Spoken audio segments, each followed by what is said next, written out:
The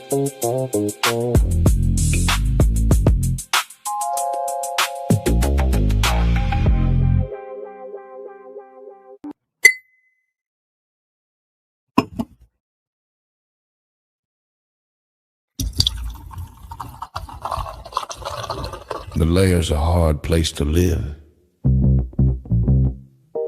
Real hard. Ain't no soft landing nowhere in it.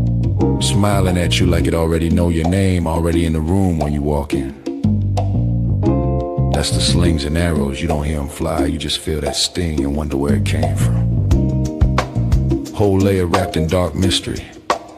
Old magic in the walls. Wizards whispering deals they don't keep. Dragons watching from the shadows, counting bodies like loose change. Succubus love looks sweet at first, then you wake up lighter than you went to sleep. Heart tax, soul pawn. It's war out here. Quiet war. Betrayal wears silk and smile real nice. Same cats break bread with you. Be the one selling your name 2 streets over. This whole thing a stone cold trip, baby. No fair fights, no refunds. So whatever shield you walk around with, it better be battle tested. Not shiny. Not shiny. Not fresh out the armory, I'm talking chip paint. Bent edges. Blood you couldn't wash off even if you tried.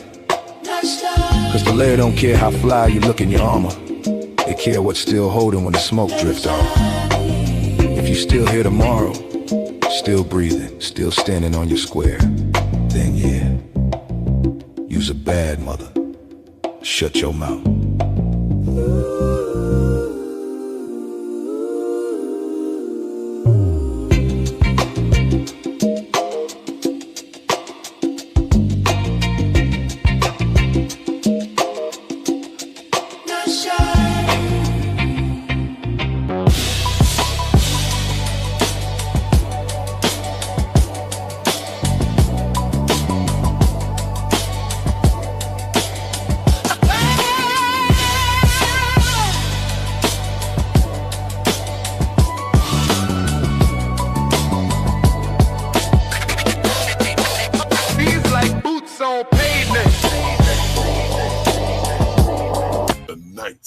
Layer.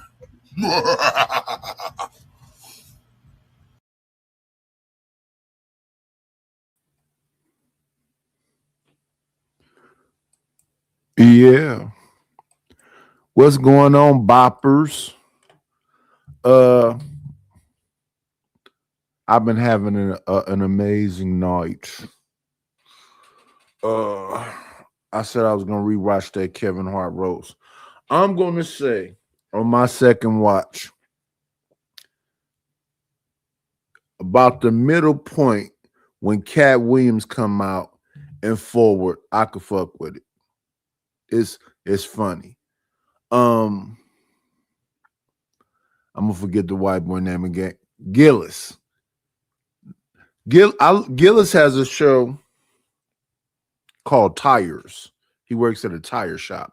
I love that show. It's hilarious. What's the other white boy? They call him the Machine.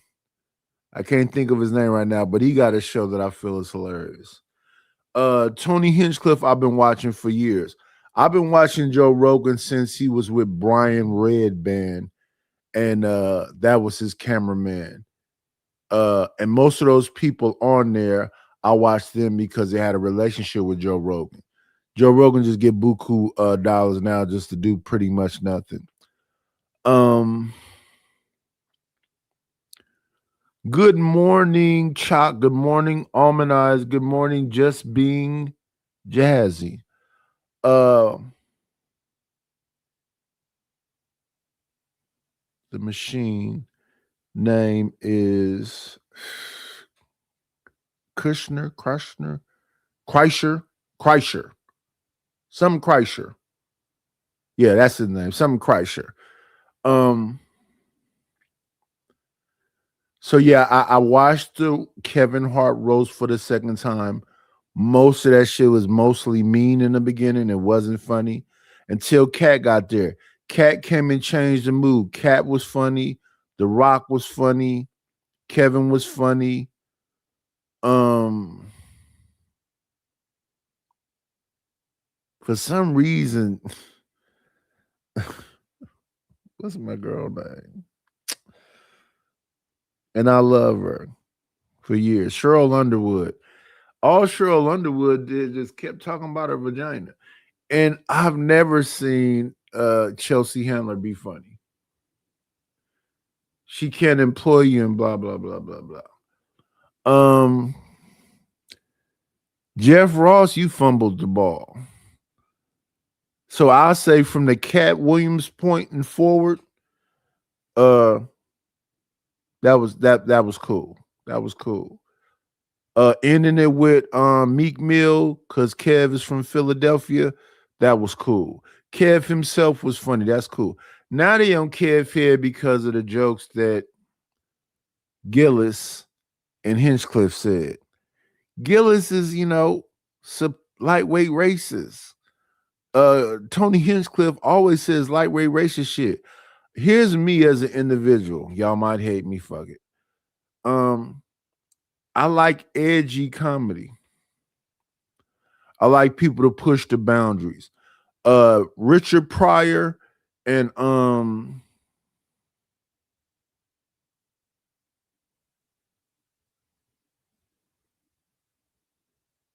let me forget this man's name. One of the gods of comedy. Damn. Richard Pryor. He played Negro Dominus on Chappelle. Damn.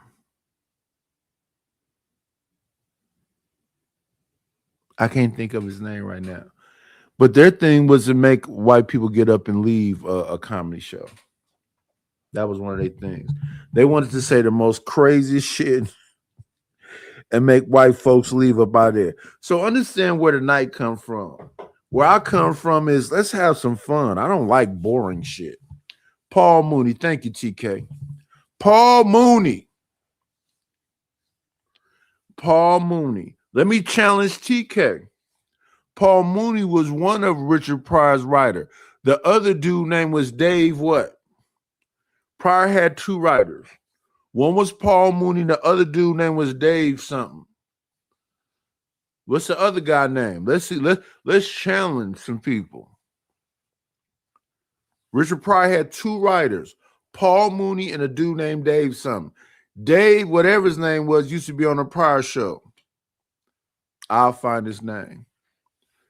Good morning, Rogue C. Let me pull up this Rogue C picture I tried to show her the other day. Images. Here go Rogue C, y'all. Look at my pretty youngin. Look at my pretty youngin, y'all. What's happening? Phase and Marshak. Maj 144K. What the fuck is that? Let me see. Phase Maj. We're going to call you Phase Maj. New person. Subscribe to the channel. Like, comment, subscribe, and share this shit out to other people so other people can say it. I am not a new person to the YouTube streets. I've been here for 4 years. I have conversations a lot of time on here, and I don't think people know who the fuck I am. They think I'm just but I'm not. I'm one of them. I've been in this bitch for a minute. I might do a little too much every now and then because I like to do a little too much every now and then. It is what it is. We're going to move forward. In these YouTube streets, no, Dave Collier, no. You talking about Michael Collier? No. No. Pryor's writer was Paul Mooney and Dave something else. Give me 1 second. Let me help you out. I forget more things than a lot of people know.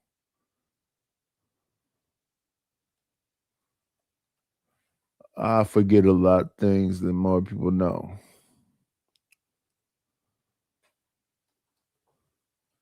Let's see if Google know. Richard Pryor was not only a groundbreaking comedian, but also a prolific writer, shaping his own stand up routine, television specials, and film projects, and helped collaborate with likes of Paul Mooney. But his other dude, I used to know this shit off the top of my head, but it's been a minute. Y'all got to understand this information is from the 70s. Wikipedia. Let me see now. Richard Franklin Lennox Thomas Pryor.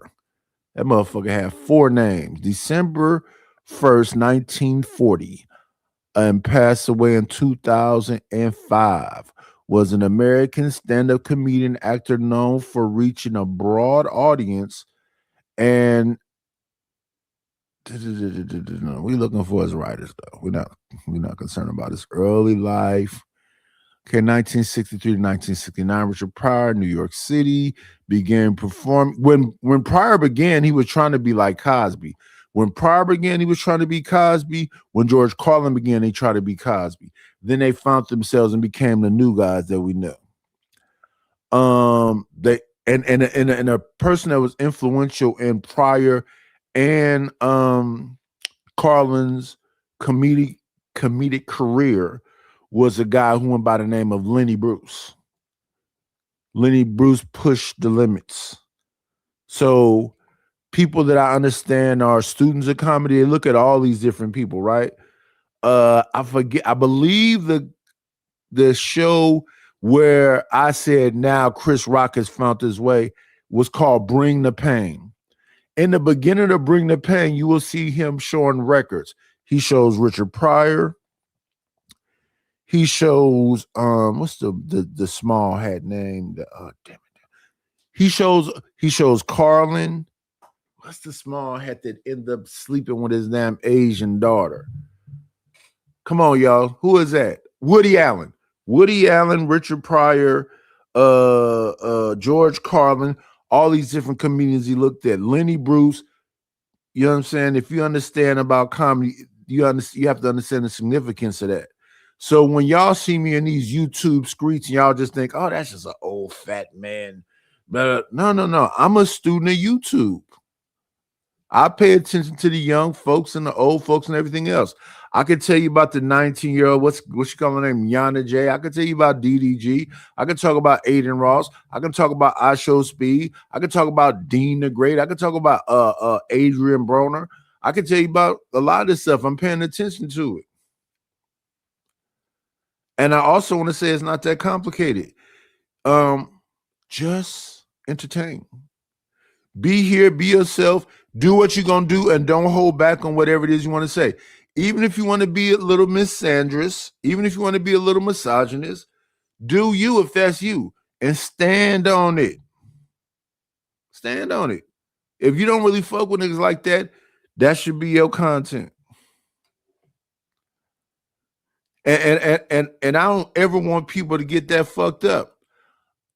I know for a fact Bomb Cherry like to shit on niggas. I fuck with Bomb Cherry though. Why you fuck with her? Because all she do is talk shit about men. And a lot of you niggas, all y'all do is talk shit about women.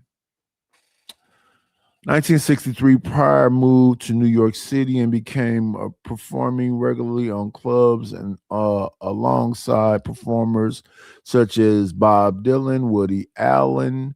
One of his first nights, he opened for the singer and pianist Nina Simone at New York's Village Gate. Simone recalled Pryor. No, we want to know who his writers were. I know one was Paul Mooney. The other dude name was Dave something. Bill Cosby.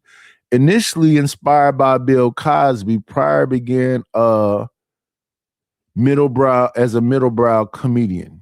I would agree. He was, he wouldn't use cuss words.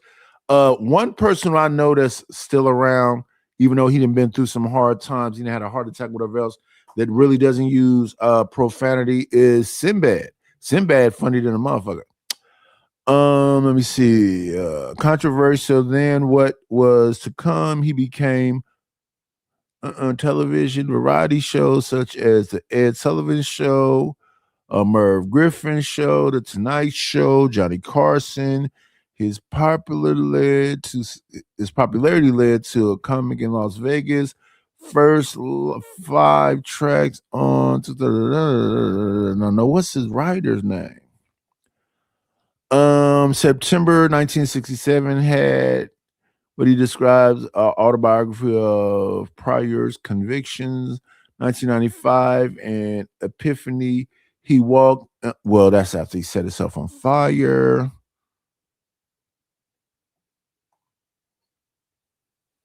I know what to do. Just look up the cast of the Pryor Show because he was on there. Let's do that. Cast of the Pryor Show.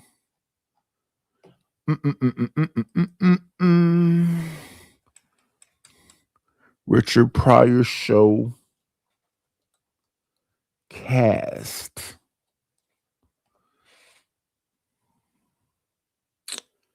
We know Robin Williams, who deleted himself, drug addict. We know Jimmy Martinez. Let me see. We know Sandra Bernhardt was there.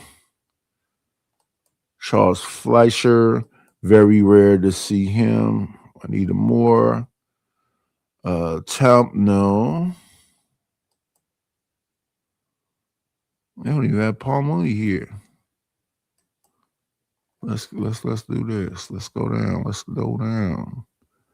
Richard Pryor series, 1977, full cast and crew.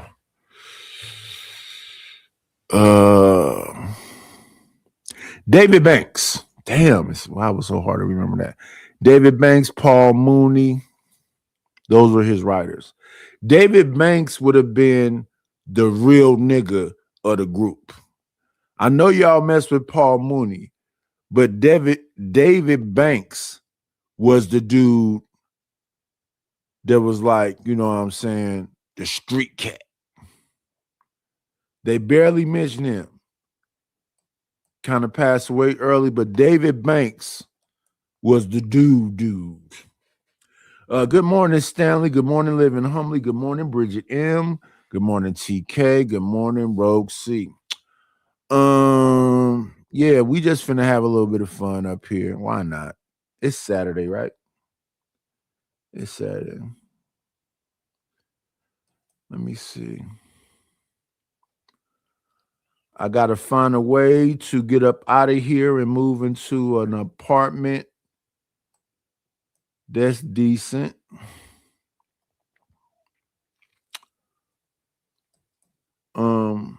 And I like it because I don't have to talk to this motherfucking lender ever again in life.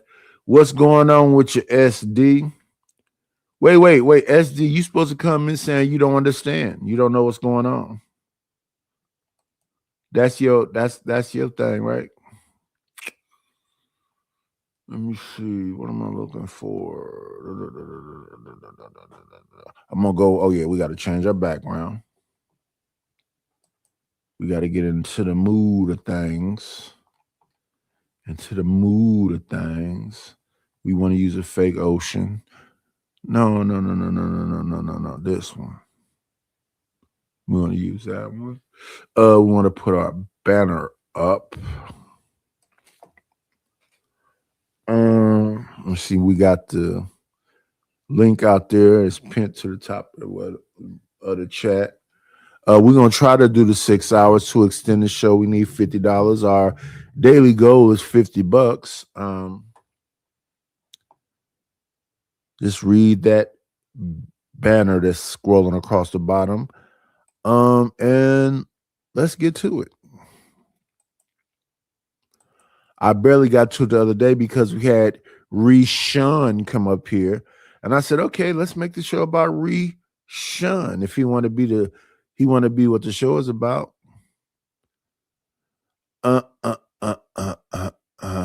Racism. Is this wrong?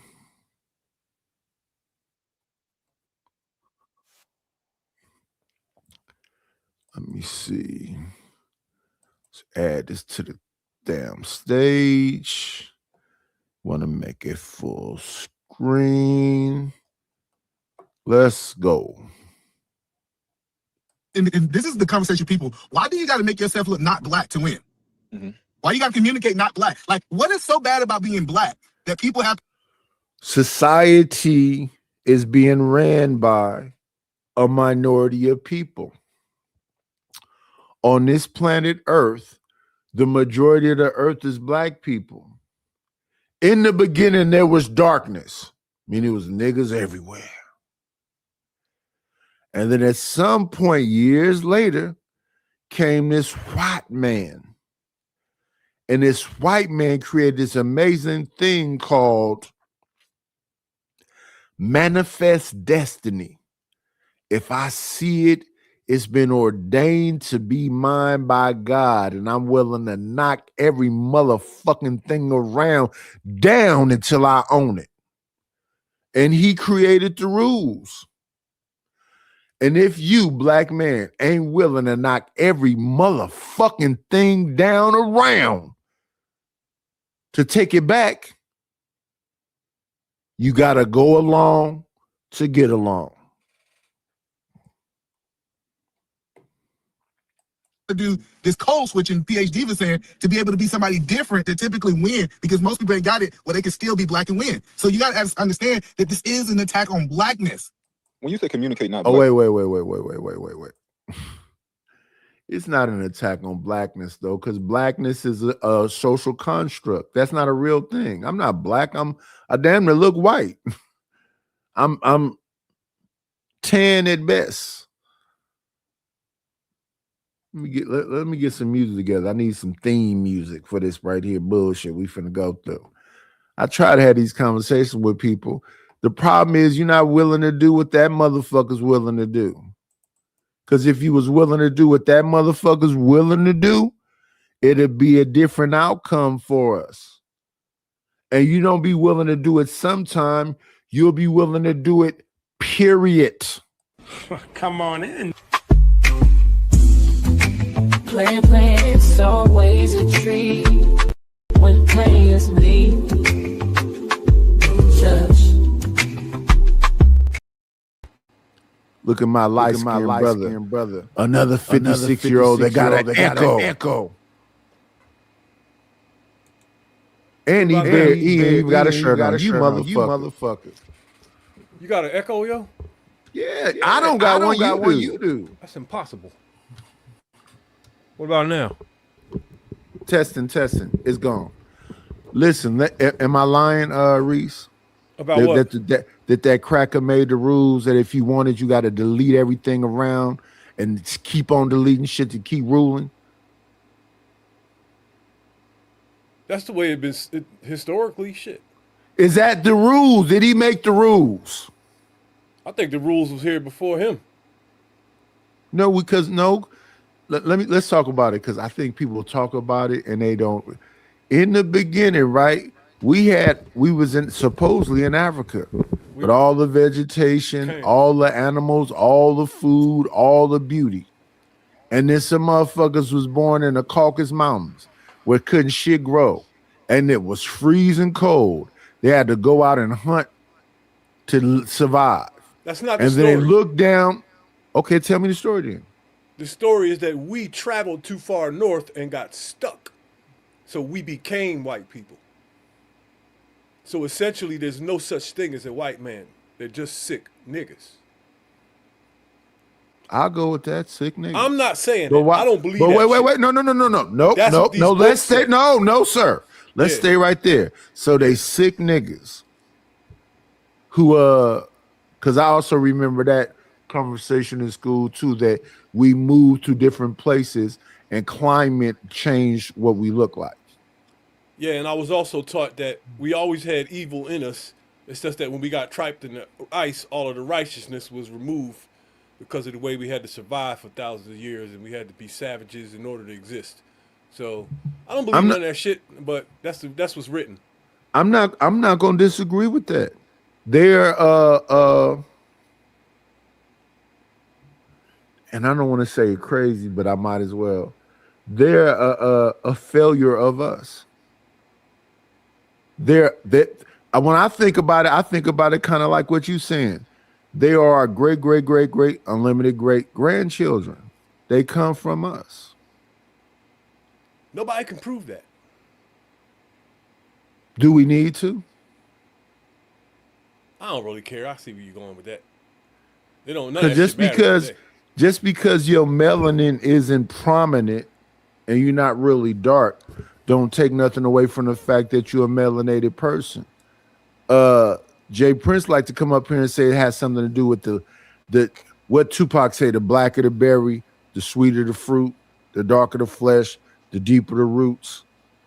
That's what he said, right? So he's saying the darker that you are, the purer that you are. Pure what? Not pure black. Okay, but what does it mean though at the end? Does it make you better than everybody, or how's that work? Yeah, I think people do have that hierarchy thing that they're saying that the darker you are, the better you are. If you blue black, you're a real one. Yeah, when I look at like physical performances, because that's what we always brag about, I think that's kind of even keeled between whites, black, and light skinned niggas. Like you got Michael Jordan, but let's go back to what you said. If we all come from the same thing, right.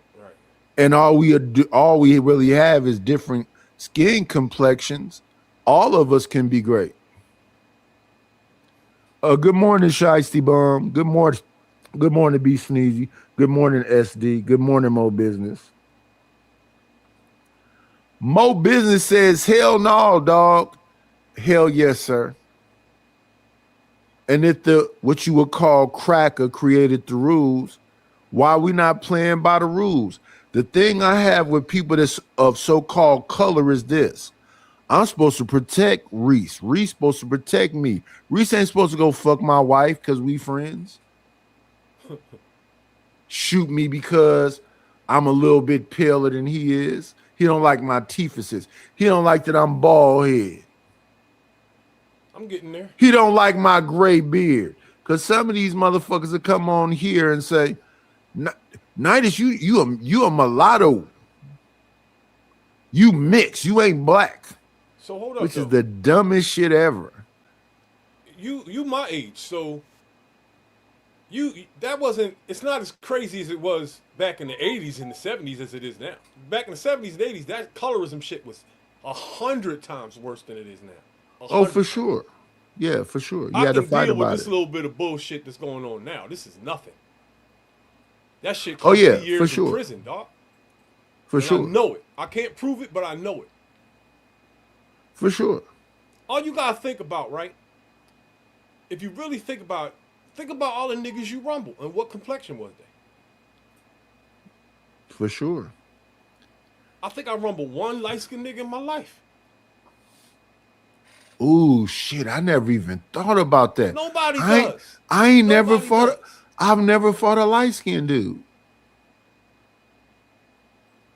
Whoa! Wait a minute. Let me think about that for a minute. Let any light-skinned nigga think about it. I'm the only one that notices shit, dog. Trust me. I notice things. And I'm never, ever wrong. Ever. Unless I say I am. The only light-skinned person I got into it with was a family member of mine. But I ain't never fought I have never fought a light-skinned dude. That's crazy. There's a silent camaraderie between mixed niggas and light-skinned niggas and Spanish niggas. It doesn't exist. It's not written. Nobody ever spoke it. It's just in the ether. You know what I'm saying?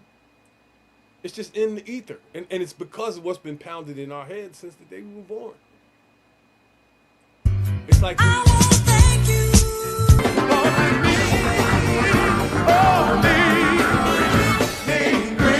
for got me a couple of dollars. Guess what I'm gonna do? Thank you, Miss Bridget M, for the PayPal. I appreciate you. You have to look at the conversation about evolution.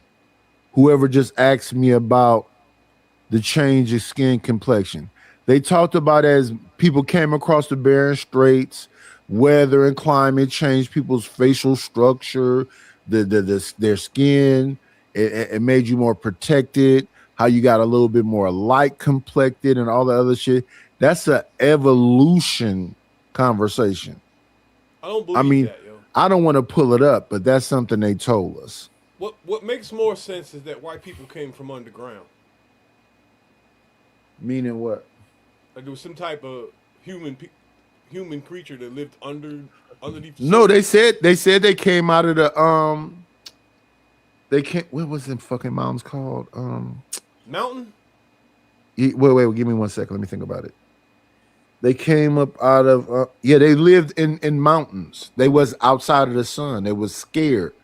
That's like not. I don't think it was caves though.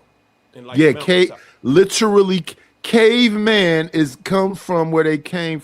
Y'all I know help what me you're out. talking about, right? I'm talking about an entire world underneath us. An entire world underneath us. Where does the Caucasus Mountains? Yeah, The Caucasus Mountains. They lived inside fucking caves because they was horrified being outside. So have you ever heard the term agoraphobia? Nah. Agoraphobia is when you uncomfortable with being outside. So they stayed in them caves. They barely came out. They only came I got out. agoraphobia, yo. That's fucked up. You scared to go outside? I hate going outside, nigga. I only go to That's play ball or go that's to work. agoraphobia. That's agoraphobia, and that's how they lost their melanin. Like people say, "Night, you light in the motherfucker." I don't really go outside. There's no reason for me to. My fear I is get 'cause I did Instacart. bid, I get Amazon. I barely go outside and sit in the sun. And when I did go outside and sit in the sun, I wasn't this light. I don't think I have that. I don't go outside because I don't want to get in trouble. I want to keep my freedom and shit, and I still live in the hood. And a little bit of that too. I live in the hood too, and I'm a bit violent. Now listen, I live at Ground Zero, my nigga. I live on a this is a dope Sir, fiend I block. live in East Oakland, right by East. Oh, you Mall. ain't gotta talk no more. You So ain't when gotta Reshawn was talking about he's finna come here, come on. I live in Camden, New Jersey, nigga, and there is a liquor store across the street from my house. The FOIs is on both sides of me. They sell dope on both corners.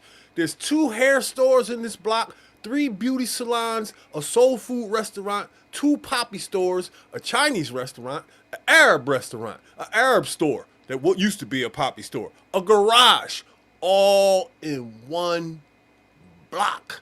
I could throw a paper airplane out this window and hit all that shit.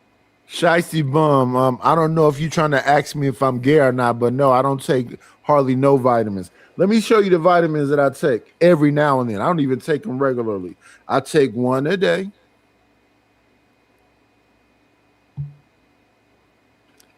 It's called Men 50 Plus, 1 a day. And I don't take it every day. I drink more than I take that. And I take scoops of this right here.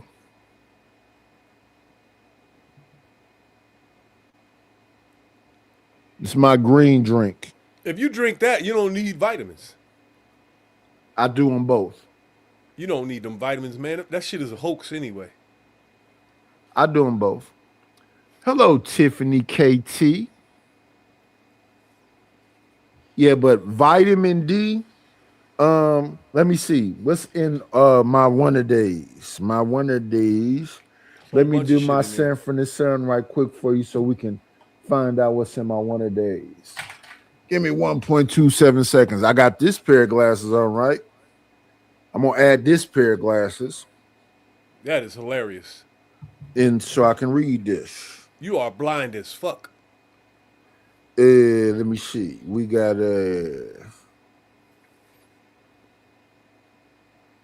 we have calcium, magnesium, vitamin C, vitamin D, vitamin E, vitamin B, vitamin B12, niacin, folic acid, biotin, calcium, iodine, copper, chromium. Any zinc in there? That's what's in this.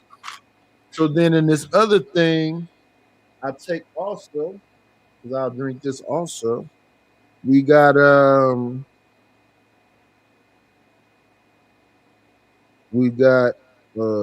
wheatgrass, barley grass, alfalfa, spinach, chlorella, spirulina. Spirulina is good. If you eat that, you broccoli, don't need that. You don't need them vitamins, dog. You wasting your money. Rose hips, pineapple. That's all good shit. Acai berry, green tea, maca root. What else to say? Apple plankton, flaxseed. So yeah, a bunch of shit. Hilarious. It is what it is.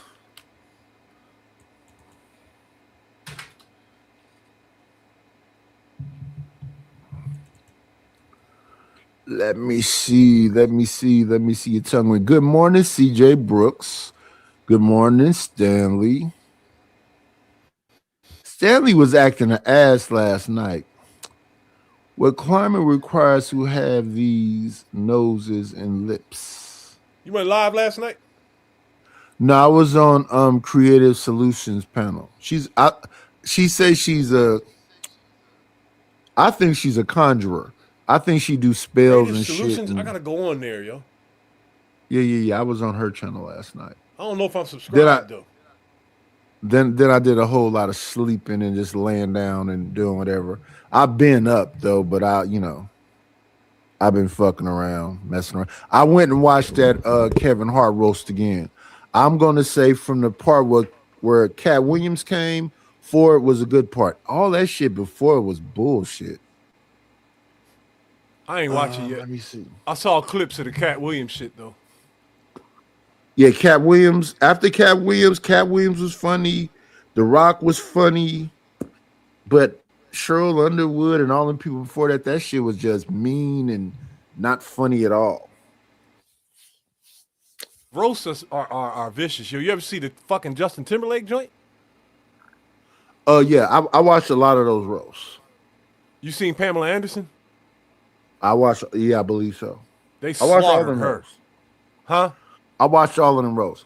My favorite you roast is the Pryor one joint, right? Yeah, with Robin Williams and Paul Mooney and Sandra Bernhardt. Yeah, Tim Reed. Yeah, I saw that one. That shit traumatized me as a kid, man. That shit was disrespectful. Fan, that traumatized me as a child when I watched that. My parents didn't know that kind of shit was coming on HBO because they didn't watch it and take cable TV. They didn't watch cable, my parents. They just gave it to us. You know what I'm saying? They had no idea, bro. Yeah, good morning, Candy Cane. I think I made a song for Candy Cane. Let me look right quick. Let me see something right quick. I think I made a song for Candy Cane. I'll be bored. I'll be doing shit. Let me see. There you go, Candy Cane Lane. Let me see something right quick. Let me see.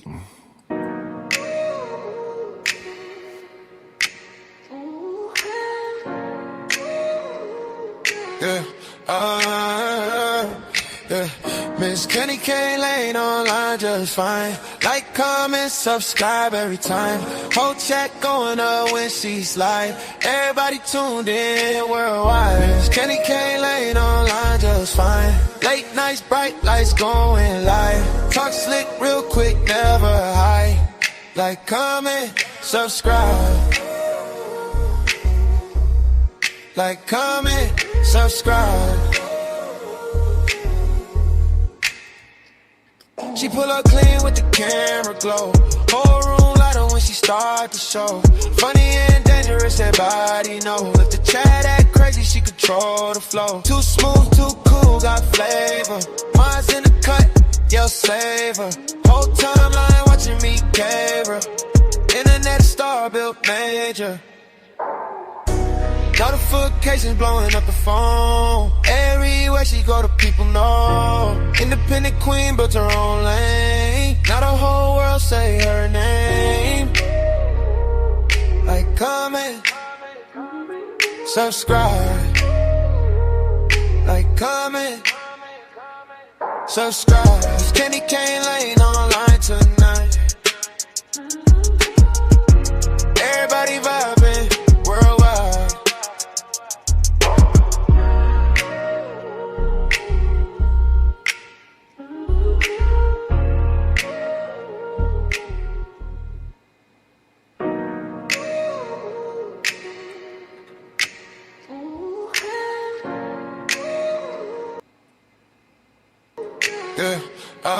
Yeah, it's kind of short. Let me see.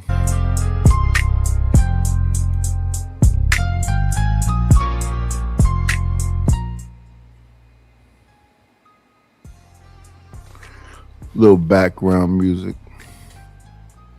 My theme music. We don't know where the show gonna go today. I'm finna be here for some hours though, because I'm only like not that far away from getting monetized again. Then we're gonna go over to that other channel. No, they took that last channel. How many subscribers you got? 543. What they take the channel for? I got a bunch of strikes. This one got 2 strikes on it. So I'm gonna do uploads over here and I'm gonna be over there on Sir Night channel. On that Sir Night channel though. Huh? How you get behind bullshit? Behind bullshit. But I don't care. Is it you? No, I just think YouTube is kind of fickle. They you know. I heard they tightening their grip on everybody kind of. Yeah, because I watched a thing that said something about what was they saying? I don't like the term they used. They was being mean. Something about weak channels that you need to make the channel be more whatever. But this is kind of like a reaction channel. But I'm finna since I'm got leaving, Jay Prince up out of here. They clipped him. Got him the fuck up out of here. Yeah. So what I'm finna do is I'm just finna cleanse myself, and I'm finna be on everything. I'm gonna be on Kick. I'm gonna be on Rumble. I'm gonna be on IG. I'm gonna be on Facebook. I'm gonna be on multiple things. Get my merch up here. Get my affiliate links. All of this shit. They might start cracking down on this nigga shit, yo. Oh, I'm finna get mad. Oh, if they are, then they gonna get me because I'm finna get mad niggerish. Why? I can't play with these people no more. I don't know why they be, you know. Yeah. I'm finna be mad niggerish. Yo, the Carmelo Anthony trial is here. YouTube is about to be cracking. I can't wait. Yeah. I see that Sale on day number 2 of the trial. It's a couple. Let me ask you this: do you think he need at least to be set down for maybe about 5 years?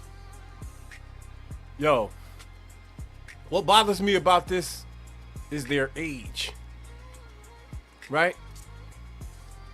I know some vicious 16-year-old, 15-year-old niggas that I would kill myself. The meanest version of me was when I was in my teens. I'm pussy compared to my teens. No, not me.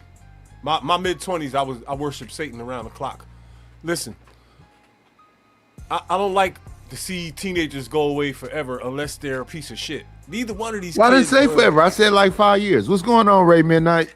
Even that's going 5 years will destroy him, man. It will destroy him. You think so? I did a bid. I did a bid so long. I watched niggas come in, do their bid, go home and come in, do their second bid. And I know exactly how it happened, why it happened, and all that, because I was there to watch it unfold. I got experience that other people don't have that had freedom. So I know what this. Give me a second, Reese. Let's bring one of our other brothers up.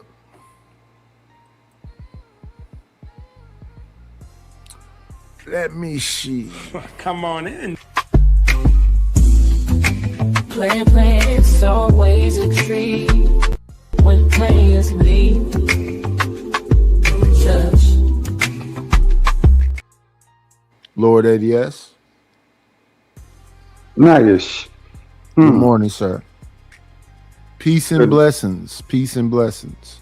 You say that, but y'all nigga tried to jump me yesterday, and I ain't forgot. Who jumped you? Who jumped you? You tried to jump me on Izzy Band panel. Let's talk about it. Let's not. No. Let's talk about it. Reese is up here with his shirt off. He trying to catch a bitch. Come on, let's talk about it. It's 90 degrees in Philly, nigga. What that got to do with anything? Oh. So let me understand this. So you got a damn, what they call it, a pill hat, right? A bottle cap hat on, but you burning up bucket. Yeah. We call them pills, bottle caps, buckets, but you got that on and you burning up. Yeah, I'm worried. So your chest is hot, but not your head. I don't have a shape up right now. Oh, your hair ain't dead. Yeah, Let's get back to Lord ADS. What do you say? Well, no. This nigga over here, Reese, talking about his hair ain't dead, so he covering it up. You might as well wear a bonnet, nigga. So go ahead, Lord ADS. Let's talk about it. What did we do to you the other day, sir? Y'all niggas attempted to jump me on a panel on some wild shit. Explain, elaborate. Y'all niggas tend to like to lie a lot up there. Like y'all would not mess What with were the lies, Melissa sir? Ford if she was available. Then I went through the stages of grief with y'all. Try to teach y'all niggas some new shit because y'all ever talk about that, right? Men and women go vocal through that shit.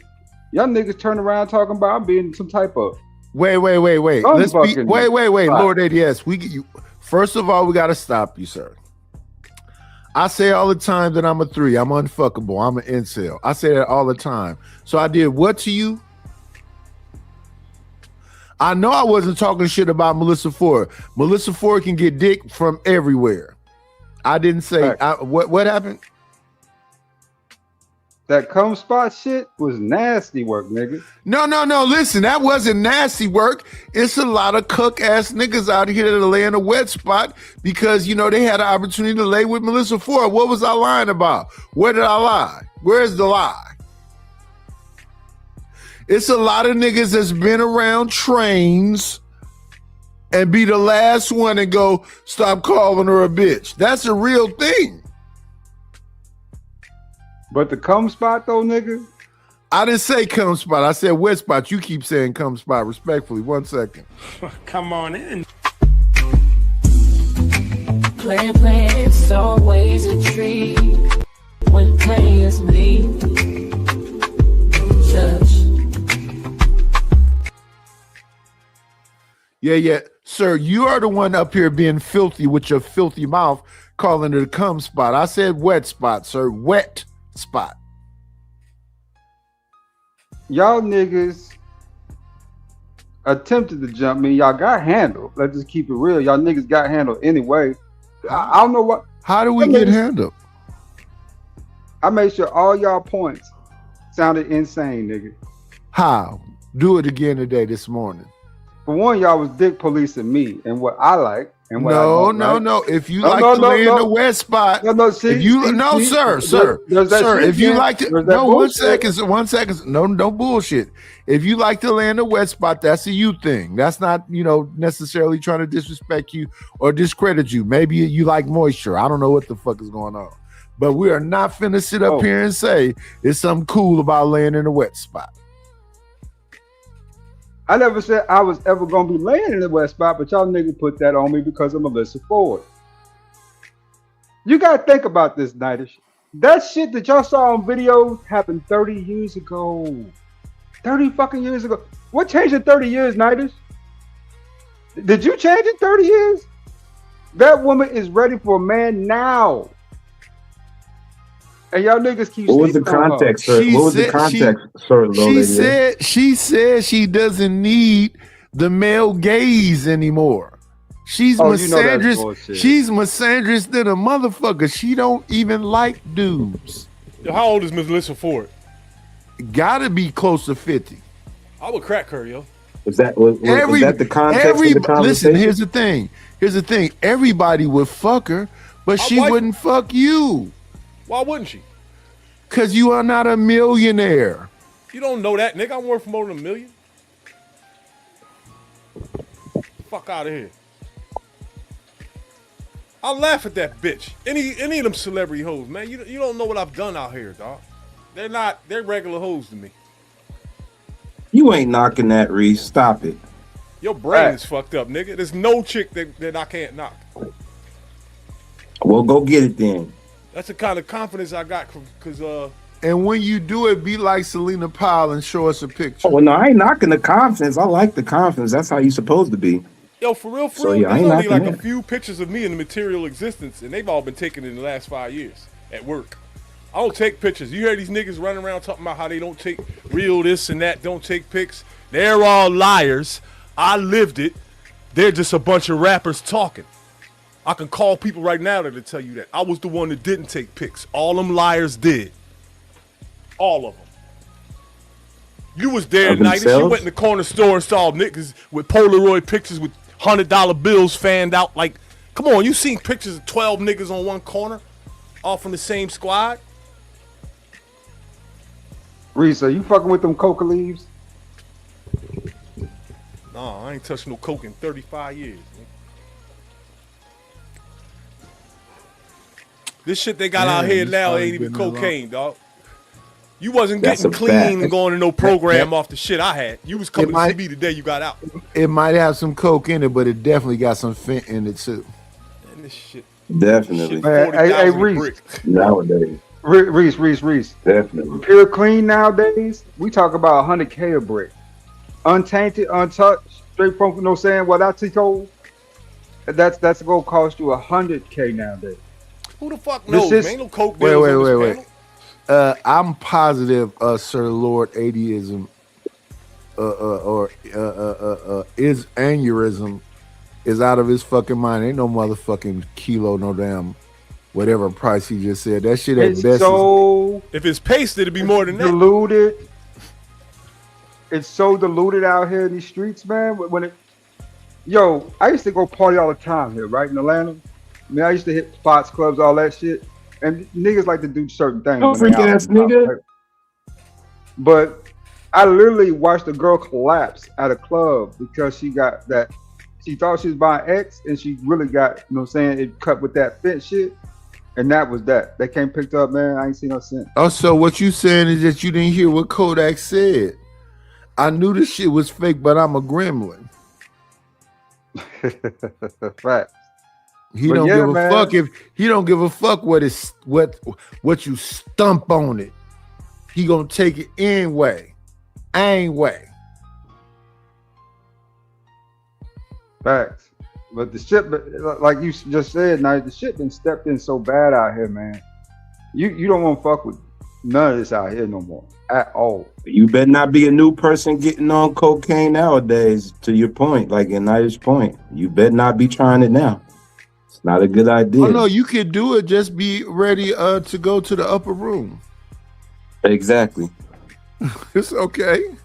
If you want to meet Jesus, take whatever. Just take a blind whatever. They put it in your hand, just go. Just go ahead, just blindfold yourself. Yeah.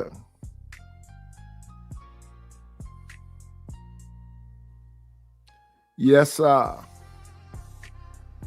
Racism is the conversation right now.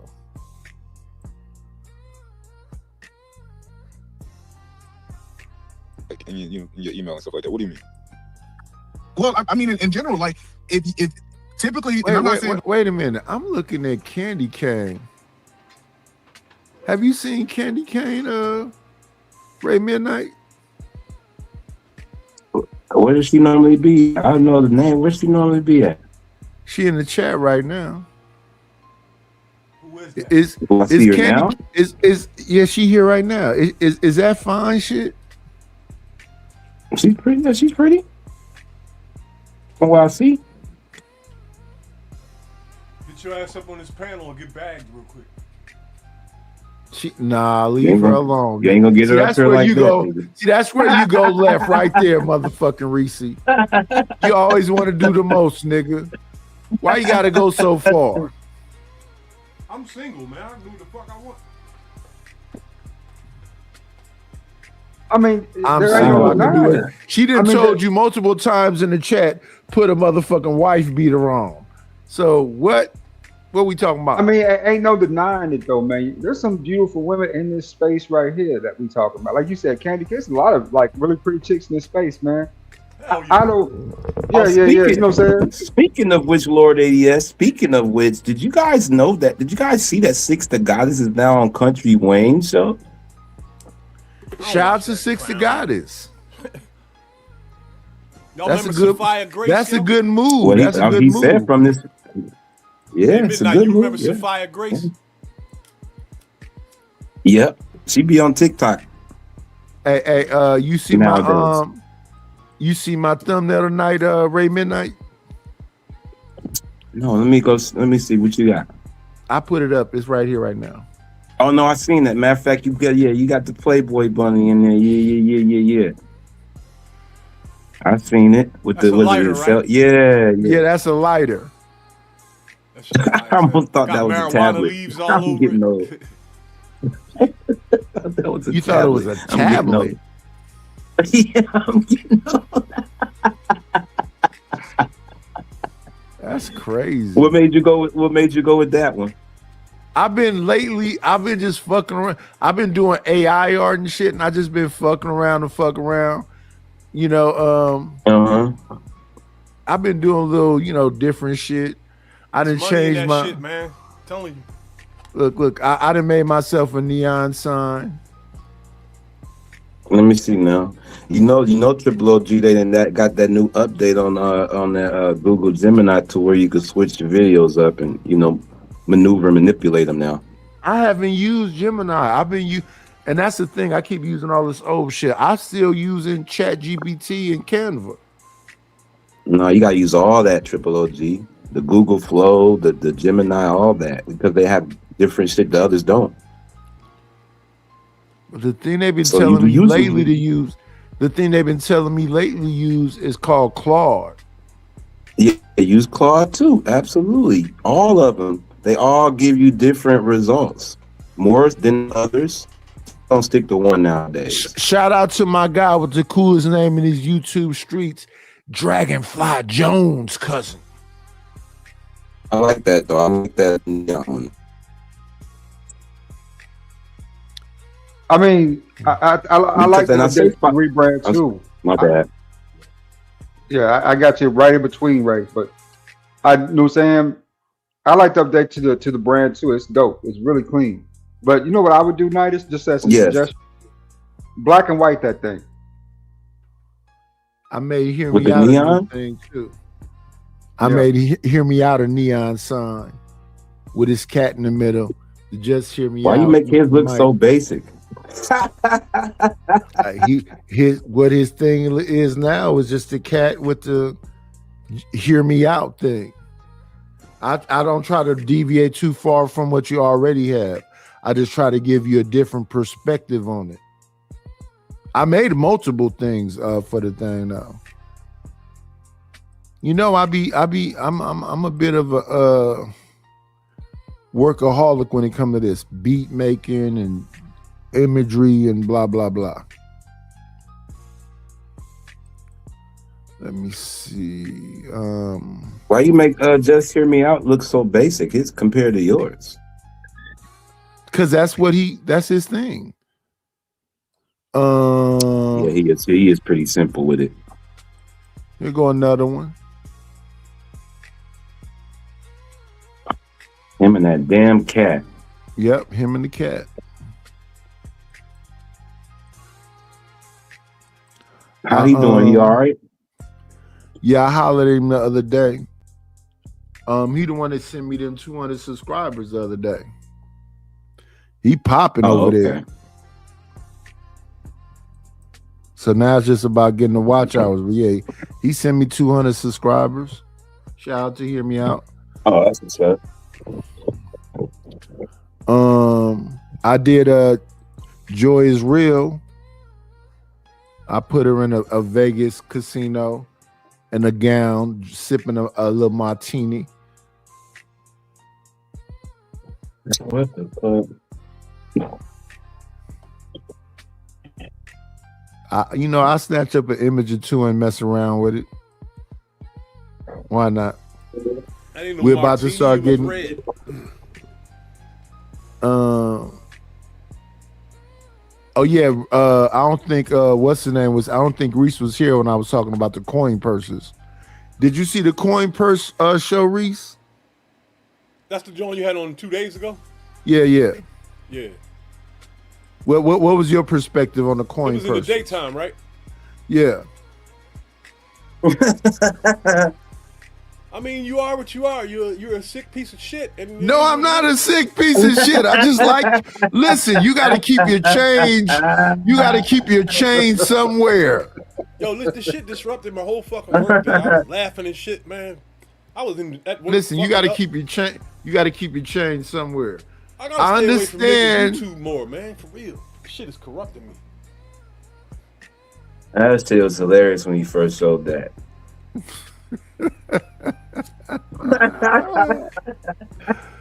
Yeah, y'all in the motherfucking nice layer. You got to show that. You got to ask that to every guest on the panel that come on the show. Every new guest, when you got to show them which one they pick it. From now on, they come up. Yeah. Y'all in the motherfucking nice layer. Respect the game.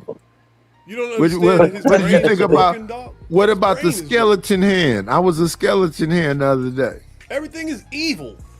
It's not evil. Come on, dragons, knights. It's just imaginative. It's imaginative. It's imaginative. Whole council of savages. No, it's just imaginative. I got an imagination. Ooga. Y'all remember Ooga Booga? Yeah. It's just imaginative. Ooga. It's imaginative. It's not all that other shit you trying to make it out to be. That's the most evil thing ever put on the internet. You outdid Jay Prince with Ooga Booga, dog. Oh Lord. Listen. Ooga Booga is straight from hell. I got Angela Davis. I got Huey P. Newton. Oh, that's good for black for Juneteenth and Black Music Month, which is June. Yeah, that's what evil motherfuckers do. They do a little bit of good to put an umbrella up over their bullshit. Oh, that's fucked up though. Look how he puts you in that. He puts you in that circle. Come on now. I got Fred Hampton up there. I thought it was fire. That is fire. I like it. You know what I'm saying? I try. Listen, you ain't watermarking. You still ain't doing no watermarking yet. I don't know one person on that picture.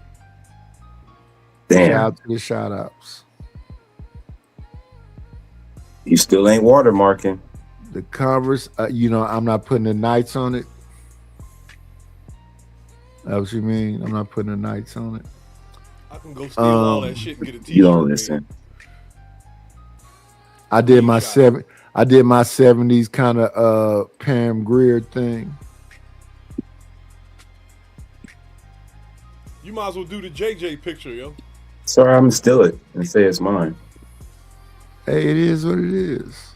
You should do a version of the JJ picture and have all our faces in that shit. That'd be hilarious. I could do it. I could do it. You do it. I could definitely do it. I'm gonna send you some money when I get some bread, yo. I got a lot of requests lined up. Oh, I took my necklace and made a picture out of it. So I got this. Let me see. How do I do this again? I keep forgetting. Is it this one? Yeah. I took my little necklace I got from a pawn shop. See this here? It's an owl. Get the fucking Baphomet owl, you evil motherfucker. Everything is fucking evil. It's not evil. That's Moloch, motherfucker. There it go right there. That is a symbol of evil. It's an owl. There's one of those at Coconut Grove. There's one in the Vatican. Incredible. I don't know why y'all keep trying to say that I'm being evil. That picture wasn't evil, but that shit you got from the store is evil.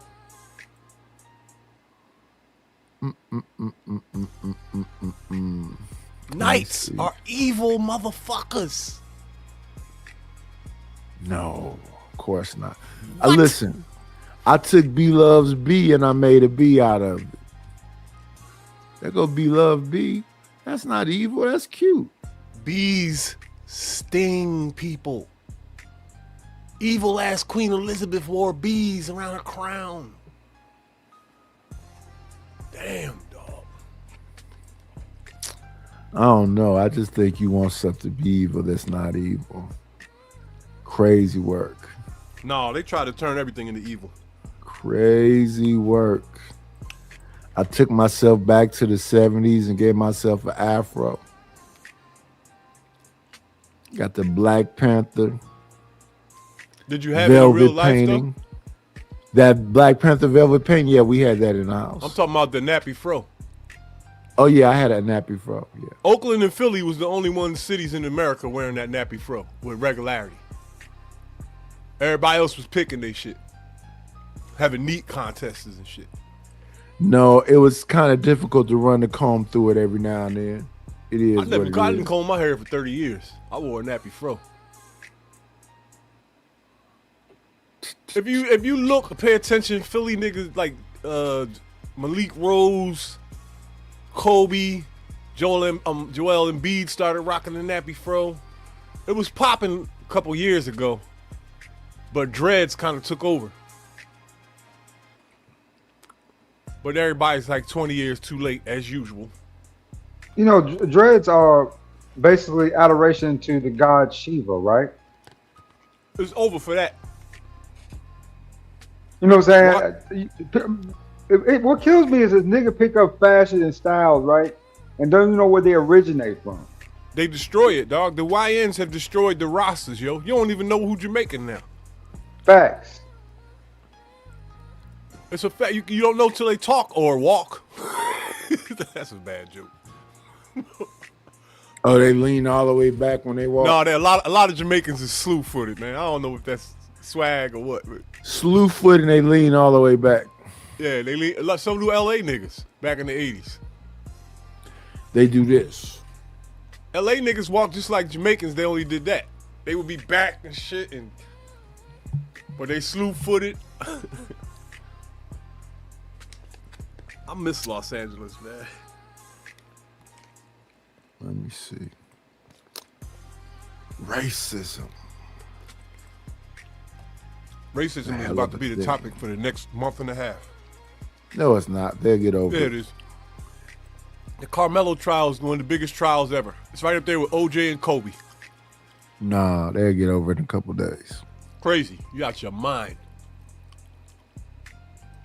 Like just use proper English. I'm just saying, if you don't know, you don't know. Black vernacular English in emails.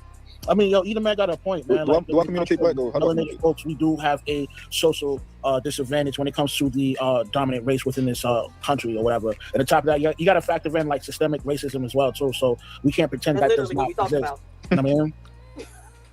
Do I communicate black? Well, I don't know from a professional point of view. Like that's what I'm saying. Like it was certain things that I was sitting back watching. Let me help you understand what I'm saying, Mike. I was sitting back watching, and I saw like a dude who couldn't get a contract.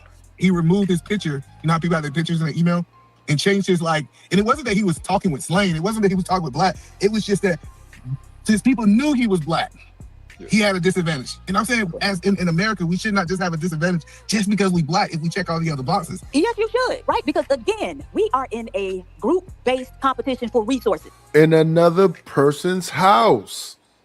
They say the craziest shit. You in somebody else's house.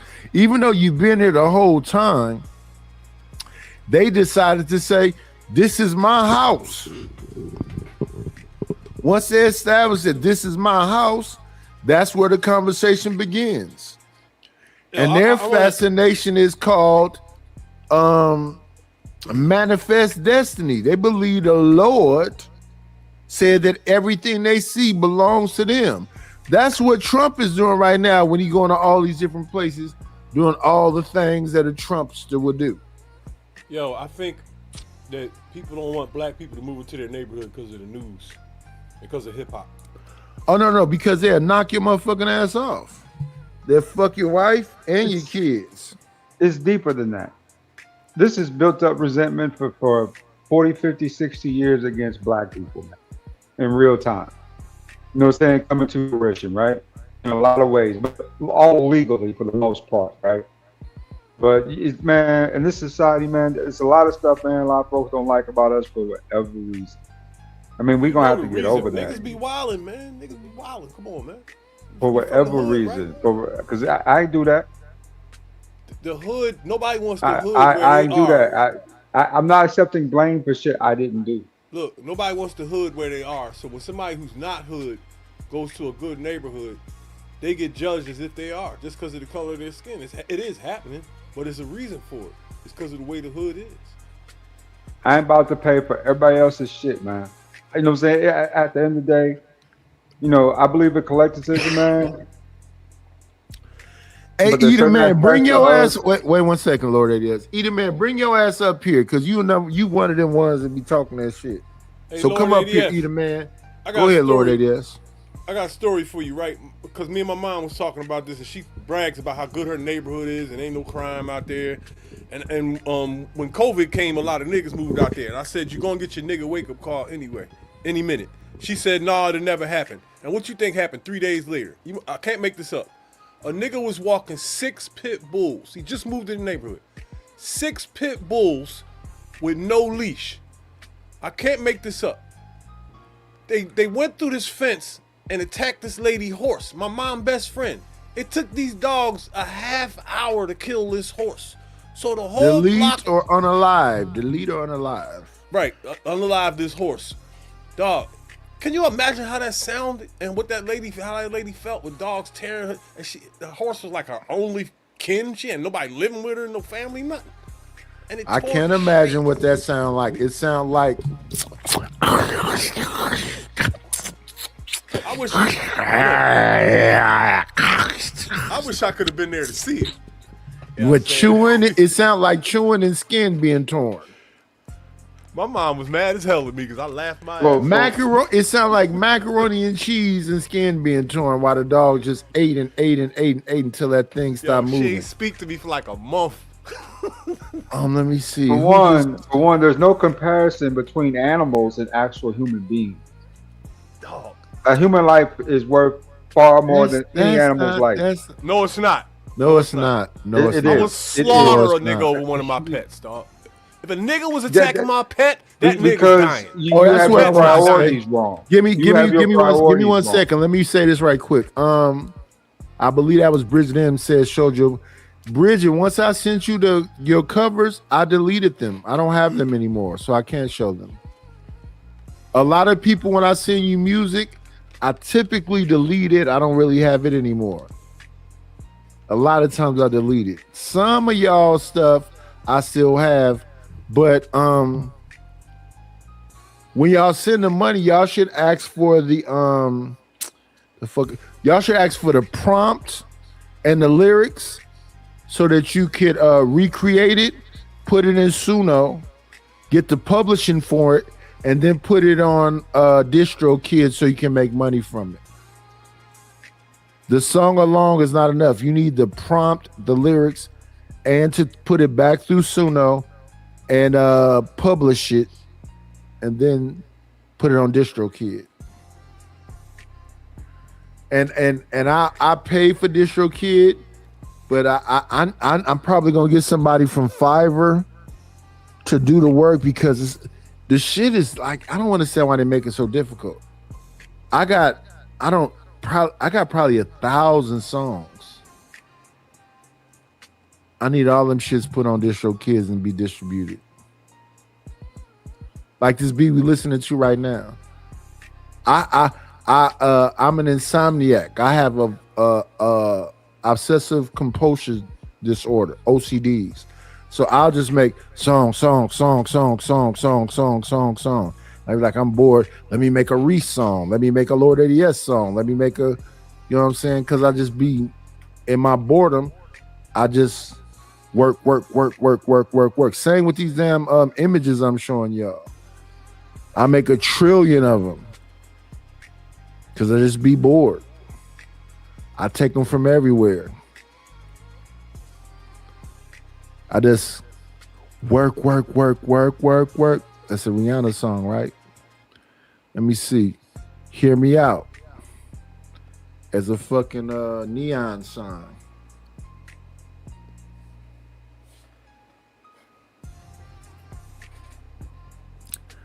I just take images and shit, and I just do a bunch of different shit. I work with. I gotta delete a bunch of this shit. I be burning up computers. I make them crash.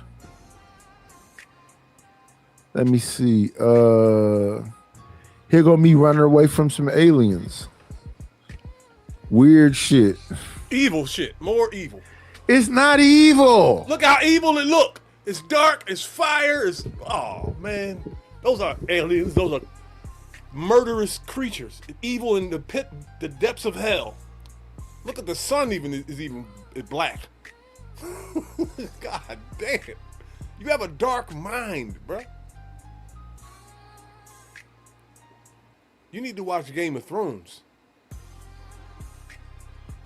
Game of Thrones. Shout out to the Game of Thrones. Best show ever, still today.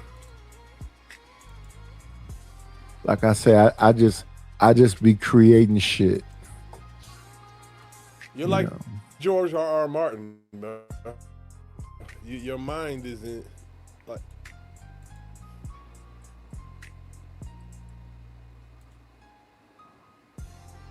Look at that shit. The bottom half of your face is dead, but the beard is still alive. Look like your right arm is made of metal. Some type of weapon. There's nothing but death and destruction in the background. Clouds have overcome the whole earth. But wait. Sun. But what they keep telling us, right? We about to have a interplanetary alien invasion is what they keep telling us, right? I hope it happens soon. I want to see an alien before I die, dog. Hey, wait a minute. Like wait a minute. Yeah. Let's it is what it is. Just inhale, exhale, put one foot in front of the other. Hey, Uda and Eda Man, bring y'all ass up here. Bring them woke niggas up here. Let's talk about it. Racism and niggas. And if you got to go to them for resources, you should always be at a disadvantage. They're not gonna treat you like they treat themselves. That don't even make sense. I'm so happy. I've been waiting for you to get in. Now, when I asked you for my $27 loan with a balloon payment, and we in this group, I'm trying to create my own. I need it, Diva. I see we need you. We need you, black women, to support us to a point. So, I knew you was gonna jump in there right on time. That's over. That's over. That's not gonna happen either, man. No, but the point that I'm saying is, we keep saying create our own system. It sounds good, but I don't even think it's realistic. I really don't. I don't think it's realistic in America. I don't think you need your own system. Either, man, that's called defeatism. Call it whatever you want. We gotta be realistic, but this is my thing, Eda, man. I think that this is my ultimate, my main point, right? I think that if most men actually listen to me and what I'm saying, I think they would be much further in every realistic measure than if they listen to you and what you're saying right now in both of our arguments, right? I say, yo, come on, like, let's go get some money, let's go big. If they listen to me and what I'm saying, because I am Dr. PhD, everybody hates Mont. If you listen to me and follow me, does that not sound like cult shit? All this shit sound like cult shit to me, nigga. I've been said that years ago. This shit got some real cult elements to it in these spaces, bro. No, here's how it goes, Lord ADS. You got to believe in something. Hey, why not believe in why me? not believe in me? Richard Pryor with the Pointer Sisters and Car Wash. You got to believe in something. Hey, why not believe in me? All I'm saying is that niggas need to get their shit together. No, they really don't. do. No, they Yeah, don't. they do. They Jay Morrison, and they telling you they finna create a new Black Wall Street. Send me your money. Let me see. I got a clip for you. Give me 1.27 seconds. This is the clip for you, baby. I said, close them doors. Ushers, close the doors.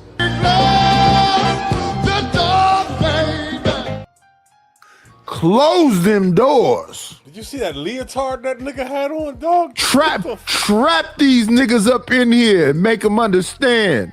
Close the door, baby, and let me blow your mind. I'm finna tell you how to follow me.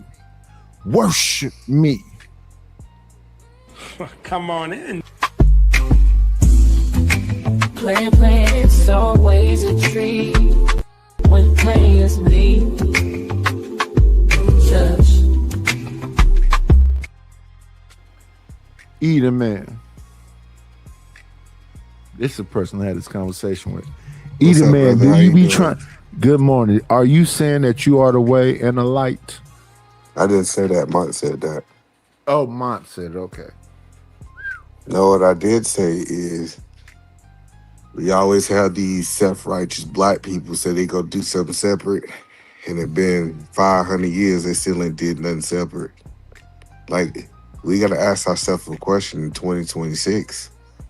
Do we go to their colleges? Do we go to their institutions? Do we do it the American way? Or we do our own way? One thing I figured out, we don't do it our own way. yet. We follow the indoctrination, and we are part of the situation that's supposedly anti-us. But you're stuck there. Edom, man, do you think the vast majority of black people are willing to give up, you know, saying first world infrastructure and the luxuries that they have to start something new, own colony type? Man, the vast majority. Listen to this easy ass question Lord ADS just asked. These niggas is not finna give up their air fryers and they microwaves and they Instacart and they motherfucking what's the other they iPhones and they Androids. They're to the death. A 10-year-old will murder you over their phone. So, but that was like my point. My point was we got to understand that the system is racist and we need to find a way to be able to use the racist system. This idea, this pro-black movement, let's do our own thing, let's separate. I don't think black people are really willing to do that, especially at mass. I got an idea, and I want you to tell me if you think it'll work. How about everybody just shut the fuck up, understand that you in something you can't get out of, and just go to work and live? Oh, go along and get along? I like that idea. See, but he said that you was like not wait. You like the idea of go along and get along? Yeah, you can because say it however you want to do it to make it sound like it. But that's what Nidus was saying. Oh, that's called deletism or whatever he was trying to say, or whatever. Defeatism. Whatever the you bullshit saying that was. you're willing to acquiesce and tuck your and curtsy and pull your little dainty panties up and say that the white man is your god. So I'm trying to understand what black man haven't did that. I'm not saying that black men haven't done that. I'm saying that's exactly what they doing. That's all I'm saying is that everybody keeps talking about like it's these righteous, and this is what I said. It's a lot of black people who done laid down. They just have the illusion that they standing up. They get on the internet, they get to yelling loud, talking about they separate, and they lying they nigga lips off. Then they saying that shit. No, Reese. Not that they're just paying taxes. I'm finna leave my house. I'm finna get foreclosed on. I'm finna get up out this bitch. My motherfucking house insurance was $1,000, and my company was what's the boy name? Warren Buffett. What's his shit called? Whatever his shit was, it was $1,000. They stopped working in California. You know how much house insurance is right now in California? It was $1,000. Do you know how much it is right now? What? $4,000 in 1 year. That's evil as fuck. Yeah, but that's what they do. The biggest goal is people say, oh, black people just sell their stuff. They usually put them in a position where they ain't got no choice but to sell or lose it. Like if you look at how property taxes just continue to increase, they make sure that it's above Social Security so that elder people can't pay for it. So like that the point that I'm telling people is we keep talking about people gonna buck the system, and the system is undefeated. 100%. Yeah. And anybody whoever was close to beating the system, I guarantee they're not here. I only know one guy. And here's the crazy shit. People keep telling me, Nidus, move to the South. Move to the South. You need to leave California, nigga. It's Gavin Newsom. I hear what y'all saying. I understand what y'all saying. I am not going to no motherfucking tornado place. I'm cool with the earthquakes. Yeah, I'm cool with hard rain. Everybody in the Matrix be fighting, think they fighting a real fight until they realize the shit ain't real. It ain't. It's a game, dog. One big ass. No. They tricked us they tricked the entire planet into believing. I'm not tricked, Reese. I'm not tricked. I understand that they got it tied up. The thing is this right here, right? Yeah. Understanding. This is where I agree with Either Man. Understand the game and play the game the way the game is rigged up. Understand the game, play the game the way it's rigged up. Yeah, cheat and get away with it when you can.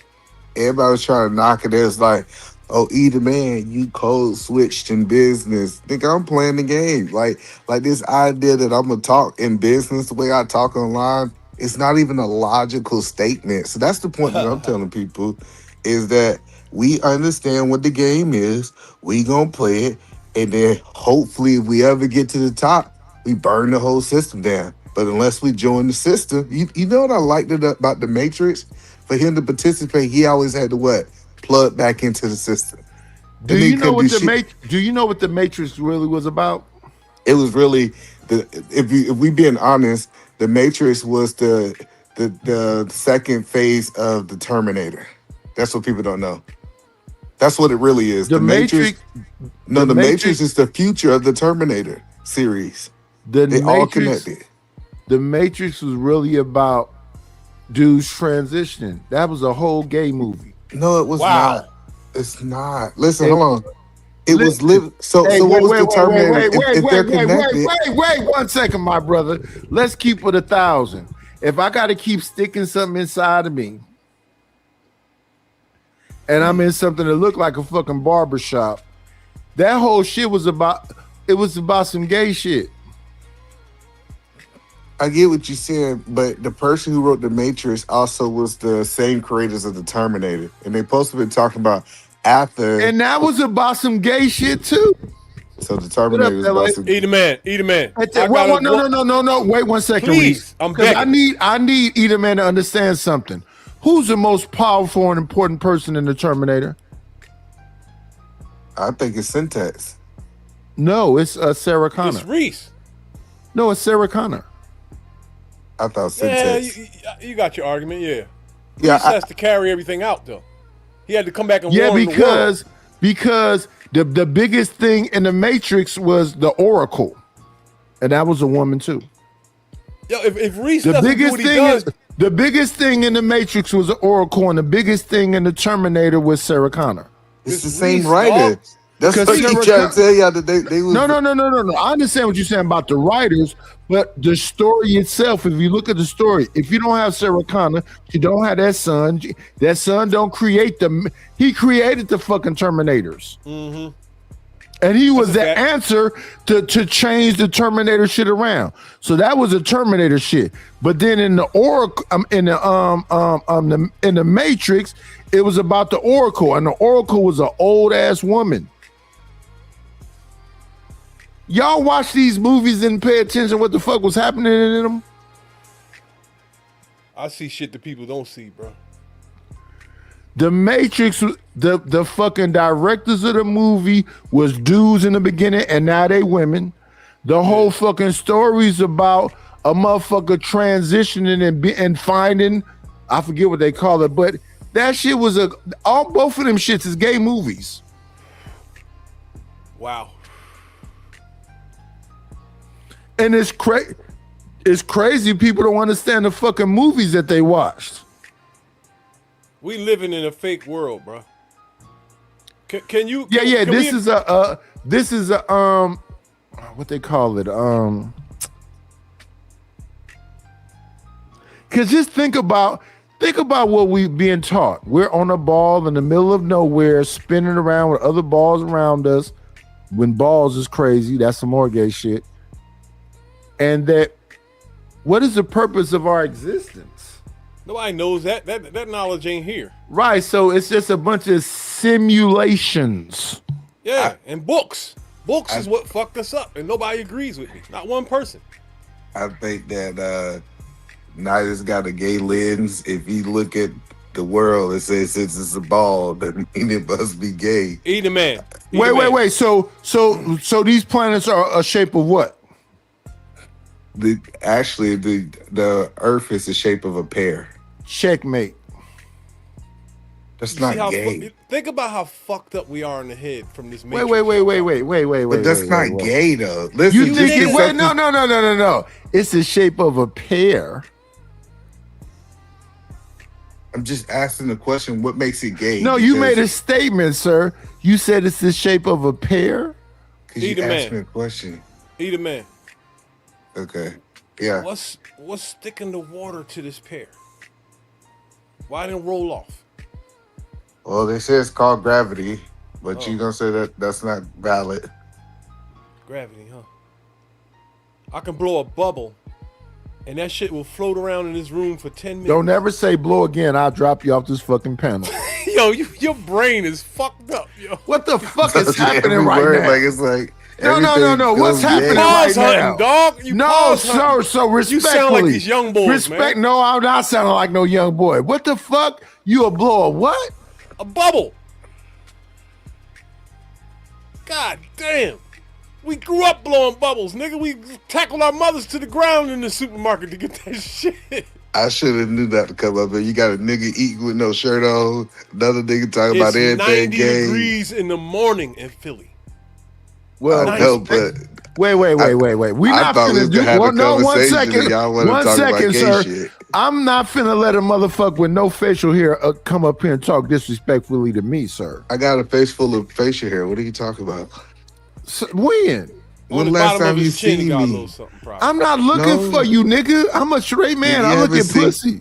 You haven't seen me in 9 months, so you think I ain't got no facial hair. That's my point. I have no idea what you look like, exactly. Man. I'm just saying. You talk about something you saw 9 months ago. All I'm saying is that when I have seen you, I've never seen you with facial hair. That's all I'm saying, sir. Well, you got to update Nidus, your you kind of old, man. Do you remember Joseph R. Biden from back in the day? No. Oh, you don't remember him? All right. No. I ain't gonna bother you then. All I'm saying is like, we gotta stop looking at everything as gay. It's gay people do gay stuff, straight people do straight stuff. I agree. What does that mean? I can't say anything anywhere without somebody saying pause, dog. I don't even know what to say. It's crazy as shit that people got this in their brain. No, what does he mean by gay people do gay stuff and straight people do straight stuff? It's straight people that do gay stuff and gay people that do straight stuff. No, they don't. That's what I keep telling you. Gay people steal swag. When a fashion comes out, they take it, and then you can't even do the shit no more because you look like them. They do it. They've been doing it for decades, dog. They steal swag. It's a fake world too. The whole gay world. Do you understand that that's an acronym? What? Swag. What is it? What? Sex with other guys. That other is Here we go. That would be swag. No, it wouldn't. Other is sex, swag, sex, S with W, other, A, guys, G. That's swag. You mean it's an another. acronym. You mean another instead of other.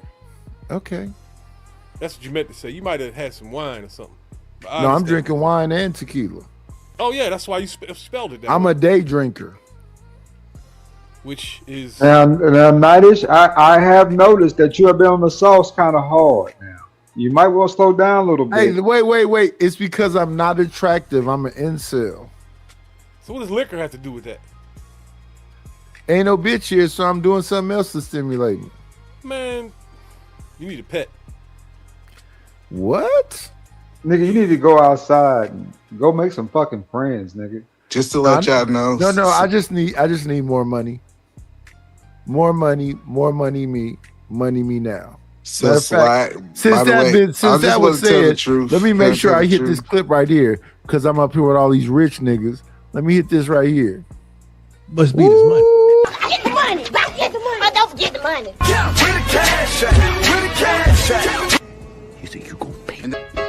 I need the dollar, that's what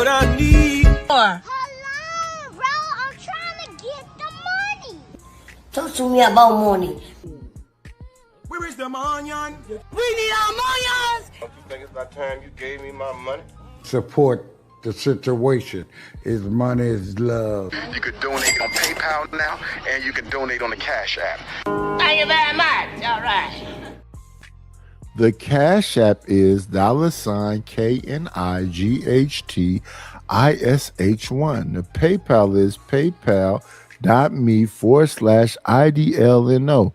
Be like Bridget M and support the situation. It's money. It's love. So Go FY, ahead. swag stands for stuff we all get. I don't know why they made it into gay stuff, but it always means stuff that we all get. So when people say that's swag, that's something everybody wants.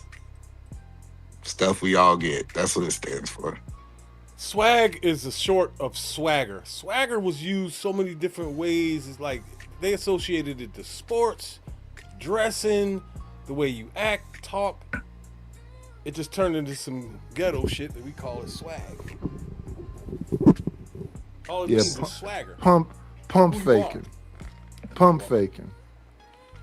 So I'm trying to figure out where's the gay definition that you be looking up all this gay stuff at. Like, I didn't look up. What makes you think I looked up the gay definition? I'm trying to figure out how do you always get the gay definition? Like where it come from? I didn't always get no gay definition. I just listen to what's going on in these YouTube streets. Oh, you make it up. Okay. I don't got make it you. up. I don't make it up. Listen, I look at the young streamers, right? I look at Dean the Great and Adrian Brody, Broner, and Ray J. I just watched a stream the other day. If that shit wasn't a completely gay humiliation ritual, I don't know what you would call it. What would you call it?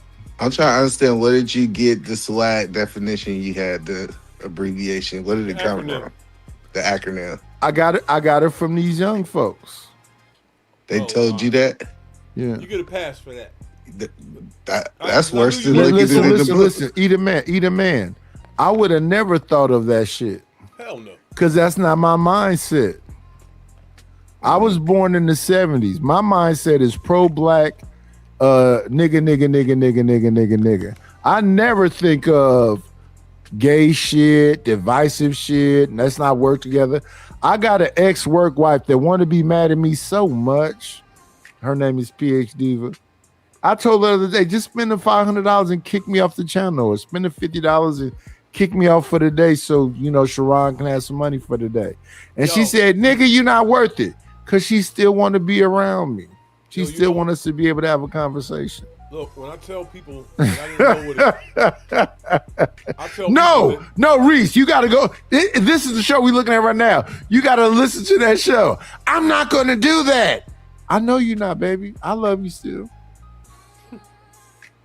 I didn't know Sharon, listen, Sharon be trying to check me saying, I just keep saying you his ex-work wife. She is my ex-work wife. I'm not making that up. That's a real thing. I don't want no smoke with her though. She's an intellectual. She got a PhD, so she's smarter than me. I got a GED and an associate's in business. So she is smarter than me. It's been a long time since I've seen that show. Wait, Reese, wait a minute. Reese, no, this is a fact. PhD was my work wife in the Black House. Reese was over there when that was going on. I remember that. That was brief. Reese. It was Reese. It was a year. It wasn't that long. And then it was a year. And then she chose up on me to get Hink. Jay Prince and Flora lasted longer than y'all did. Are you out of your fucking mind? Jay Prince lasted a month. Me and PhD was together for a year, sir. You know what? It was so long. I was kind of like, damn, this is kind of lasting a little bit. It was a year, sir. Jay Prince shit was for a month. Jay Prince marriage was lower than the Kim Kardashian shit. That shit was a fumble. Motherfucker was over there in the Black House going, is this real? Is this real? That shit lasted damn near a year. I'm not gonna say it was a whole year. I'm gonna take that back. It was almost a year. It didn't seem like it. Well, he deleted all his shit. If he brought his shit back, you'll see that shit was damn near a year. 8-9 months, something like that. You know what JP Prince realized, Nightish? He ain't like us. That nigga ain't got No, the he juice. say he better than us. I'm telling you, he's not like us. He said he was the Kevin Samuels of Facebook, and I'm the talking about their Charleston White. relationships. He proven that he can't stay married. But Yo, he you don't know wanna what's be. crazy, dog. Young boys was talking all that the same shit Kevin Samuels was saying in the 90s before some of these niggas was born, dog. Same lyrics, same things were happening. Kevin Samuels didn't start. And then Chalk say, "What makes me think she was my work wife? Because she said it. I didn't say it. She did. I don't. Let me tell you this about me, Chalk. I didn't just start drinking right now, so I don't know why Eat a Man think this is a new thing. I've been drinking since I came on YouTube. I used to fall asleep. I know you've been drunk. Listen, I used to fall asleep on Fight Club. I know you used to have the box of wine. I would argue with forget I was there? Anton, drink my box wine, and Then fall go to asleep sleep. on that bitch. That's where you got the representation of falling asleep with Fight Club. No, I was there, right? Yes, sir. Yes, sir. Yes, sir. I miss Hey, listen, I've been around here since Sharon had the motherfucking braids in his hair talking shit about black women. So I don't know how y'all made him whatever the fuck y'all done made him. He is not the woman whisperer. He used to I be don't think riding around in that car talking mad shit about black women. He wasn't talking about black women. He was talking about a black woman. That's the difference. Some black women. Yeah, he wasn't talking about black women in general. He was beefing with certain people or That correcting them. transformation was incredible, though. I couldn't believe it when it happened. Hey, he was mad niggerish back then, though, Reese. That's Now true. I don't know what this is. He is now, but I don't think shout he out to ever the been brother. no nigga. Now, We see, cool. y'all We cool. stretching the truth. No. We're not finna do this either, man. He was not cool being right no now. nigga. What? Sharon wasn't being no nigga. Well, what you call it? I saw like he would. He said Every that he was one of acting Fight like Club us. was being a nigga every day. Wait, Reese. Wait a minute. We finna this. Let's talk about this. That nigga Fight was Club wearing is jerseys. nigga YouTube. Wait, Reese. That That's nigga was not wearing being no nigga just jerseys. 'cause you He wore a had jersey. braids in his hair. He was talking mad shit for no reason. Wasn't no black women up there talking shit to him. He was just riding around talking about, yeah, the bitch. Can I say something? Anytime I hear a nigga with braids and a Reese jersey done on sat saying up that the in his bitch chair. He did about to this, say some real I shit. need to go Reese find. talk. I need to go find them clips so I can help Eat a Man understand. Yeah, find he was those mad clips. niggerish. Yeah. Yo, if you hit the link on a channel called Fight Club, that automatically makes you a nigga. Period. Me too. I guess we all niggas then, because we No, all no, didn't wait. I'm not talking about the Fight Club clips. I'm talking about before he got around Daryl. Before he, at the same time that Fight must Club have was missed going it. on. Let me see. I gotta go look back. But he definitely had his own channel before that. And on that channel, he was riding around in them fucking jerseys with them braids in his hair, talking mad shit. You know the stupidest thing I hear people say is he ain't marrying no black woman. Nigga, you beat your meat every night. What's wrong? A nigga, Wait. One Let me second, sir. finish. Let Don't me come finish. up here. No, sir. I thought I had a free voice over here. What's the? So you want to defend him because y'all married out? No, like the idea that people say a non-married nigga talking about you ain't married somebody, nigga, you ain't married no black woman either. Yo, so, but what? Never It's a stupid statement. Who said it though? No, I'm just telling you, like I'm responding to some niggas in the chat. But the whole gotta point that I'm understand how saying, some of his rhetoric comes off contradictory by him being married to. You gotta dig that, right? no, Because they talk about men most of the time, but black and white issues come up a lot. And Sharon goes in as if he's not married to a white woman, like she's not even standing there. No, listen, like, I got pushed back because I was saying this Asian dude need to get his ass locked up. Just because I'm married to an Asian woman doesn't mean I can't talk about Asian people. That's crazy. The Asian dude who ran behind the kid and shot the kid in the back. This is a 14-year-old, right? Yeah. When did that happen? Just recently. That's what you have heard about this? They're talking about this right now, Reese. Oh. Yeah, these are the two conversations being had right now because they just now talking about Carmelo because he's in court and they talking about the dude that shot the 14-year-old kid in the back right now. Them the two big stories right now.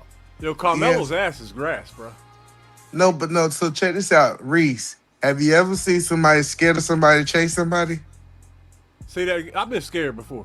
Well, it's the same. No, hold on. Listen to my question. Wait 1 second. Have you ever been chasing somebody you were scared of? Let me ask you the question. What's the Mexican that didn't do shit to that deleted the young black man? He talking about down in Florida. What's his name? I know Trayvon Martin is the black kid name. What is I don't remember the guy name, but it was the Trayvon Martin case you talking about, right?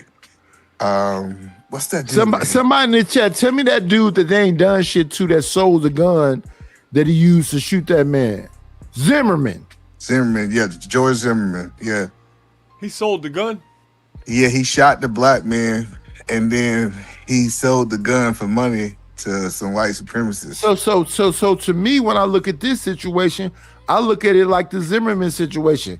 And I also look at it like, what's the goofy white boy, Chud the Builder? Yeah, I think Chud gonna get locked up though. Yeah, I look at him as the same way. I'm behind on all this bullshit. Chud the Builder, Zimmerman, and this Asian dude that popped this. Listen, they walking around dick on hard wanting to shoot a young black man. Who is? So Reese, let me catch these you motherfuckers from a lot of different nationalities. They don't have to be Asian or Mexican. It's a bunch of motherfuckers want to pop a young black man. Well, let me catch Reese They would love to hit a YN. So let me catch Reese up. Asian dude own a store in the hood. The young boy go into the store. The son say they see him stealing water. He wasn't stealing water. Young man run down the street. He run down the street. The son chase after him. The daddy followed the son. The son say he got a gun. Daddy shoot the black boy in the back 2 times, right? Yeah. But they said the reason they shot him in the back because they were scared of his life. I've never seen somebody chase after somebody they scared of. Yo, there's a 1,000% you're leaving something out. That's what niggas do. I'm gonna go find out what it is on my own. What am I? You said I'm leaving it out? That they said. Listen, there's a thing that people do because they did it with every single story that you just talked about, and they left a whole lot out, all types of context and everything, and it's so fucking evil and racist to do 1 second. Give me 1 second. You might not be because. Give me 1 second, y'all. Calm the fuck down.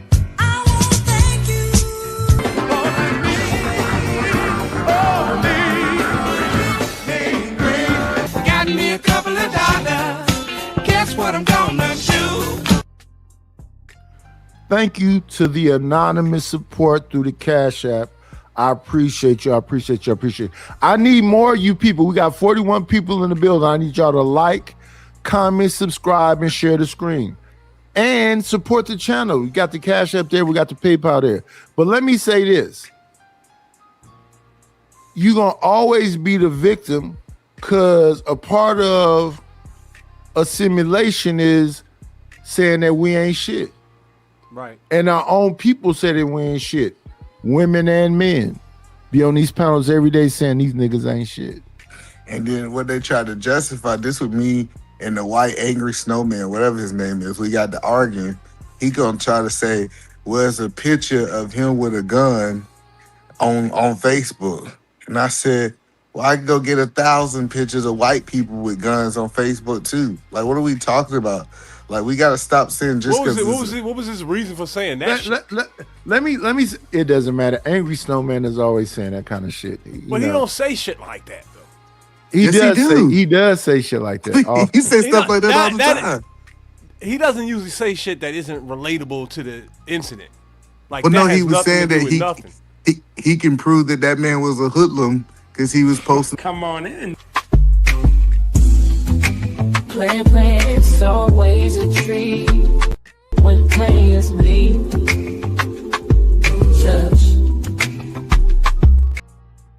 Look, the thing about Angry Snowman is this, Reese. He think he's Jay Prince. He's a white, black, angry baby mama. He cool, yo. Because he's a stay-at-home dad, white He's man. not bad, yo. Angry Snowman is not that bad. I'm positive at some point he's gonna put a bonnet on and act like a black woman. Nah. What's going on, Truth? What's going on, Mike? Good morning, sir. Shout out to Body Moore. Yo, I want to talk about this kid, man. Did this kid have a gun or not? Yes, he had a gun. Oh, shit. Why the fuck didn't you tell me that? I said that. What y'all talking about, ladies? We didn't get to that part. The Asian dude that popped the 14-year-old. The We really talking about Sharon's show the other day about racism, but right now we're talking about the Asian guy that shot the 14-year-old.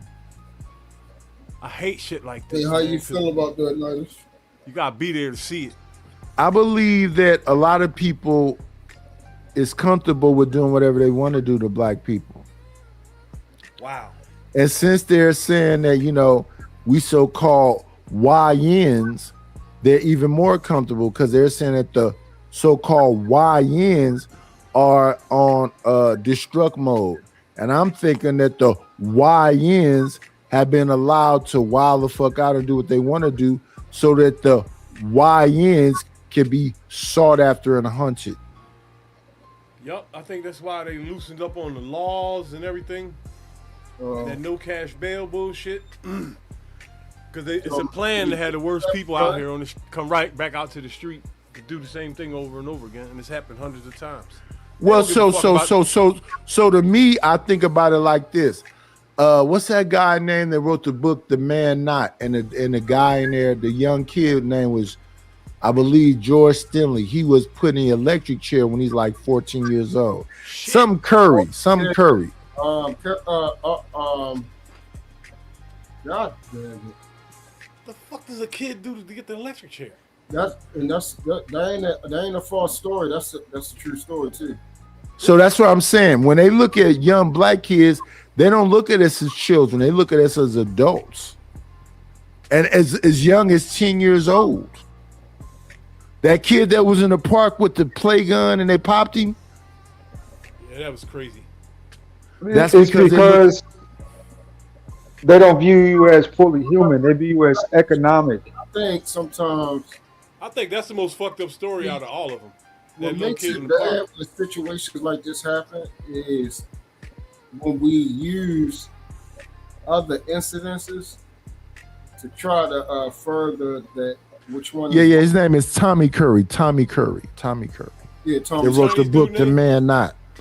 And as the boy that got electrocuted name was George Stinley. So, from when I heard the story, the kid was in the spot for. They say he was in the spot for a minute, like walking around the store. They said that he also tried to steal, and they also said that what else? They said that the gun was there, it was real, and that he brandished the gun, that they threw it.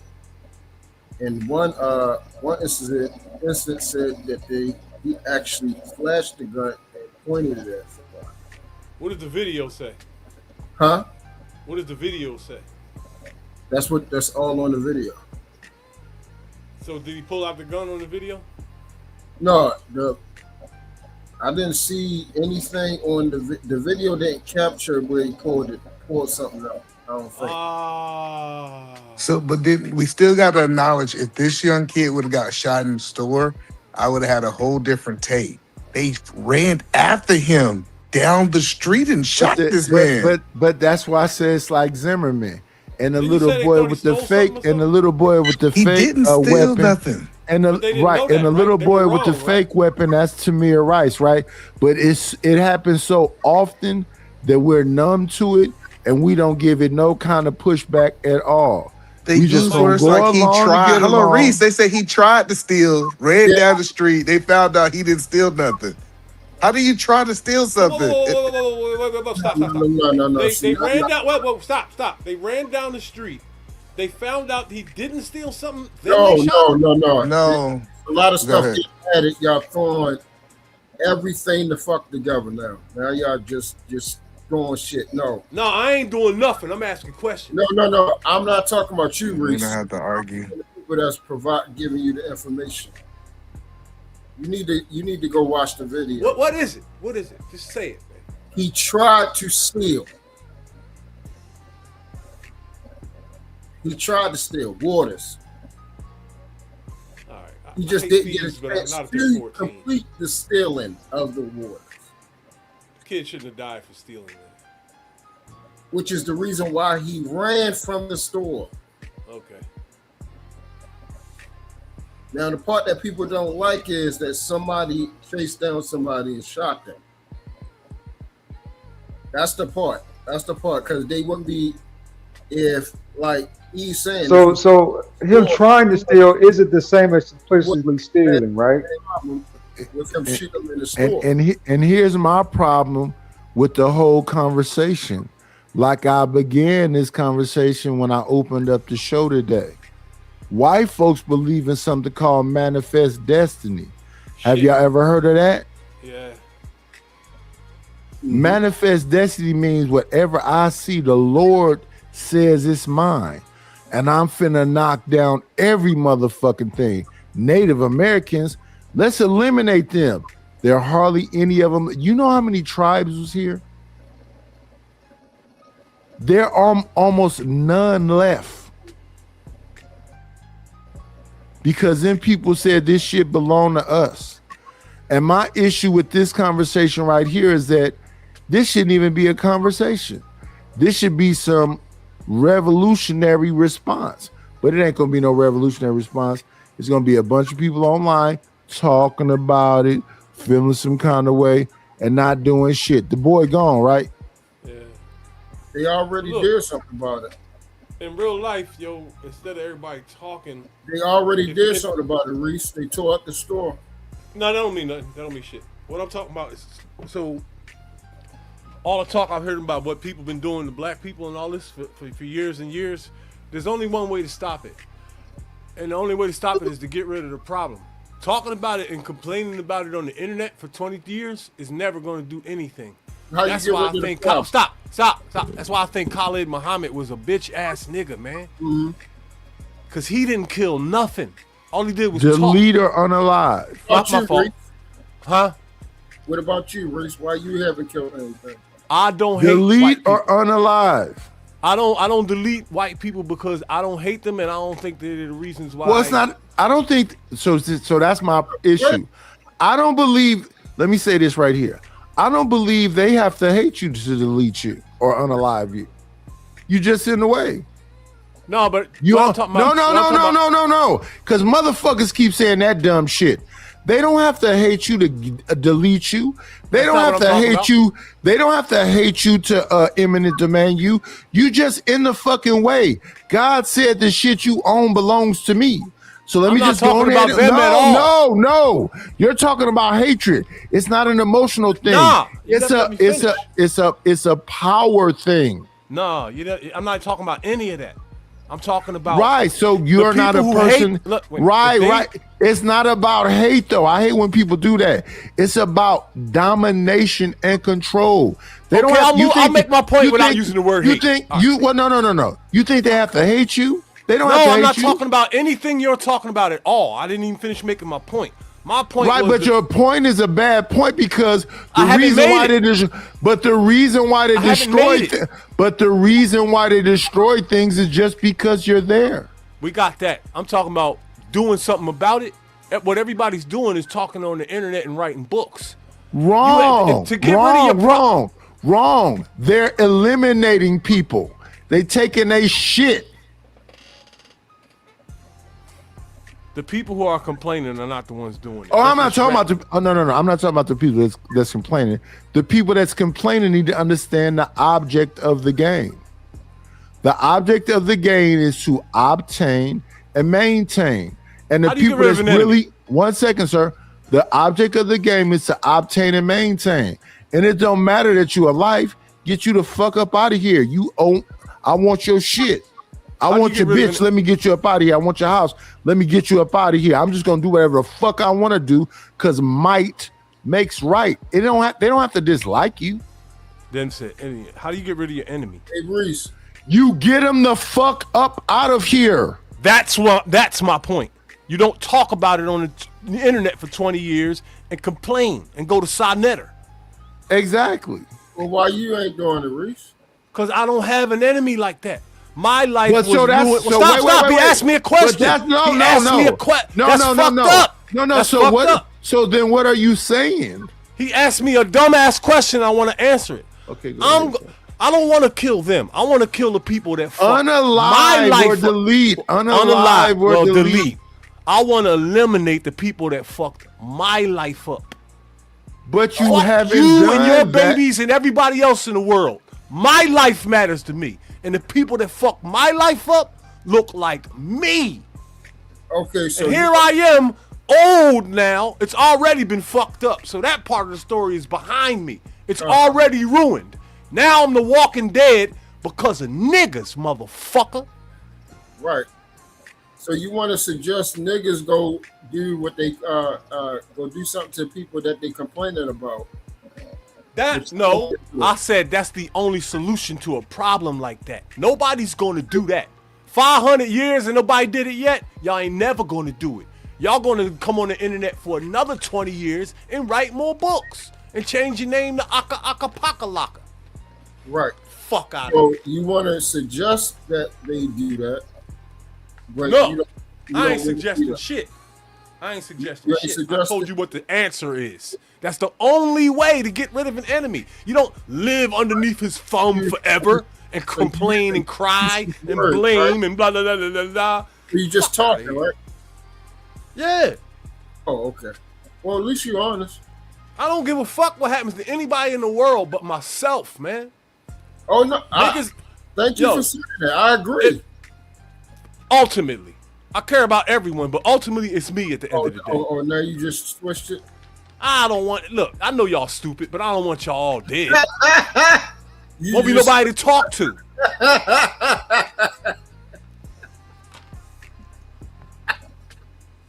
That's a fucked up joke. Here's the thing, truth. Equal rights deserve equal lefts, right? Wow. Oh my God. No, I'm asking, gender war. No. Now, I'm not talking about gender. I'm saying that equal rights deserve equal lefts. And the problem with us is that we not being no equal left motherfuckers. We just going along to get along and try to play the game that they create and talking all the goofy shit. So I would suggest shut the fuck up and be the bitch that you are. Thank you. Because I'm not killing nothing. I agree. Unaliving. That's how. Listen, let me tell you how much control these crackers, these small hats got over us. You gotta say, you gotta say, unalive or delete, because you're gonna fuck around and lose your channel. What? But you better stop saying that K word. It goes into what you better not say that. You better not say that J words. You better call them small hat. Because that's what I want to actually. They dominate and control. Right. They sure Yeah. And we don't dominate and control. So if you don't want to be a fucking man, which is about domination and control, and these bitches don't get it. Yeah, I'm not supposed to talk nice to you. I'm supposed to tell you what the fuck you supposed to do, and you supposed to do it, bitch. And if you don't do it, then I'm not a fucking man. When they keep talking about you don't have to be disrespectful. Yes, I do. I need to tell you, shut your motherfucking ass up and sit the fuck down and go feed my fucking kids, bitch. Go make me a sandwich and stand in fucking vents until I want to fuck on you. Where the fuck is this coming from? So That's pretty amped up right there, bro. Yo, what the fuck just happened, yo? Hold on. So No. Truth. Come on now. Come on, man. Come on, dog. Come on, man. I see. What masculinity is? Am I lying? Is masculinity or not? Every man has that in his head. But No. Shut the fuck up and answer Reese, Sir Lord of fucking ADS and Truth. Is masculinity? Yes, sir. So masculinity sound. Wait a minute. Masculinity sound like, excuse me, baby. Can I get some head? Can I get just a little bit? Can I just suck the tip? That's what masculinity sound like. Yeah, neither one. Or does masculinity sound like no? Does masculinity sound like, bitch, if you don't bring your motherfucking ass up in here and get this motherfucker off, I'm frustrated. I need to come right now. I want y'all niggas to lie to me right now and say, at one point in time during your existence of life, you didn't beg a bitch for head. No. Hell no. What the fuck is wrong with you? That don't sound. Listen, wait. Wait, Reese, 1 second. The bounty is now in effect. Nigga, say that one more time, Lord ADS. Crazy, yo. He is fucking crazy. Say it again, Lord ADS. Excuse me, ma'am, Miss Lady, ain't he old like us? No. I'm going to talk to Lord. No, ask a bitch like that back in the day. You get a charge. No. Excuse me, ma'am. No. Truth, you shut the fuck up too. Excuse me, ma'am. I don't want to be disrespectful, but could you put the head in? Y'all saying that? That's what this nigga just made it seem like. No, I know. I'm asking. Do y'all agree with what he just said? Fuck no. So wait a minute. Y'all are saying, listen, are y'all saying that niggas is not doing that? They taking bitches on vacations and to dinners and buying roses and every single thing else and then saying, excuse me. At the end of the night. Yes. A lot of niggas do that. That's what's wrong, nigga. No, my question is, no, that ain't even. Wait. Truth. I moved to a bitch house with two black garbage bags with my Timberlands in it and her PlayStation and ate her kids' Go-Gurts and put my dick on her face at 2 a.m. I didn't ask about shit. Wow.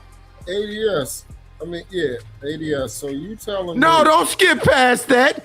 This nigga said you gotta buy dinner, take her on vacations, make sure you put her on your life insurance, and do all this shit, and then beg. Hold on, let me hit Lord AS or something, right? First of all, these chicks out here freaky as a motherfucker, and that's usually the first thing they do. ADS, so I'm gonna ask you personally. You had to beg for some sexual attention? At point, yeah. Nigga, wow. You know what I'm saying? You done got desperate. It's 2 o'clock in the morning. I'm an old man and I ain't doing that. Yeah, you gonna say you I'm old and gray and I ain't doing that. Just a little bit. That's crazy, dog. That's creepy. Bro. Yeah, and it is kind of creepy. Especially in the 80s and 90s for our old asses. You wasn't asking no chick to do that. 2026. You broken ass men. Yeah. 2026. Not that you ain't had no pussy in 8 years. Cause I'm not finna beg no bitch for none. Hell. If you wanna fuck, let's fuck. If you want to be in a relationship, let's be in a relationship. If you want to be in a marriage, let's be in a marriage. What the fuck am I spending all day trying to convince a bitch about any motherfucking thing? And I don't understand how y'all getting that fucked up. I talk like this, bitch. I don't talk, oh, excuse me, ma'am, Your Majesty, like I listen to some of these women on here, they be saying whatever else. Y'all just want to dog a bit. No, I don't want to dog you. I want you to respect what I am because I'm gonna respect what you are. And respecting what I am, I don't have to ask you for nothing. And respecting what you are, you don't have to ask me for nothing. I understand what the role is I'm supposed to play. Are you willing to play your role? If you're not willing to play your role, stay along, bitch. Be Melissa Ford. Hey, ADS, because I gotta know this, man. ADS, you ever be Ebony K. Williams. No, she couldn't get me. Melissa Ford could. Just for the record, Truth, nicest response is the right response. Now, what is your response? No, I'm asking you. I'm asking, have you ever lived with a woman?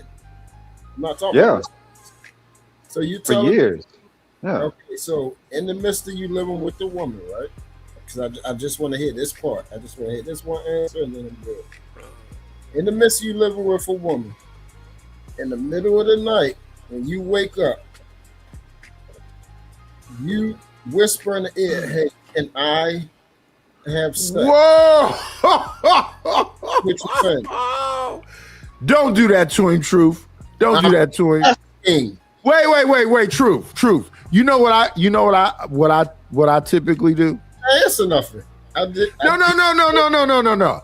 I just grab the back of your neck. You know what it is. What's it talking about? ADS. I'm gonna pull you to me. You already know what it is. What the fuck? No, go. Okay, Lord ADS, please answer that question. Answer that question honestly.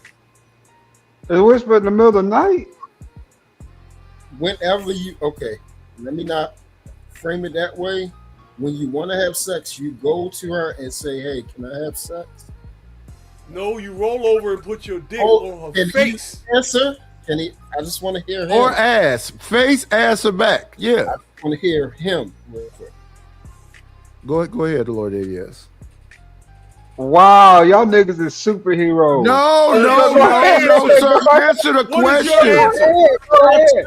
Every time y'all talk, he's gonna keep doing that. ADS, can you please just answer? No. You saying no? What? Which one? No, you don't have to ask in a long-term relationship. Like you said, dick, hand, something, back, nigga, if your dick's hard, anything of that nature. If you're in a long-term relationship. But if you're doing the hit it and quitters, sometimes, you know. If you're doing a hit it and quit it, 9 times out of 10, the chick is savagely attacking your zipper on her own. That's where I'm. See what I'm. Listen. Here's my problem with when I'm listening to Lord ADS. That nigga say he work out all the time and do all this shit. He got his hair braided into 2 braids. He done got a fade and all this other shit. I'm fat. My teeth are fucked up. I'm bald and all this other shit. She pulling my pants off. The fuck is he talking about? You mean to tell I'm not talking a long-term relationship? Lord ADS. Well, no. Mariah Carey had a song said, "We belong together."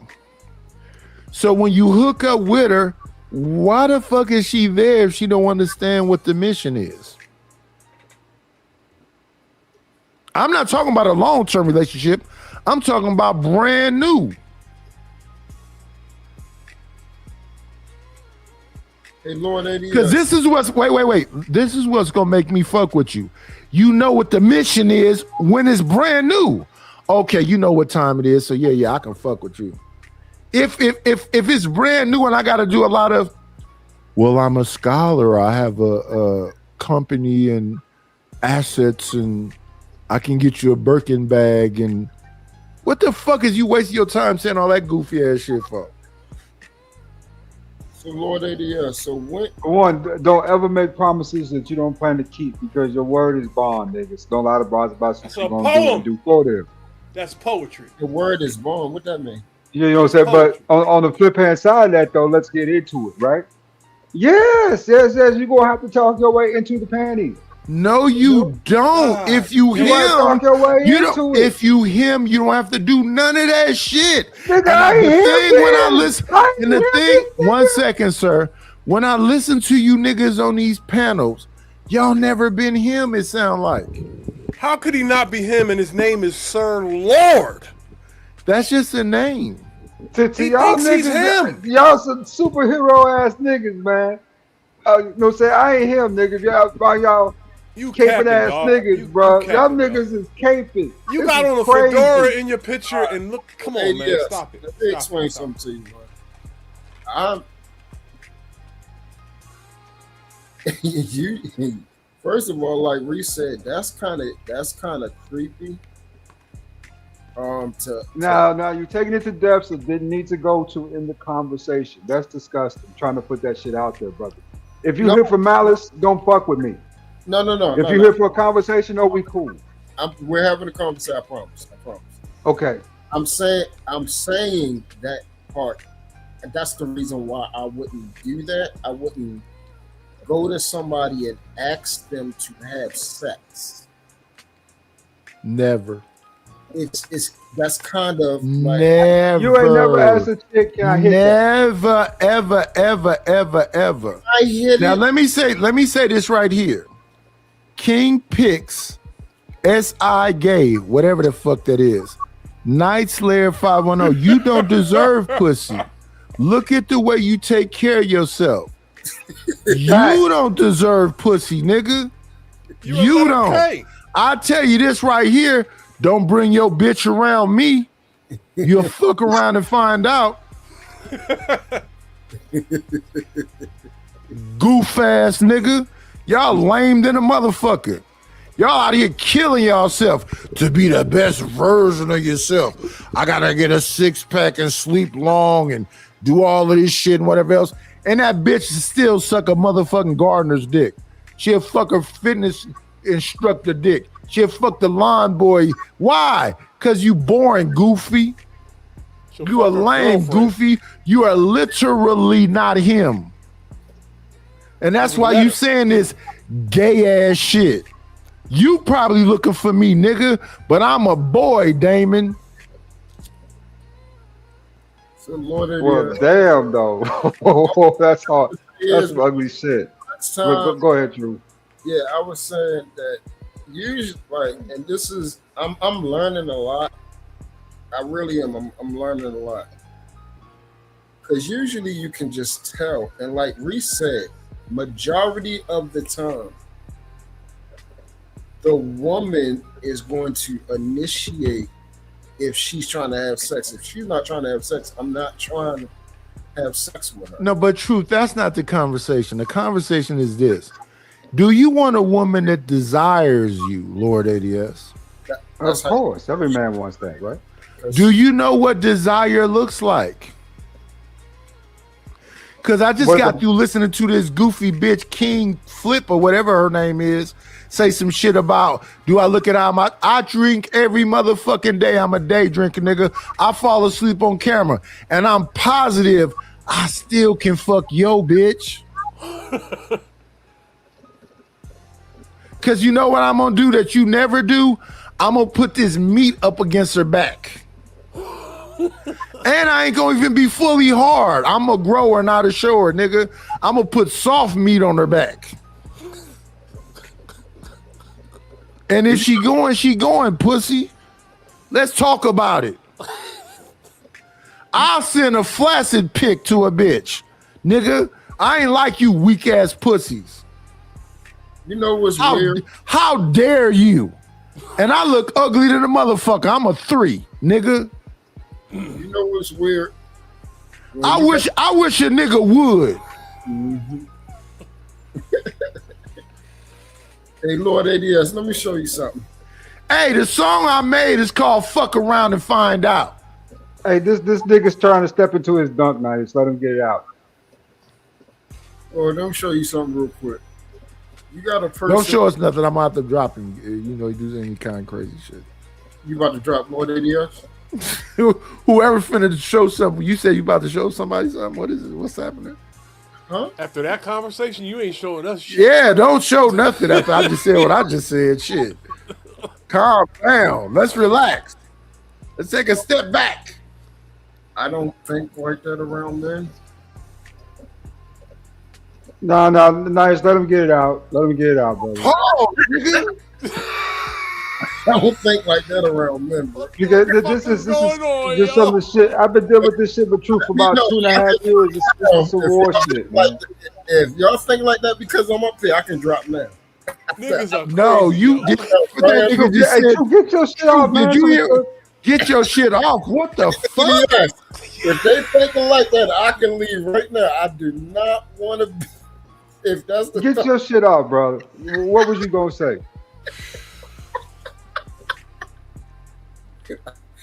No, Truth. It's just the way that nigga Lord ADS talk. That nigga say crazy shit. No, when I was trying to explain to you, ADS, you have a person in the chat, right? When they say, so we're talking about women and sex, and they said truth is definitely kept about having sex with women when everybody up here knows that is not true. Number one, I have evidence that has happened because I have a child. So something has had to happen. Dumbass. Dude, get over them and get to me, please. The suspense. What? Stop saying shit like that. Yo, that's 3 in a row, nigga. Because you were going to ask me a question. I want to know what the question is. Now, I'm curious to know what it is. No. What? No, what I was Wait, respectfully, Lord ADS, that's how the bitch supposed to be. She's supposed to be curious and want to know what the question. Well, stop saying shit like this. Yeah, don't. Honestly, but all those you talking to everybody but me. Put the focus on me. Stop saying shit like this. He not even talking to me and Reese. He talking to you, nigga.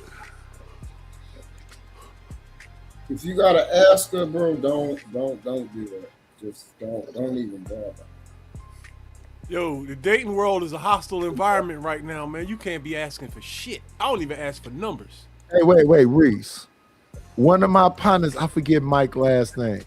One of my partner's girlfriends said, I know somebody for you, Nidus. I said, really? You know somebody for me? I said, you know how I am, right? She said, yeah, I definitely know. I was at their apartment and she brought her girlfriend over there and her girlfriend sat in that room with me and she was scared to fucking death. She said, like, what you want to do? I said, I want to lick your eyeball. What? Do that in 2026, you getting some handcuffs. Say what you want to say. I've licked, and listen. Say what you want to say. I can't be around no punk bitches. I need a tough bitch. I don't want no damsels in distress. They said when the next day, my partner girlfriend who set me up with that girl said, you scared the shit out of her. Why were you saying all that crazy shit? I said, what? I was confused. I said, what did I say that was crazy? She said, you said you want to lick her eyeball. I wanted to lick her eyeball. I wasn't just saying some shit. I really wanted to do that. You know how painful that would have been? It's not painful. It's just my tongue on your eyeball. Nigga, can't nothing touch your eye.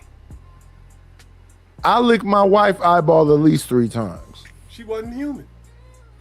She was a human being. It's all good. Doppelganger. I've licked a couple women's eyeball.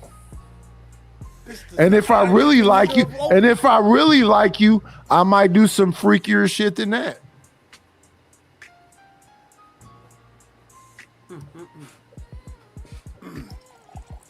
get a name for that, like in your hood? Nope. You just didn't know about it. Oh, maybe. Yeah, well, maybe they called me something. I don't know. Yeah, about that's it. that eye-looking nigga right there. Maybe I didn't. I never heard about it. Yeah, but a lot of these niggas that was supposed to be the boss and the big dog and blah blah blah blah blah. Yeah, I slept with a bunch of they bitches. Yeah, that's I make that my business. Any city I go to, I'm fucking the king's wife when I get there. Period. Yep, it wasn't no big old thing. Just a part of the game. So when I be on here and I be hearing people say, "Nigga, you can't get no pussy," don't bring your bitch around me. Nope. Don't even send her to Whole Foods by herself. For I'll damn get her in the sure. parking lot. For damn sure. I will hunt her. I've been to plenty of fucking day parties where the woman walk up to me and say, "Are you a jazz singer? Are you a blues singer?" I said, "What makes you think that?" It's a lot of women walk around this motherfucker that just want somebody to gnaw down and get busy and give them the business. I can't help it that you whooped and pussy and can be dominated. They call that a sub. You looking for a dominatrix. You do some weird shit to me, it's up, nigga. Shit. Damn. It's up and it's stuck. I'm finna see if he gay and try to put 3 fingers in him. That's some Lord ADS shit. I ain't going. No, sir. No, sir. We don't do no shit like that around here. You think they won't check you? Shit, no. No, sir. Checking me be some shit they gonna have to really make sure they ready for. I don't think they're ready for that. Chicks have told me about some bona fide killers that they have done that too. Exactly, because they listen. This is serious. This is serious business out here. Yeah, it is. Yo. It's crazy. The fact that y'all be talking about sex like it's it's kind of like we just hanging out and figuring things out, and I'm gonna be shy and you're gonna be shy and we don't know if we really want to. Nah, it ain't that at all. Not that you fat. I'll take all these motherfucking clothes off and show this bitch my titties and my fooder. I got an upper dick area fat, like a bitch got a fupa. I ain't scarred. Yeah, it is. Let's go.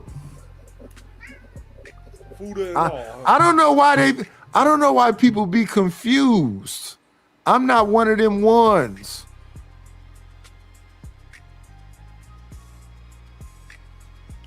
What's a fooder, Nightish? Fuck around and find out what it is. I'm not like Reese. I'm not gonna be on camera shirtless with a fucking bucket hat on and trying his best to. Listen. If y'all like what y'all see, send a Cash App in and I'll send Reese information to y'all.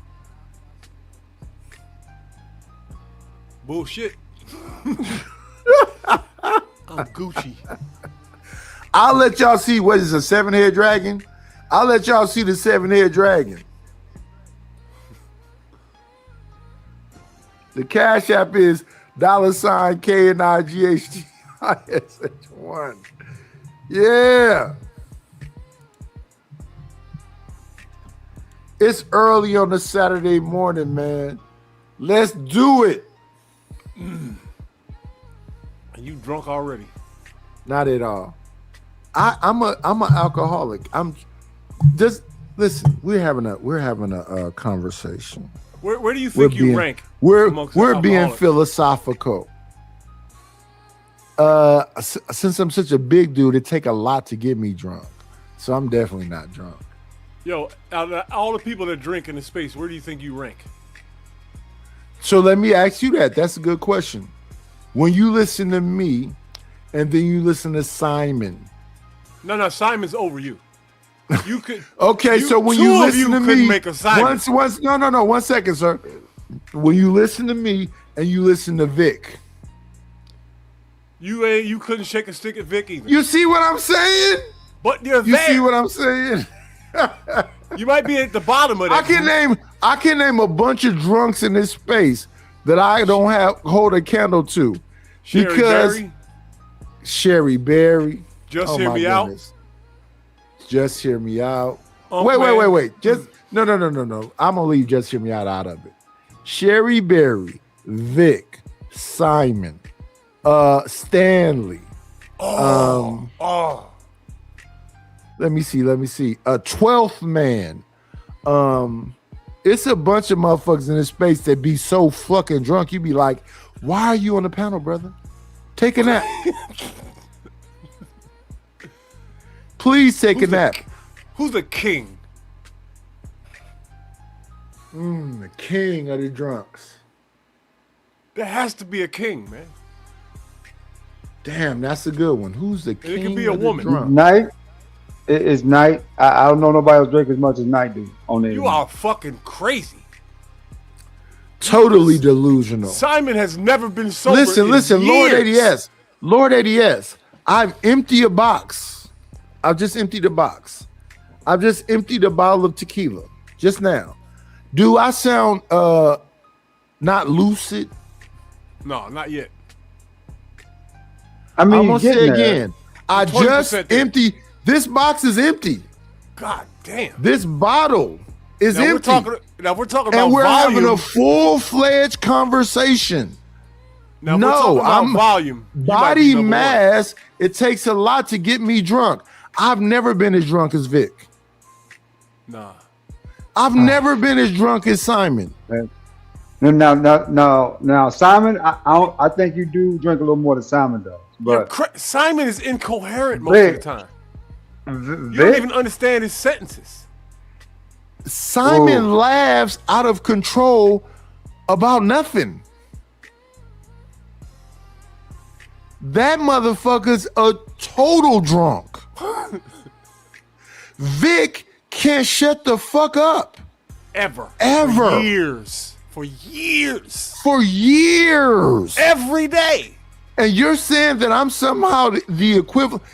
Lord ADS, I could have a whole intellectual, lucid conversation with you about any topic right now. And I've been drinking this whole night. I can be patient, understanding, and all of the shit. From this point forward. Yo. And what I'm asking these 49 people in the chat to do is hit the like button, comment, subscribe, support the channel by Cash App or PayPal. And all I'm going to do is get some more wine and tequila and keep having this conversation with y'all. Why? Because it's not about the alcohol. The alcohol, listen, you definitely going to love me without wine, straight up. And you definitely going to love box wine nightish. Niggas literally say, we want box wine nightish.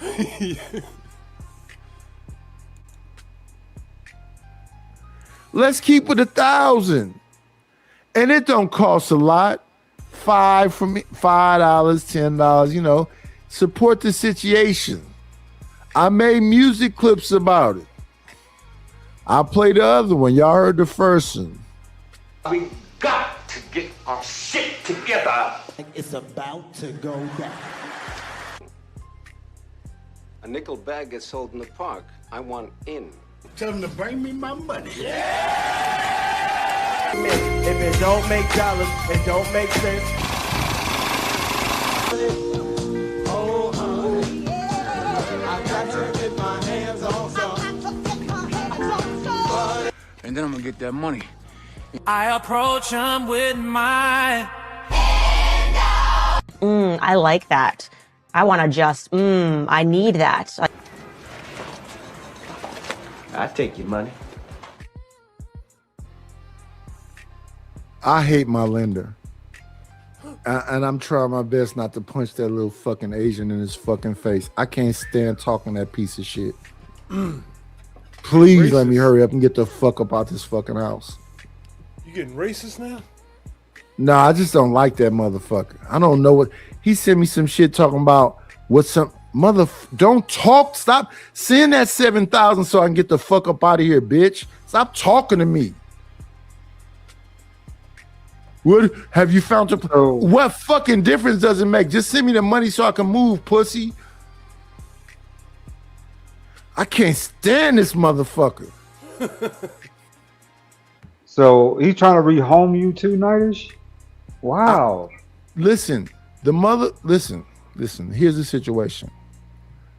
I came into this place and I put 30% down. It was like $142,000 on a fixer. I said, okay, I got all this equity. I talked to my lender and I said, give me the money to put a brand new roof on here, get brand new plumbing, get the sewer lateral fixed, and put new floors in here. Everything else I can do because I pretty much do that work anyway. I build homes. This motherfucker said everything outside of no.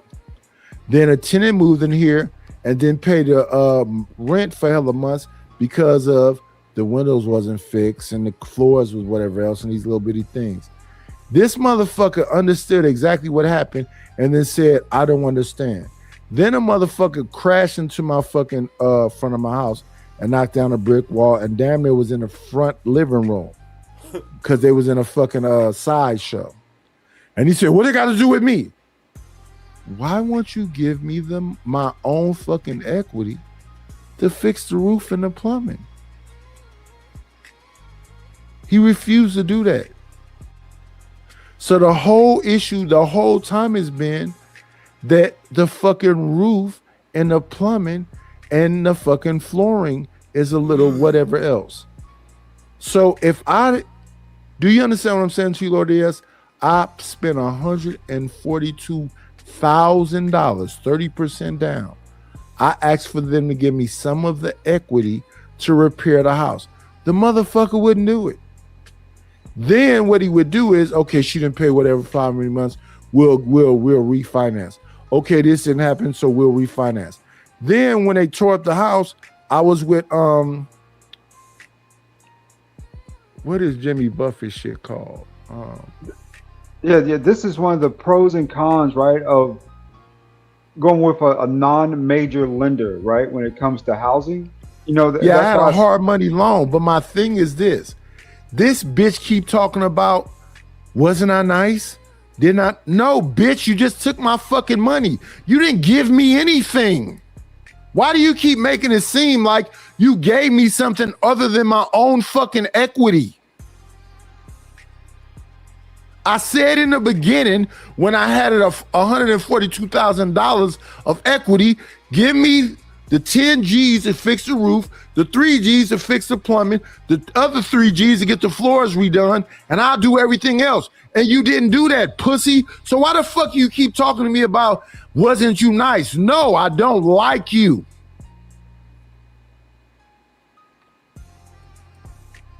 And right now, I'm finna sell a house. Send me the $7,000 to get the fuck up out of here. Stop talking to me.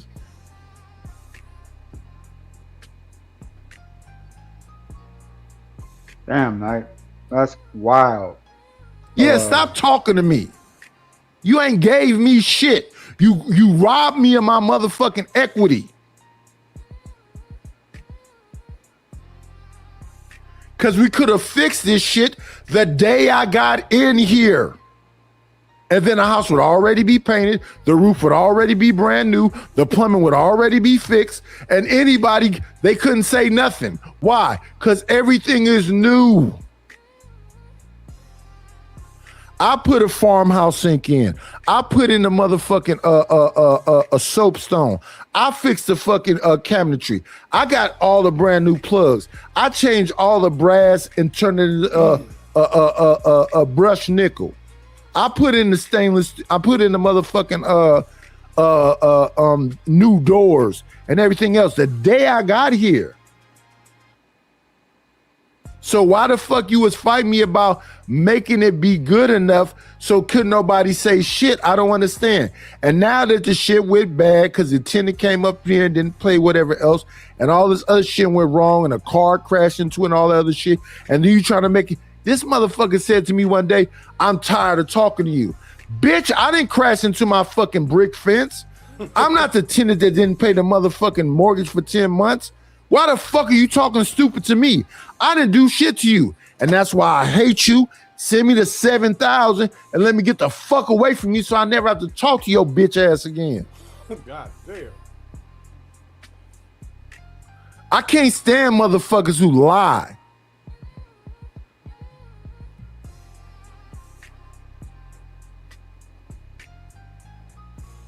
Berkshire Hathaway, thank you, Chicago River.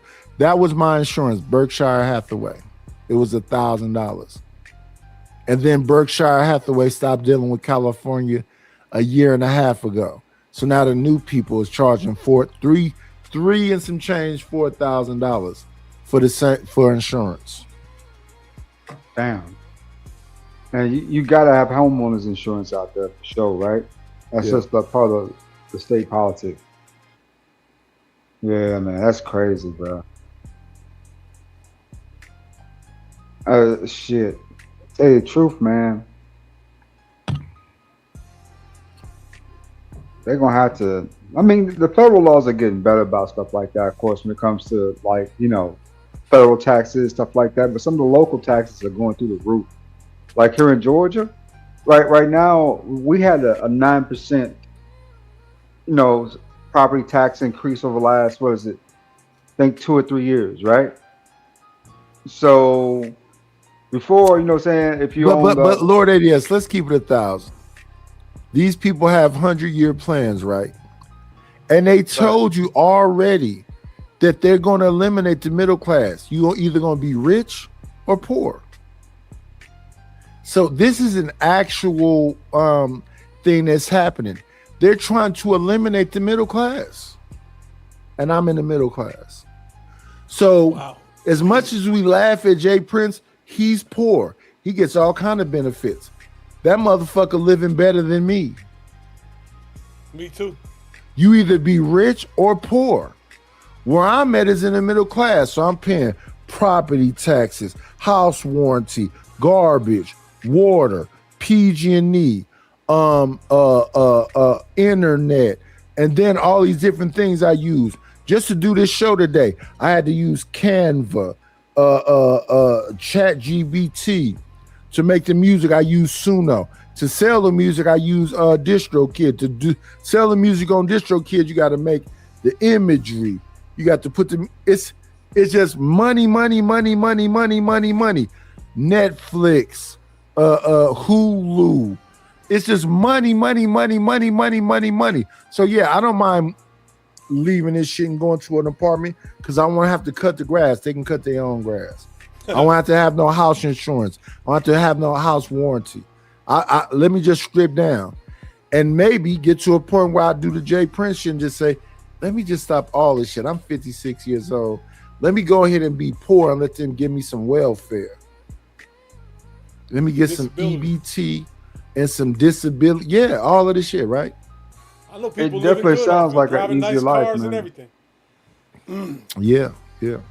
Especially if you're in the right financial position, right? Like if your house and your cars are paid off and then you get on that stuff, it sounds like it'd just be easy going at that point, you know, right? But the vast majority of people, I mean, depending on state, right? You get, what is it, $4K a month, food stamps, something like that? Something like that. I mean, most people's lifestyles allocate over $7,300 a month. So, you know, if you can live like that, but just think about that. If I be an ancient piece of shit motherfucker, I'd be better off than what I am using my own brain. Cause that's what the president is telling y'all. He's a fucking moron, and the butlers is paying for his lifestyle. Whereas me, I didn't get none of that motherfucking money during vid. I didn't get none of them loans and all that other shit while motherfuckers was going on vacation with that money and eating crab legs. So I'm the dummy. Cause I get it out the mud. I'm a dummy.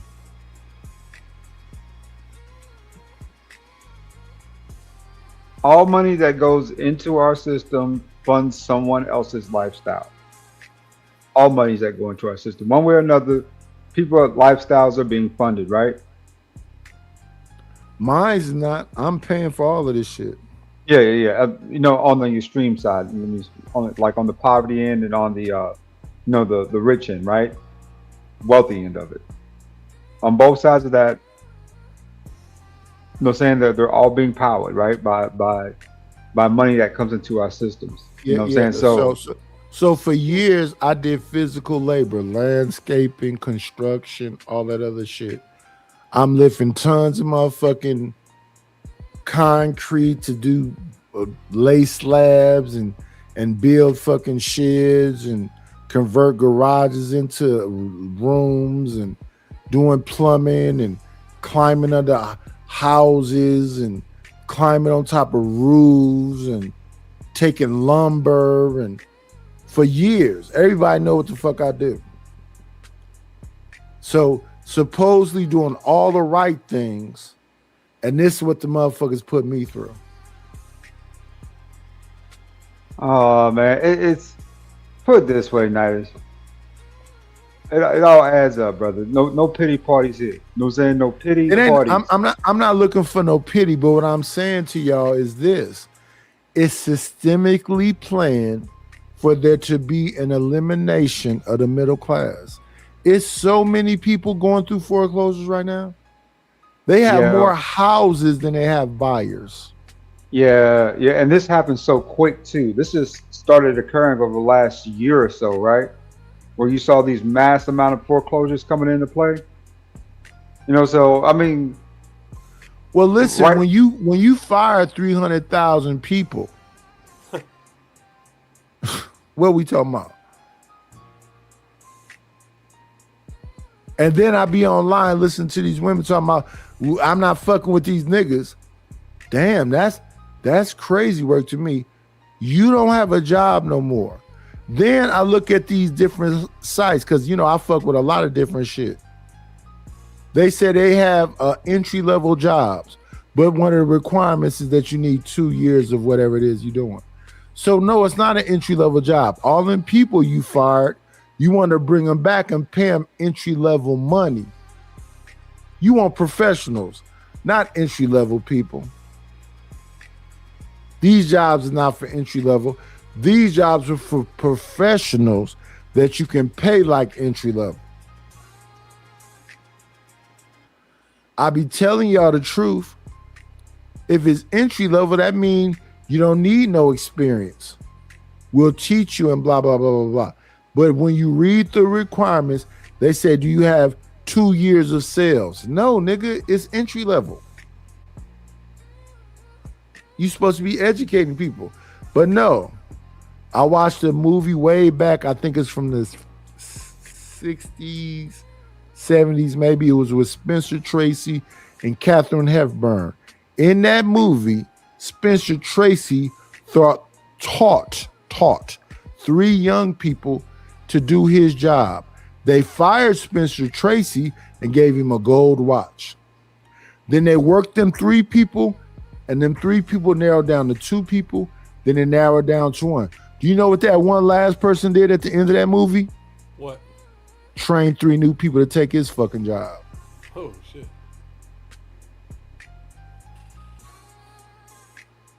That's the ugly reality. That really is. I mean, the way I see it, it's like this, Nice. Right now, like you were saying, everything. Why can't you let shit marinate for 2 seconds, Lord ADS? The nigga trained 3 people to take his job, and at the end of the movie, the last of the 3 trained 3 new niggas to take their job. So earlier in this conversation, we were talking about the Matrix and the Terminator. Sarah Connor gave birth to a child that created the Terminator. And then the rest of the movie is the fucking Terminator trying to find Sarah Connor to destroy her. In the Matrix, it was about the motherfucking Oracle. I don't think y'all be listening to what the fuck I'm saying. I'm positive y'all don't be. I be trying to give y'all some game, but y'all literally don't be listening to me. I don't give a fuck how drunk I am, how tired I am. Are y'all getting the fucking message? Men are worker bees. Your life means nothing. They don't give a shit about masculinity.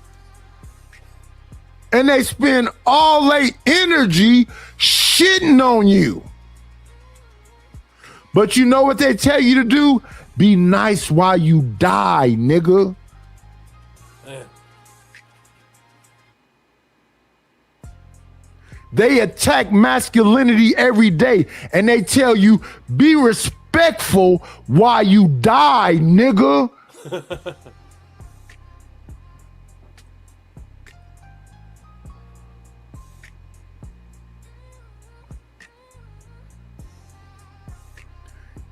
Prove I'm lying.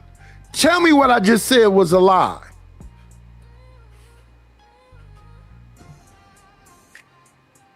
Stan She, you can come up here and prove it because you fucking woman oriented. Your whole thing is about being a worker bee.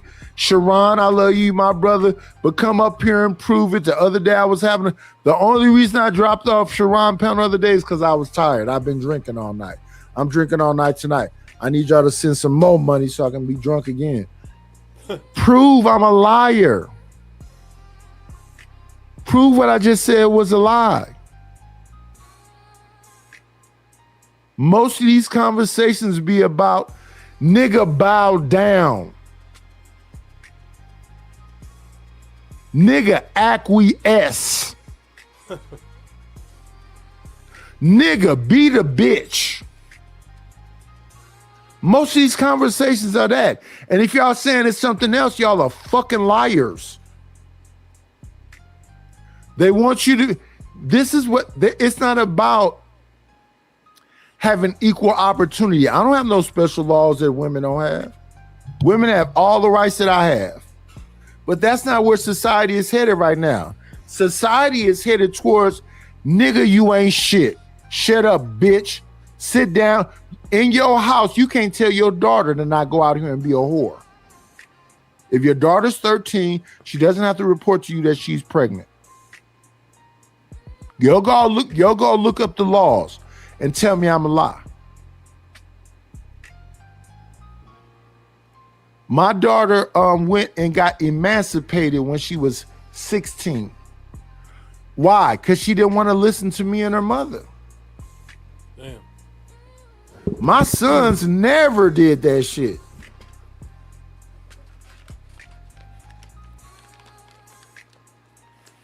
But I'll wait. I'm here. I'm finna be here. I got time today. Women don't want to be equal. They want to dominate and control. They want to own you. Prove I'm a liar. Anybody. I'm gonna be here. I'm here. I'm woke. I'm out of whiskey. I'm out of wine. I'm here. I'm woke. No one alive can disprove that. But I want them to because they keep saying that men is trying to dominate women. Where? Unless you're talking about like if you're Arab, you're talking about the Middle East or somewhere. Where in America are men dominating women? In Western civilization, where? It's gotten to the point where that's just lyrics that people say. Because they hear other people say it. That's what most of that shit is. You hear the same old talking points over and over again. So that ends the gender war shit. No, this gender war shit ain't gonna never stop. It's over with. Women run the world. You can see it that way. Western civilization, women run the world. So when she said, all the women is independent, throw your hands up at me. When little Boosie said, IND, blah, blah, blah, blah. Yeah, women run the shit. And you know what the crazy thing is? They run it and complaining about it.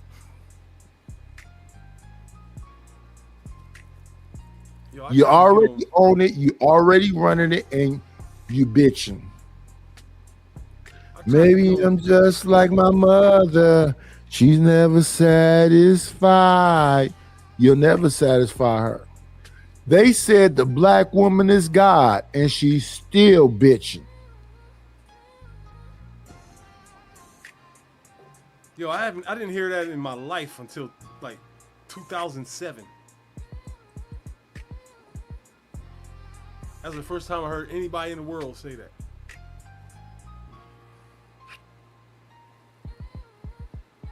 I mean, I hear you, but it's just not the case. Right now, let me shout out to my brother Sharon. Sharon, you got a woman over there putting you in your place, and she goes by the name of my ex-work wife. She keep publicly checking you. So let's go put some work in, right? Before you start asking for stuff, let's put work in, right? And then don't even worry about the other side. Just do the work, right? I think that if they listen to me right now, in our arguments right now, they will be much further than if they listen to you. But Ma, you're a separatist. What do you mean by that? You find all kind of ways to separate things. You don't believe in collectivism. Expound. You talk about ageism. You talk about colorism. You talk about all that divisive stuff. You you said you made a man dye his beard black. I did. That's separate. I did the other day.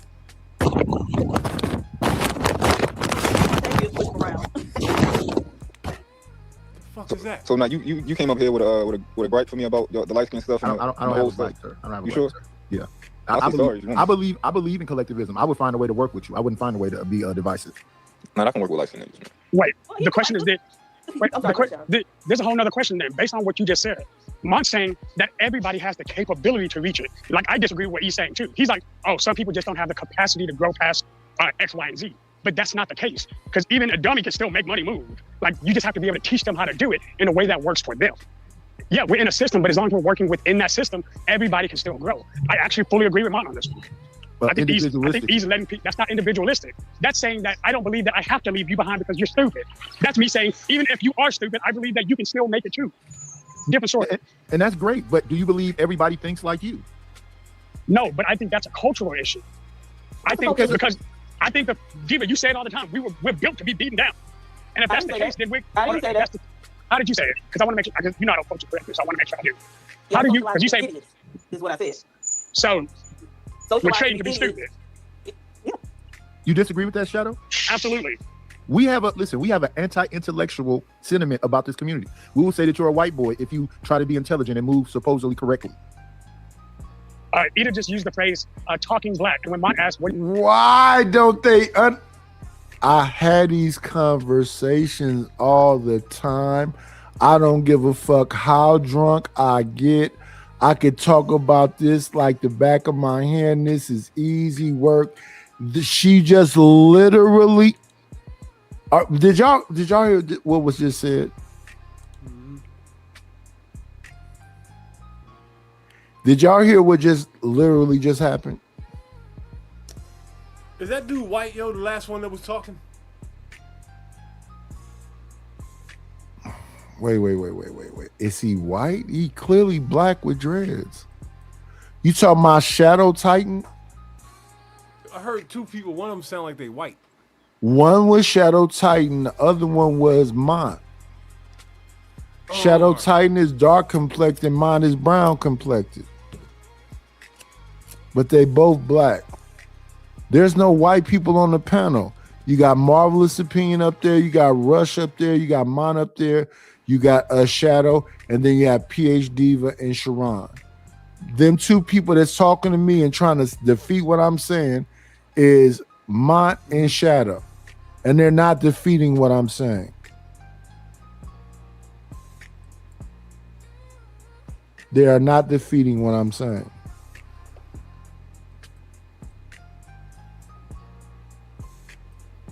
You mean by talking black? His response was, and I quote, I'm gonna make sure I say, if you don't know, you don't know.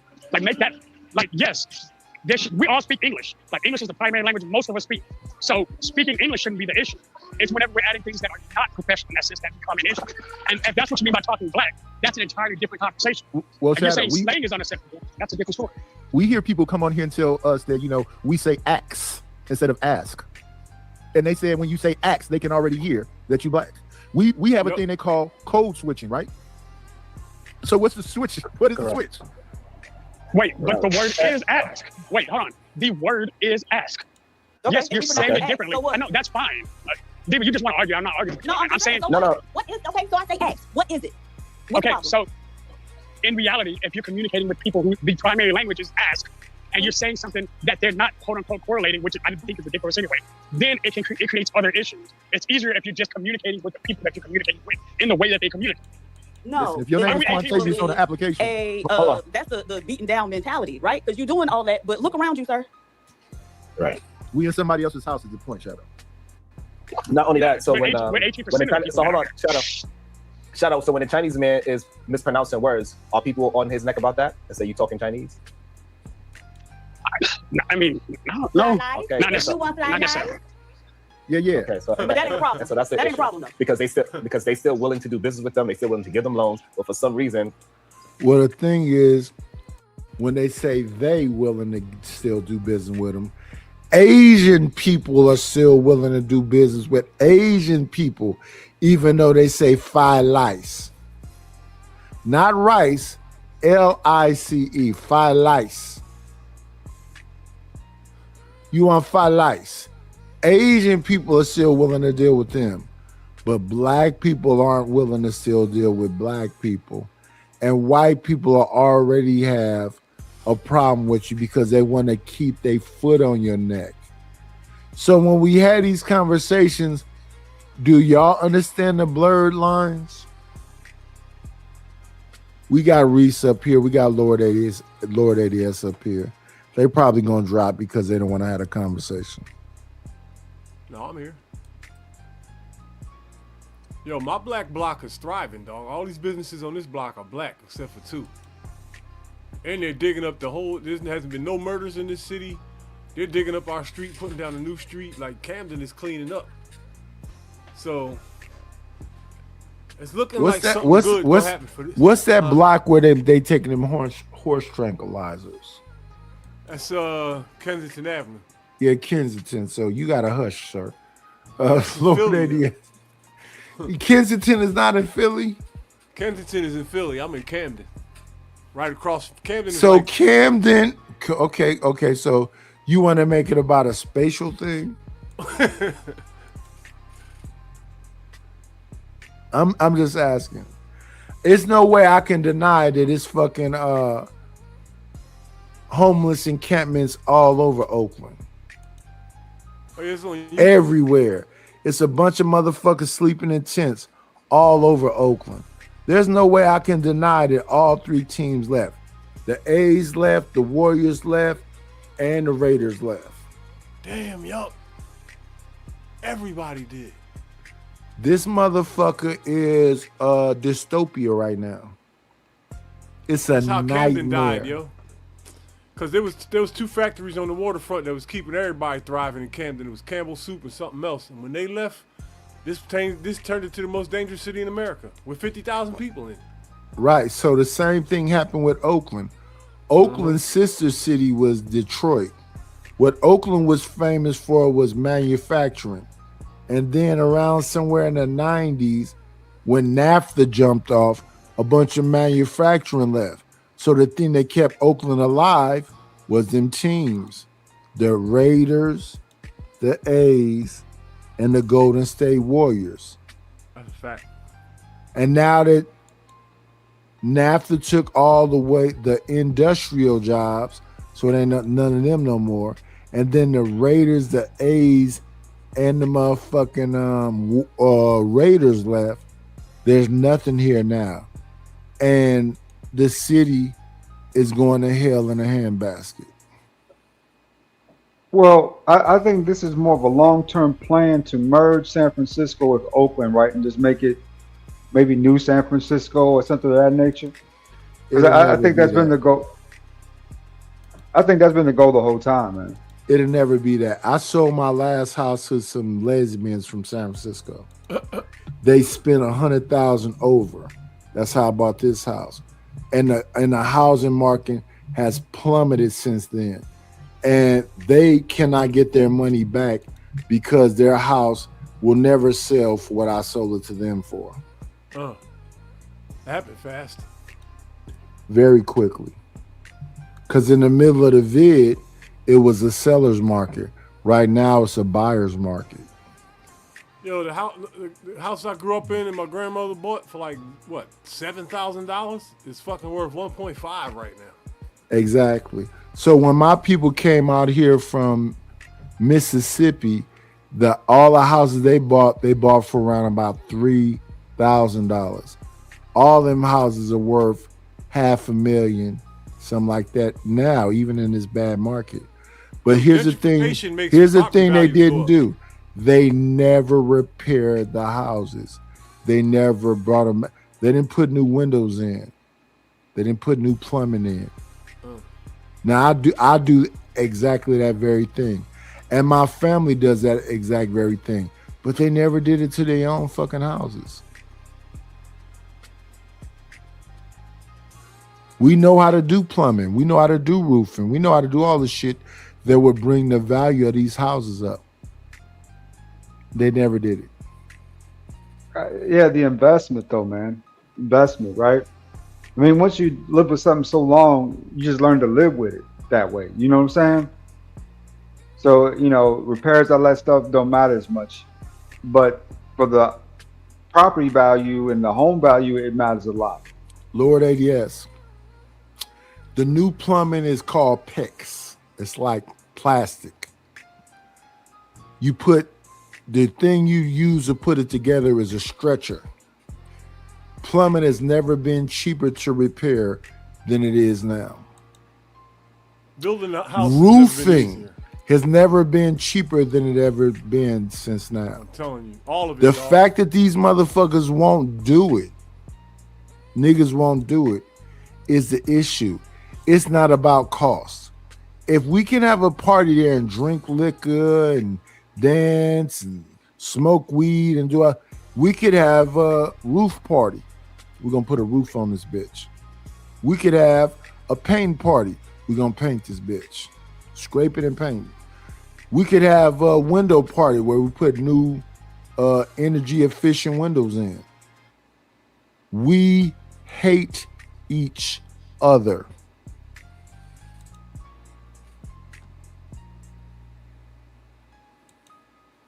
I'm gonna be here this morning. We got 41 people in the building. We've been here 3 hours.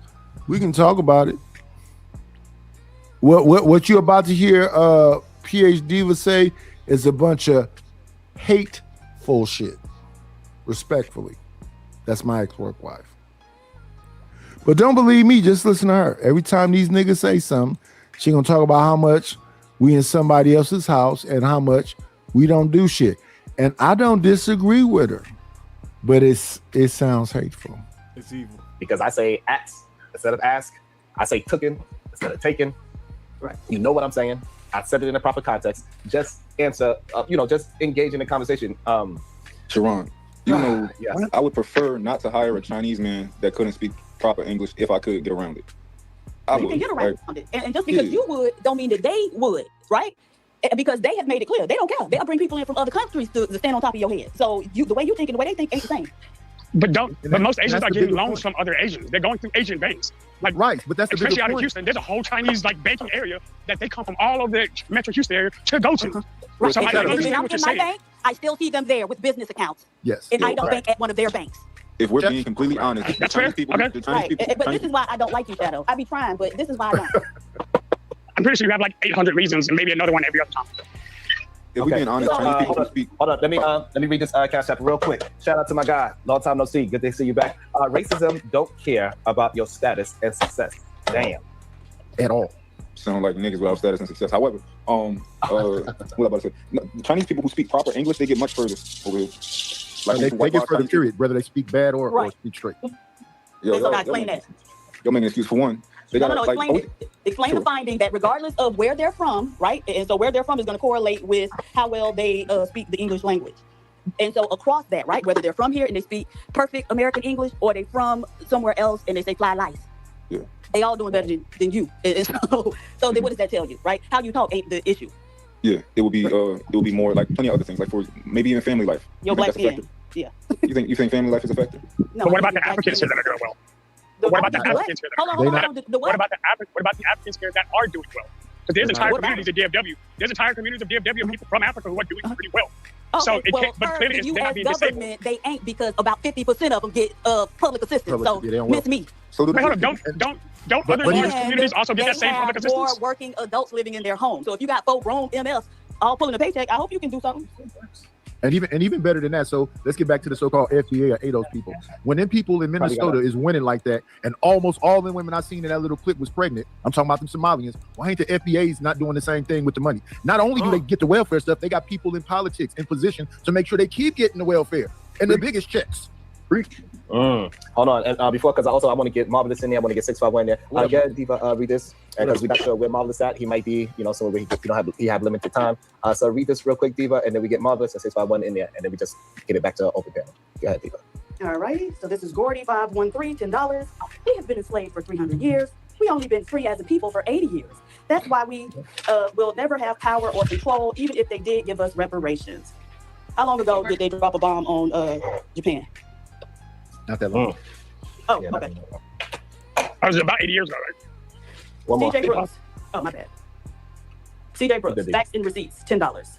The higher the property tax, the better the school. Access to the best education should be available to everyone. Education. Let me see. Nagasaki. When was Nagasaki? Give me 1 second. Because that's the thing they're talking about.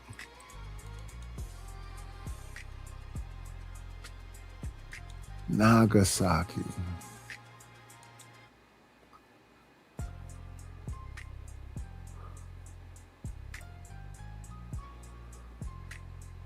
Nagasaki was 1945. So August 9th, 1945 is when they dropped that boom, boom, boom, boom, boom on Japanese Nagasaki, 1945. So not that long ago. But see, I'm up there trying to have an honest conversation, and I'm up there saying that the issue is that we don't get together. And do you have somebody saying, you should never fuck with a nigga? Fuck these niggas. That's PhD, yo. She ain't trying to hear shit no more. Not only fuck these niggas, don't even have no more of them. Is where you can make real change. Okay, but see, now then the thing is, there have been several reports showing that black people are overcharged in terms of property taxes, and so then the school should be better, right? Since the quality of the education is based on the property taxes. It should. But it don't. It definitely should. Right, but this is the thing. Black people come up with all these explanations, and there's a lot of research out there that's showing that ain't none of them it.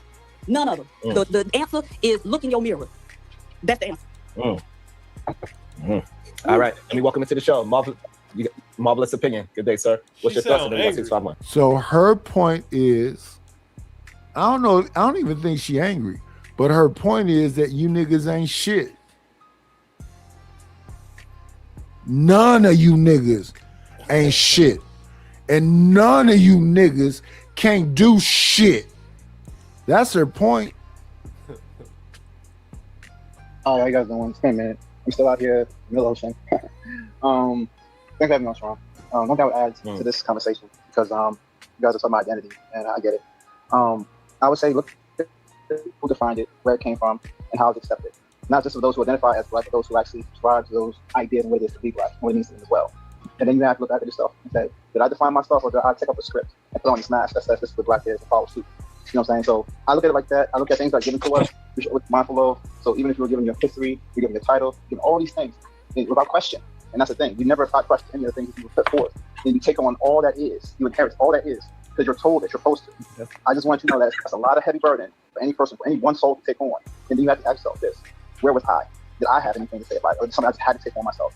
That's all I have to say about that. I mean, at the end of the day, you guys are trying to mine out something that I believe is unfair. In a sense, it's not that you chose this identity; it was given to you and defined and reshaped throughout generations, and you kind of feel hopeless in the sense of how can we have direction? We don't really control the narrative, and that's what I'm getting at. The narrative itself is not controlled by blacks. It never was, and it wasn't even created by so-called blacks. But yet, we still pick up the moniker, and that is, I think, that's the issue.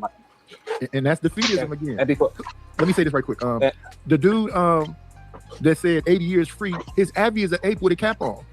CJ Brooks has said something about property taxes. I know Rick James said use and abuse, and that's what I used to do, but these people still use and abuse you. They want you to be, what's the dude's name? I think it's John Henry. They had to go up against the steam engine and he died at the end of it. That's what they want from you. You are the magic nigga. They want you to go out here and do this super stuff and use and abuse you. We're not going back to Negro Leagues. These black folks ain't going to quit the NFL. They're going to keep getting that check from that white man. They're not going to quit the NBA. Come on, y'all. And Marv, you're right. We pick up a script and we repeat the same stuff. We were slaves, and the man is on our back, and Black Wall Street, and Seneca Village. And... All right. Let me read this Cash App. Hopefully y'all can hear me. Mine. This Cash App is for you, Mine. Your status is a uneducated high school dropout. Sheesh. Wow. You want to respond to that, Mark? Yeah. I mean, no, I guess this person know me better than I do. So yeah. I do have a question for you, sir. Were you an athlete? To a degree, yeah. I my knee playing football in high school. Oh, okay, but not like past high school or college. No, I never. Okay. So he's Al Bundy. He did well at Polk High. Let me welcome 651 because he is cleaning up his garage. Clearly, let me welcome. No, I'm cooking. No, I'm just enjoying. I'm just enjoying the conversation. I'm enjoying this conversation. So I'm not even gonna say that. I'm just gonna eat and just enjoy the conversation. Good job, people. Let me go on mute. Sorry about that. Let me welcome into the show. Sharon. What's going on? Sharon. Real quick, can I say something?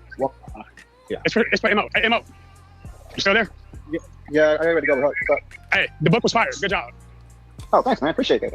I kind of think that people is tired of me, y'all. I kind of think that people want me to end the show. They don't want to hear this shit.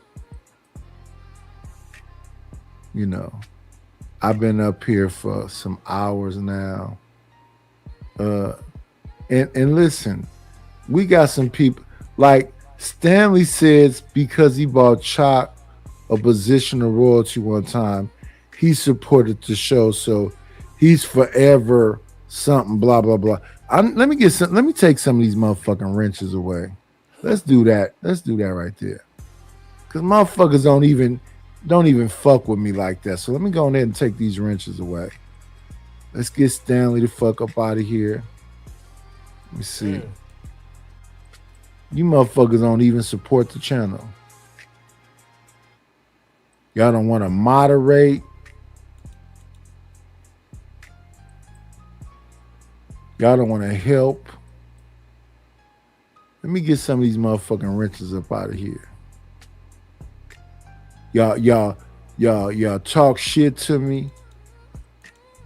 Let's go ahead and get some of these wrenches the fuck up out of here. I think I've been being too generous. I've been up here for hours having an honest conversation with y'all. And y'all so stuck on trying to shit on me and talk shit to me. Y'all can't even be, and you definitely don't motherfucking hit the damn Cash App. And you definitely don't hit the motherfucking PayPal. And then y'all come through and say y'all little shit and then dip. Y'all, you definitely not still in here. So yeah, let's go ahead and take some motherfucking wrenches away. Let's do that. How you know who's here and who ain't? I mean, you niggas ain't shit, respectfully. Respectfully, you motherfuckers is the fucking worst. I mean, I'm woke. I'm gonna still be here for a minute, but let me take some of these motherfucking wrenches away. You niggas is the fucking worst, though, to be honest with you. I did this. I did that.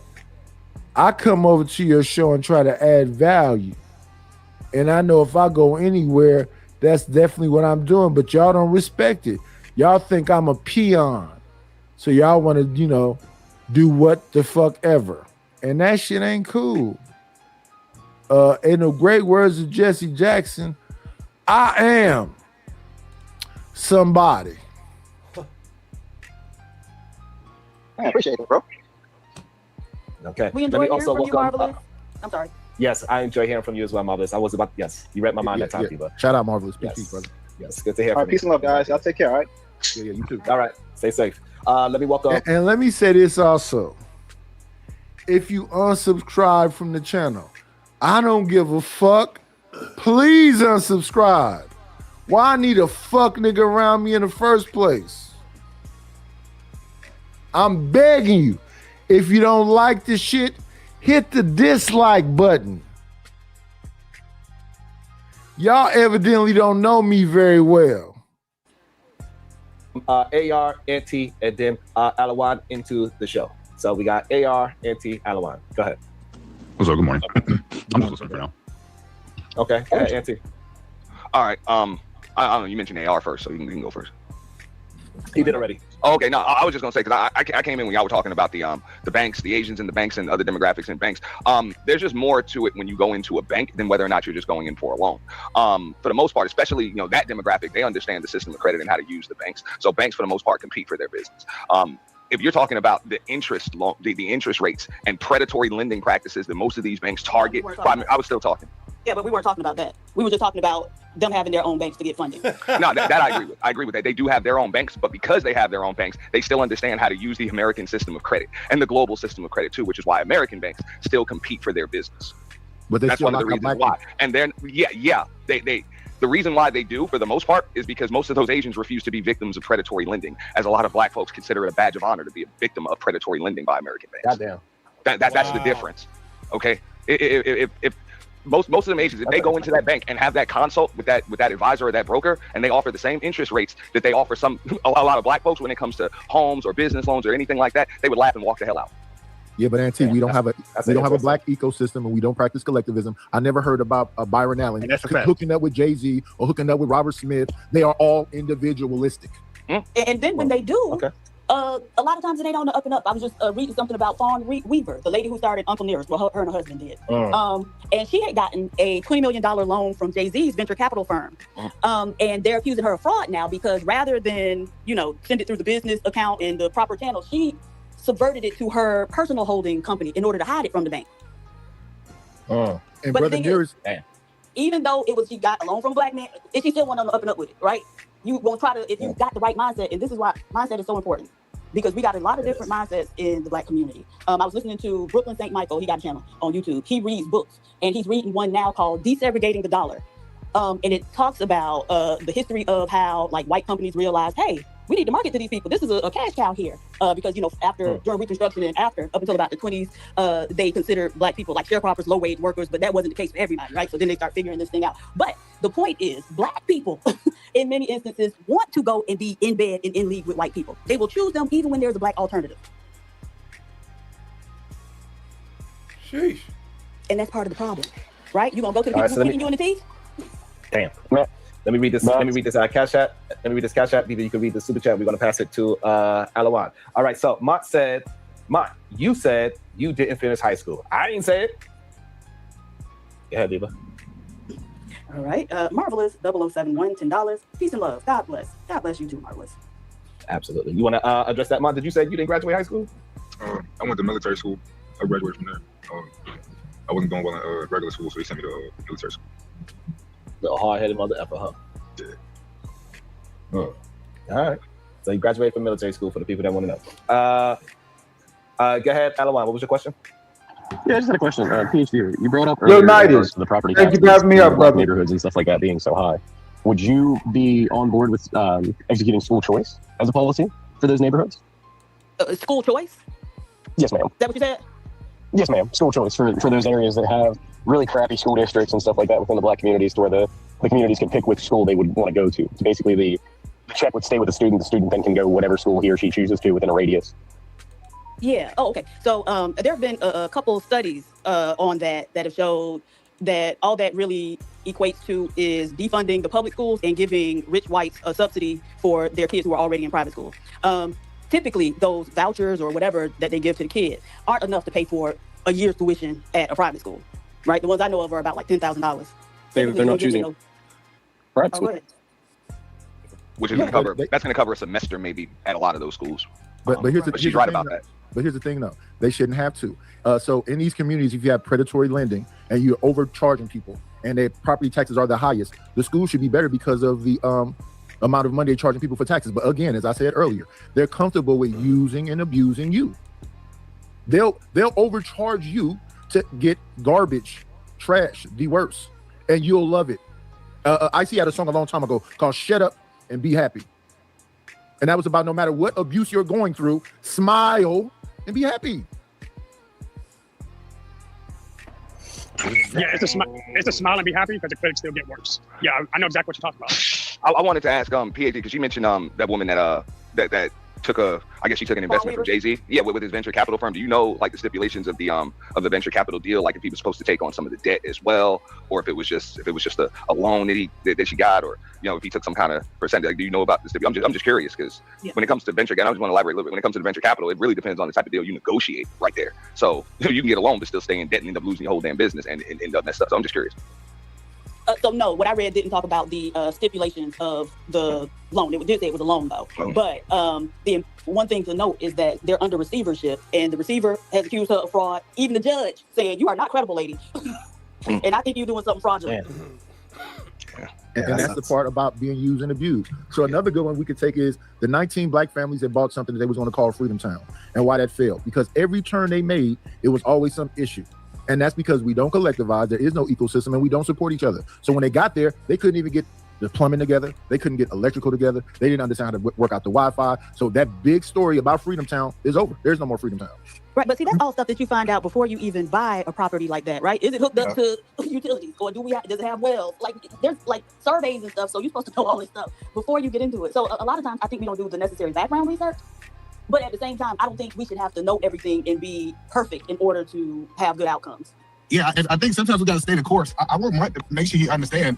I'm not talking about not to hustle and go out here and get it out the mud. That's not what I'm saying. What I am saying is I can walk and chew gum at the same time. I can talk about the racism in the system and also go out there and use the system for my advantage. I actually think you don't have to know everything. I'm a prime example of getting into stuff, didn't know it, and just had the will not to quit, the will to, run through a wall. So you don't have to know everything. And trust me, if you can't find somebody black to do it, you can find somebody Mexican to do it. So I don't know why people keep talking about people don't work together and all that crazy. And that's a beautiful thing. But once again, that's individualism, John Henry. Okay, you're gonna go up against the steam engine, but every single time we try to recreate a Black Wall Street, what was the dude name? They try to do it again and he scammed all the people. The brother, Jay Morrison. So that's the thing. A lot of these things end up being scams. Well, no, people don't scam each other. See, and this is the problem I had with some of the conversation. We had like only black people scamming black people. It's white people scamming white. Like the scammers are in it. Come on. Every day. But that's the point. The point that I'm telling you is that we would never get rid of the bad apples. I know we can make these narratives that if you just keep on making these points, it's a pointless point because it's always somebody who's trying to take advantage of the race, and it always will be. So then you're misunderstanding me. Because I keep hearing people say something about a community. And we have all these examples of people that's anti-community, individualistic, and they're doing their own thing. And because they have successes, they said you can pull yourself up by your bootstraps. They're liars. Well, no, they're not liars because they did it. They can't be lying about something they did. They're individual. You said so. You just didn't hear what I just said. Individuals having money doesn't make the community. Hold on. He don't want to argue. He think that he's misunderstood. Hold on. But I want Nice to reiterate the points this way. You can be understood and then get an email. You can respond. But I also want to say, hey, we can have double the people here if y'all just hit the like and the share. Maybe some of y'all forgot to hit the like button. Maybe some of y'all forgot to hit the share button. But that's one thing we can do together as a collective is just to hit the like and the share button. It should be very easy for us to hit 200. Simple and plain. Really good discussion. Learn how to support your own people. Hit the like and the share button. Go ahead, Knight, finish up your statement. So, and then Eda Man, go ahead and respond. What I'm saying is this, Eda Man. I believe there's pockets of people that practice community. So I would say like the Nation of Islam, that's a community. Hebrew Israelites, they're a community. But whenever we practice collectivism, that's when they come in like they did to Black Wall Street, and then boom, and there's people getting whatever else. That's why I brought up Freedom Town. Every time we try to do the thing that you're talking about, even when you think about I think it was Jay Prince, Suge Knight, and Irv Gotti that tried to get a distribution thing going on. They got a federal case, and then they came out with Napster. They start streaming, and now they can't count streams. So you get 1 million streams. It's about getting back to direct to consumer, so I can actually know exactly how much money I'm getting. So now they got to do bundles when it comes to making your money. So you got to have merchandise, a concert ticket, and all this other stuff to make money, and they can't even make those numbers make sense.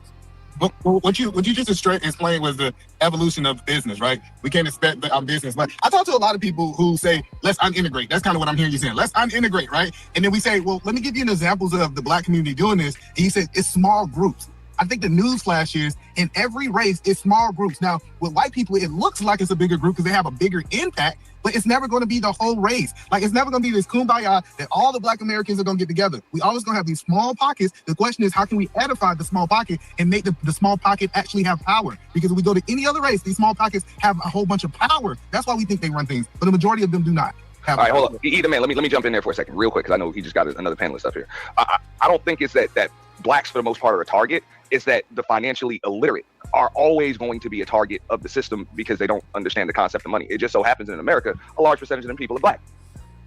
So it looks like Black folks are a target. To accept the fact that, no, they target you. They're targeting you. They told us this. They literally told us this. And y'all will sit up here and say, oh, no, it ain't because of that. It's because of whatever stupid shit you can come up with. They done told you it's because you Black. My God, accept it, Black men. They don't like you. Yeah. How to sell to the Negro. We'll watch it. It's on YouTube. No, I think we definitely was targeted. I can't take that away. We weren't targeted. If you look at the criminal system, somebody's background's really bad. The bounty's on, because I'm going to go ahead and get them up out of here. We don't with all that noise today. We having a serious conversation. The bounty's on, Sharon? Better roll up your window, Jay. Hurry up. But you take oh, damn. I see the bomb. He gave us. Ooh. No, listen. The point that I'm saying is that we definitely been targeted criminally, business-wise.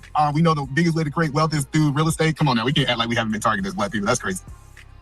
And Jay, brother Jay, put that camera back on your face. We don't want to see your whole body, sir. Let me see. Jay, can you hear us? Let me see. Let's see. Can you hear us? There you go. You can hear us, Jay? Yeah. Oh, yeah, I got you. Nah, yeah, what's your thoughts? Goddamn. Oh, yeah, she's going to get him up out of here. Hold on.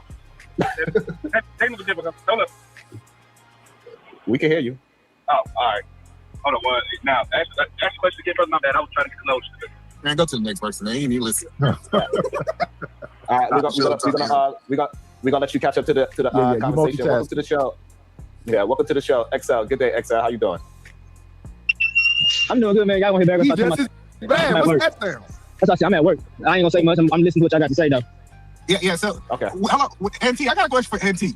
So when you say Black people haven't been targeted, right? I know here in McDonald's with my family, they doing eminent domain and taking people in, and happened to be the Black people. They said it was for city use, and then they sold it to a corporation like Kroger's and Walmart. You can't tell me that that's city use, right? Quote unquote, right? So when you say that Black people are not being targeted, what do you mean by that? Because it's nowhere in our history I can show that we wasn't targeted. Why NT? Because he probably stepped away from the microphone real quick. Jay, my bad. Can you hear me now? I got you. Yes, hold on one second. I got y'all. Jay, would you like to answer that question? Were Black people targeted? Go ahead, Jay. Let's slap the taste out of your mouth. I'd like to see it. Nice to meet you. Patience of Sharon. Sharon got patience to make you look bad. No, to answer each question real quick, I never said that it wasn't Black folks that were targeted. I said that the financially illiterate were the ones that were being targeted, and a bunch of them, just a majority of folks, has happened to be Black. No, but that's not true. About it. They literally did studies and showed, even when you had the same credit score and the same credit worthiness as people from other races, you were not given the same terms. And so what's that called, Anthony? It's called predatory lending practices. Right, and they targeted Black people. They literally said they targeted Black women. And so now if they telling us they targeted them, then why are you sitting up here saying it wasn't? It was just because they were financially illiterate. No. They didn't say they targeted the financially illiterate. Well, they target. I'm explaining why they targeted them because they'll still sign on the line because of their. I can't explain it. I was just asked the question, and I'm not allowed to explain the answer. That's amazing. Because you can't speak for them. You didn't even know. You said they weren't doing it. So now you're going to explain why they were doing it when you just said they weren't doing it? I'll finish, and then you can rebuttal me. No. You said they weren't doing it first, and now you're going to tell us why they was doing it. I'll tell you what I'm going to tell you after I tell you. You know what I'm saying? But it sounds like you're telling me what I'm about to tell you. You're not credible because you said that they weren't doing it first, but now you're going to explain to us why they was doing the thing that you said they wasn't doing. No, they target people that will sign on the line that is dotted. They target people that will sign on the line that is dotted, even though it's against their best interest. And you probably couldn't even repeat what I just said because you didn't hear it. They said they targeted Black people. So, and we supposed to listen to you? Why? Because you I'll be more than happy to listen to you after I'm finished answering the question. But no, hold on, NT. So I want to understand this mindset. So if a white woman or a white man can go get a loan for 2%, and a Black person go get that same loan for 7%, if apples are the same, we understand that most businesses, especially if you're trying to do a large business, you don't need the loan. How can you say I'm irresponsible when I need the loan to get ahead? Okay, well, you need the loan to get ahead. You think you need the loan to get ahead. What you need to do is be able to know when to exercise your leverage and not take the loan. I agree with that. But When they know that you will still take the loan no matter what, then yeah, you're a target. Hold on. So I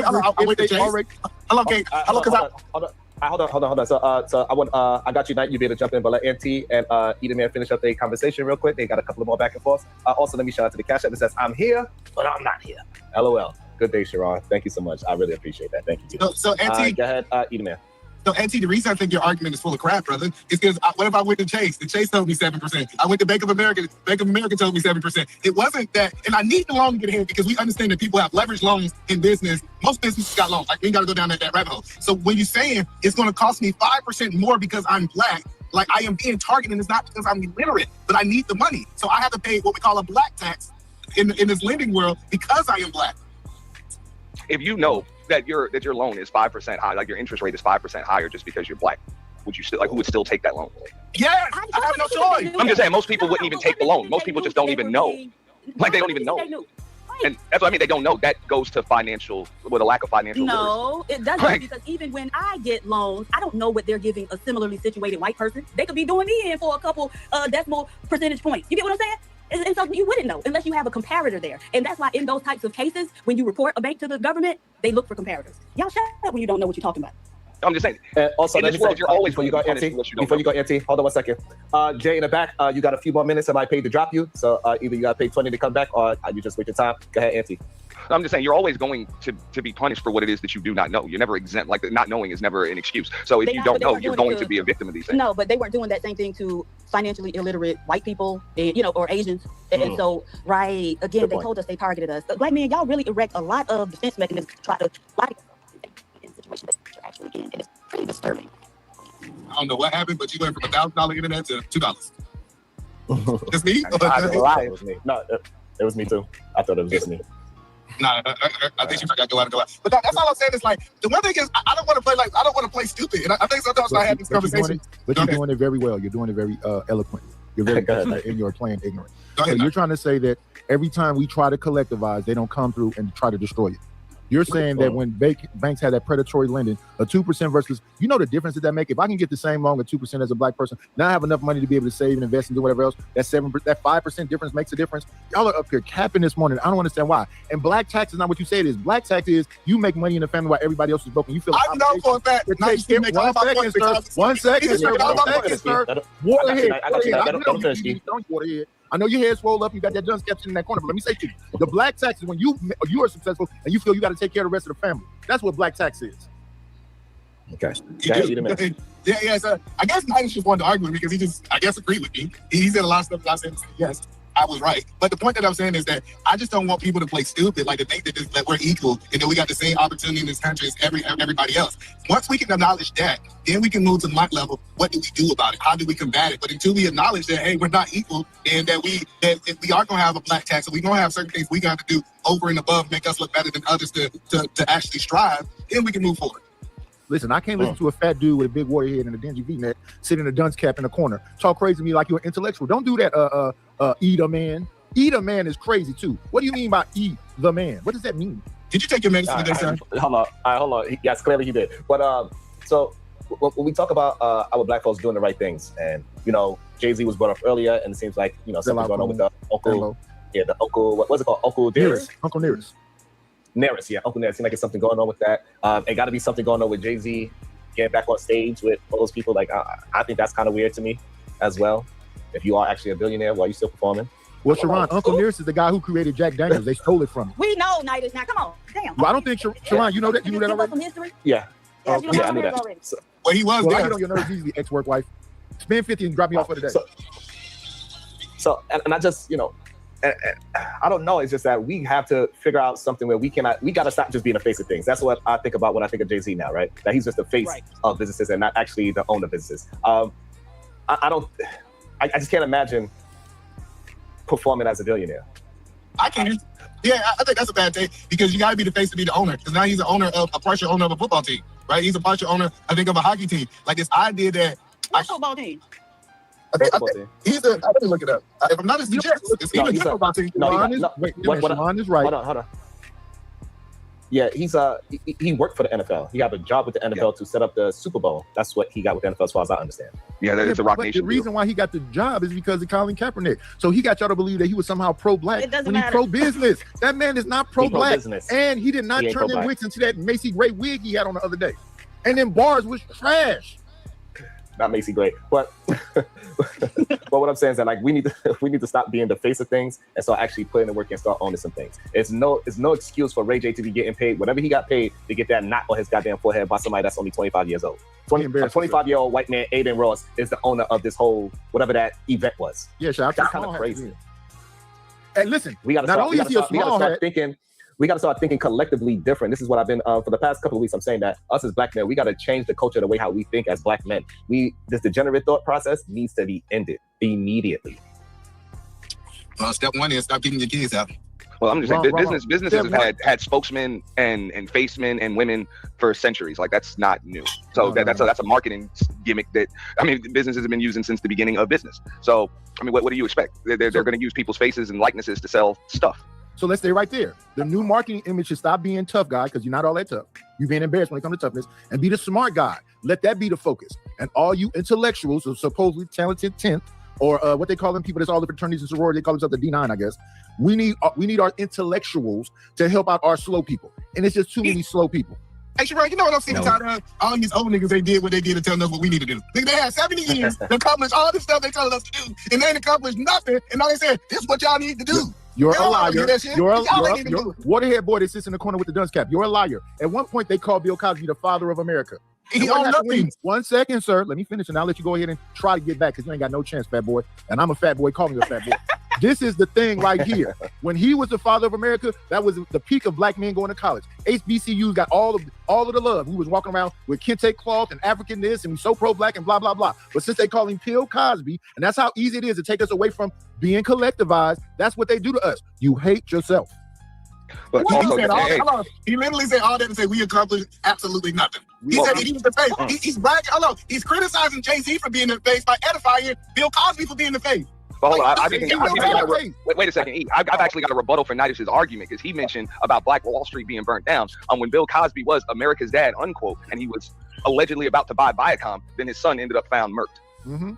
But at the same time, and then came all of that stuff. So, Auntie, let's stay right there. So At the same time, if you- hold on, Knight. I want to understand. So you brought that up. What does that mean? That when he wanted to buy it, they deleted his child. So what does that mean? That was Auntie that said that. No, I said it, but Yes. he mentioned Black Wall Street being burned down. So maybe you have a point that as soon as a black man tries to handle things or purchase things, all of a sudden something bad happens. Same thing with, they said Michael Jackson was possibly about to purchase Sony and a bunch of other things. And then all of a sudden, he's gone. You know what I'm saying? With Prince. Let's go. So, Auntie, that's a fact. That's what I said multiple times. I said that when it came to Master P, Irv Gotti, and them trying to control distribution. I said the same thing about Black Wall Street. I say the same thing about when Cosby was trying to buy NBC. Every time we get into a position, they do the same thing. But here's the thing. All the old things work. You're not supposed to stop. Do it again. Right. You are not supposed to stop revolting. Keep revolting. But you never started like this. That's the point. When people look at my generation, it's okay. Wait. You saying Gen X didn't do nothing? Is that what you saying, big head? I said you. No, that's not what I said. Sir, I was involved in a church, Allen Temple, with Scouts, Cubs, and boys. I've been involved with politicians in my city. I did that stuff for about 13 years until I just got old and tired. Then people still contact me. What are you talking about, Goofy? You gay Goofy up here. You a lame. Now I'm like, You he should got hush your to go to mouth. the personal. He got to go to a personal attack because I'm cooking him up in Toronto. I asked him what did he do. He said I went to a meeting. Of course, I went to a meeting, and we ain't changed nothing in California. But I went to a meeting. I need my credit, boss. For going Respectfully, of course, a fat dude would be talking about cooking. Let me also welcome into the show White Josh. Good day. Welcome to the show, White Josh. Nah, fuck that. I'll be right back. You see the tag down there, sir, Shadow. You see it down there. It says white power. White power. That's what it says, sir. Anyways, the idea that intellectuals should lead society is actually a very dangerous idea. That man is getting his ass whipped by an Asian woman. We got Ghostface on the panel. Historically speaking, intellectuals are a direct threat to society because they upset status quo. So, like going all the way back to say like the Roman Empire, right? The Greeks were the intellectuals. They rounded them up and basically, hung them. And there's a reason for it. Is anything that directly competes with the status quo of society becomes a target. Isn't it weird that? Wait. Let me respond to Josh. Josh, you are pulling a rich. You can't Shadow pay good money to get rid of the white power. You can't.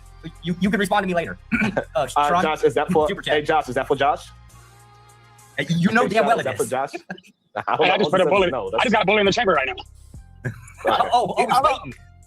White Josh, I got a question. Why did you think that you should come up here and start talking about people being hanged? Like, what was in your mind to go to that? Hanging is actually a very common method of execution, historically speaking. You thought black people getting hung from trees were like it was just you guys? Y'all ain't special. Everybody got it. But no, hold on. I'm trying to understand, why did you feel that you should have came up with a whole bunch of black people and started talking about hanging, but nobody introduced that to the situation?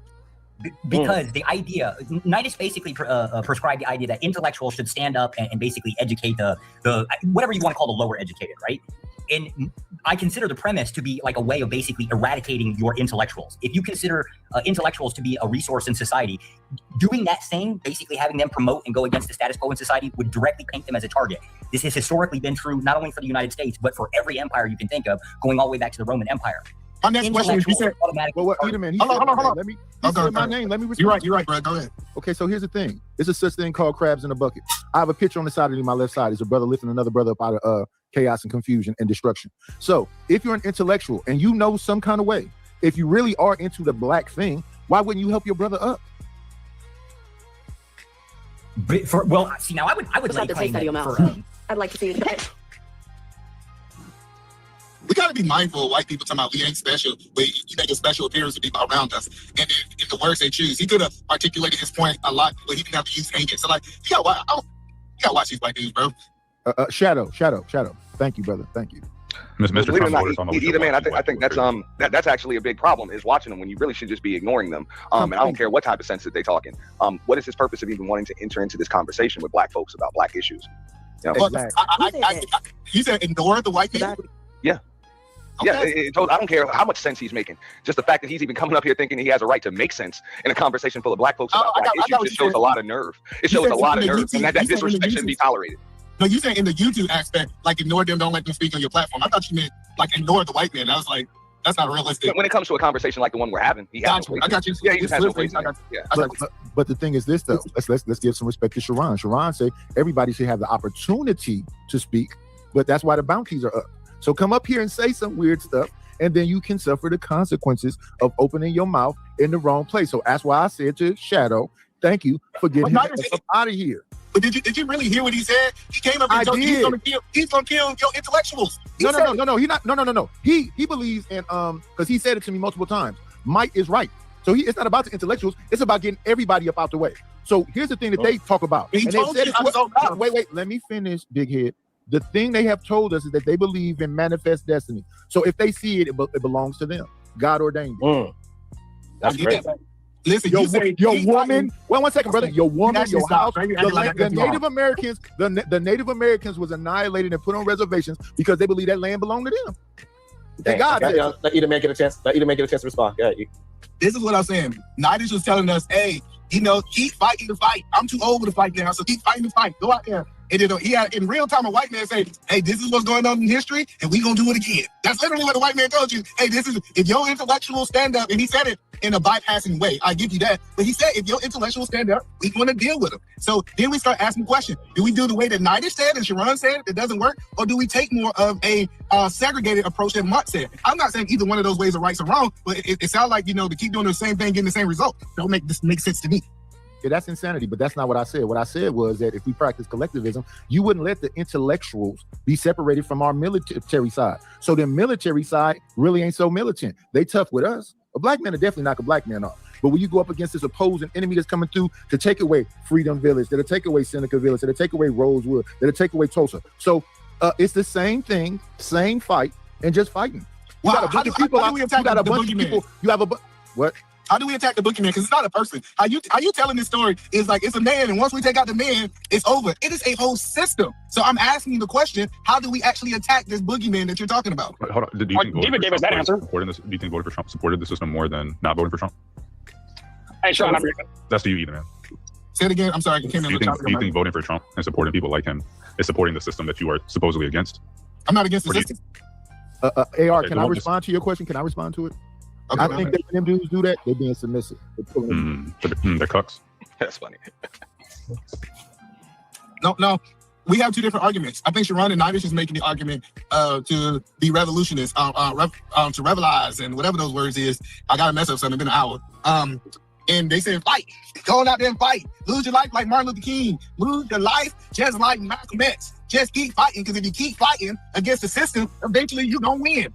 I'm saying, I do think that we're supposed to be using the system like Monty's saying, but that means that we can also acknowledge that racism is there. That's the only point I'm making. I'm not finna let you sit here and disrespect me and Sharon. If you just want to bend it over, boss.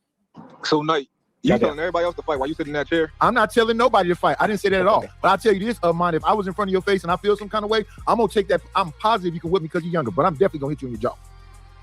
You ain't getting about that chair. The little time that I can stand up, I'm throwing that punch, Brody. Yeah, so I'm trying to understand. So you just say this idea of just keep fighting, even a fight that you can't win, is that pride? Hold on. That's all we can do. No, Sharon, is that pride? To keep fighting a fight that it's not designed for you to win. No, I don't think that's pride. I think that's seeing the thing through. Yeah, that's literally what fighting is about. You talking crazy, homie. The whole point of a fight is if it's an uphill battle, you still persevere and go through it. You're saying we're not designed to win the fight, so we shouldn't fight. That doesn't make any sense. I'm telling you should be smarter. So let me give you an example. You're a defeatist. Hold on, I got you. All right, so Eda Man says it's going to make you smarter to lead the fight. Mott, do you agree with that? Does it make you smarter to lead the fight? I didn't say lead the fight. Hold on. Say it again. All right, so what was the question, Eda Man? Because then now I'm confused.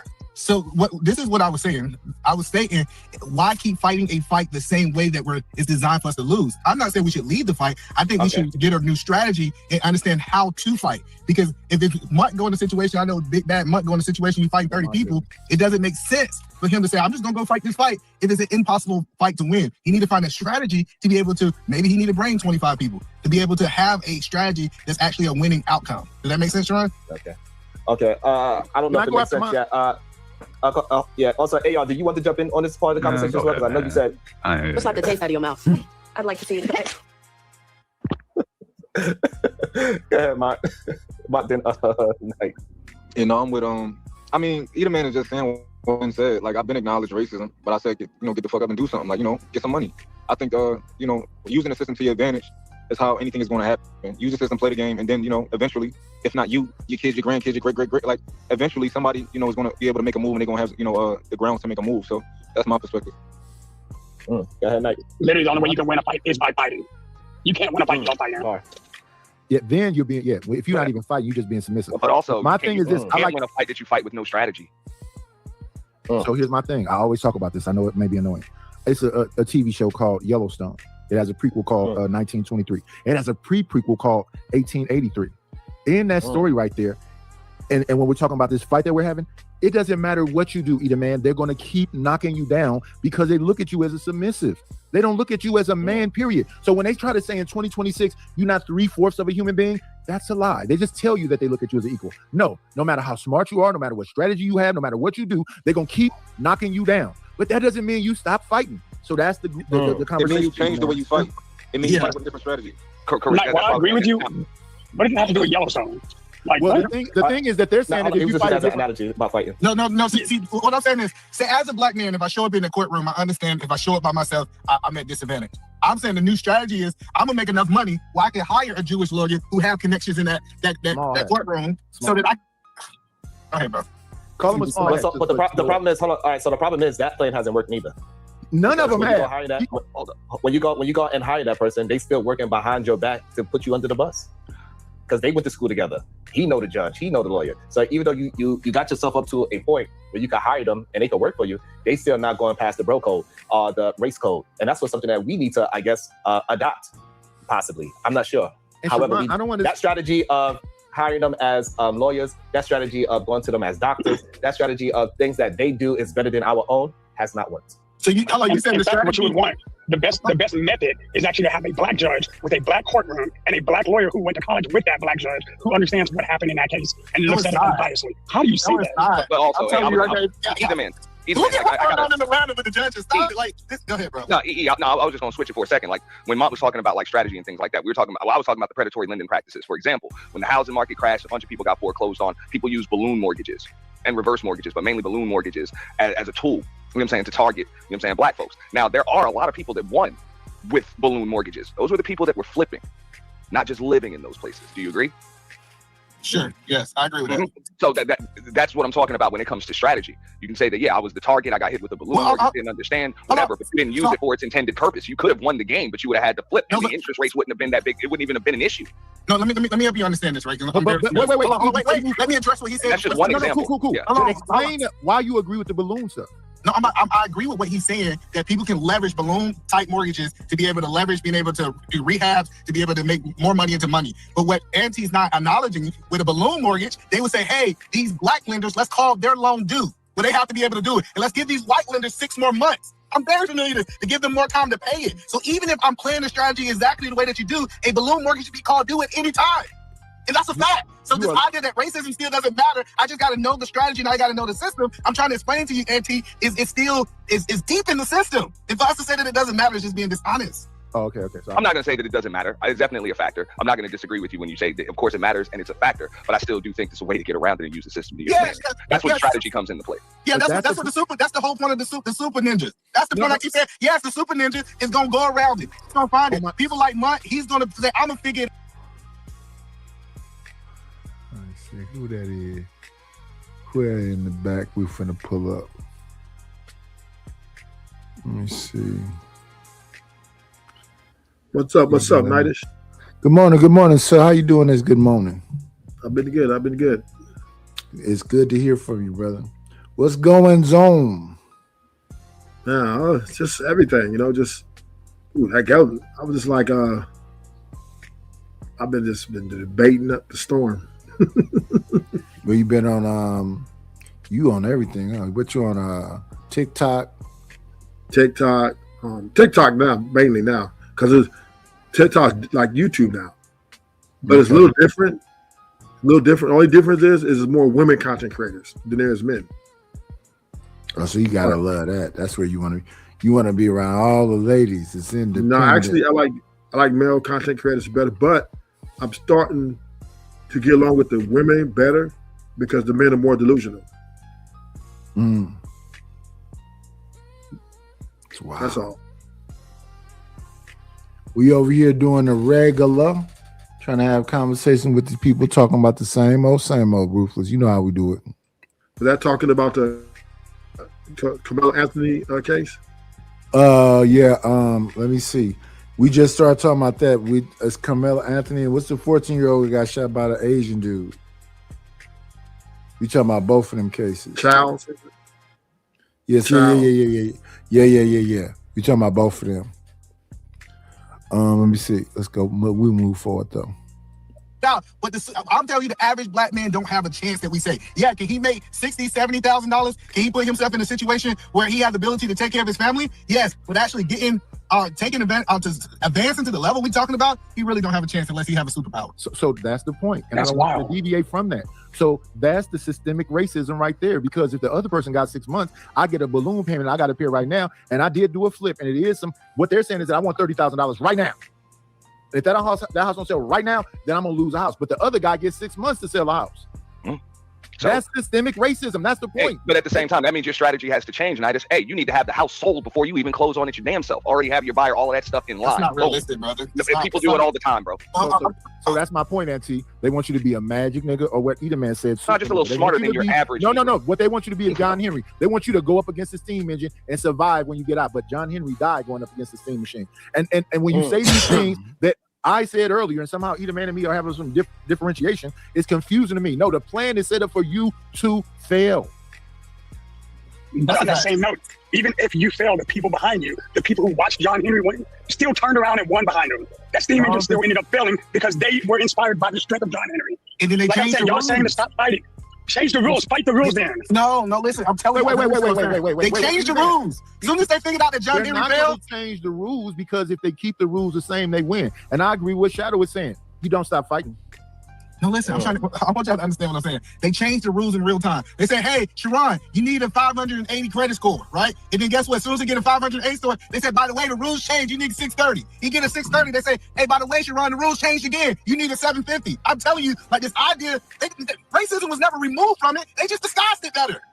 But get this, we have methods to fight against that. Hold on, we have methods to even fight what you just said. Because you can literally find out. You can literally find out if you are personally being discriminated against.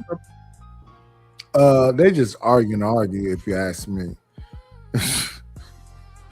sometimes it just be argue to argue. So Yeah, I'm saying literally you just and arguing to Edom's argue. you and Edom's position is systemic racism exists.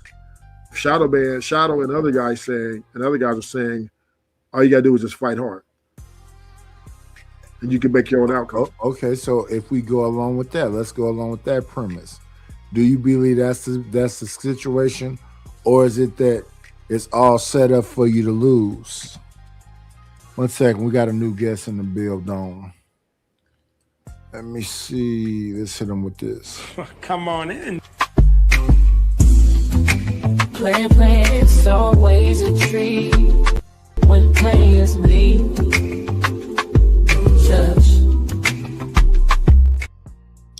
We got Josh in the building. Good morning to you.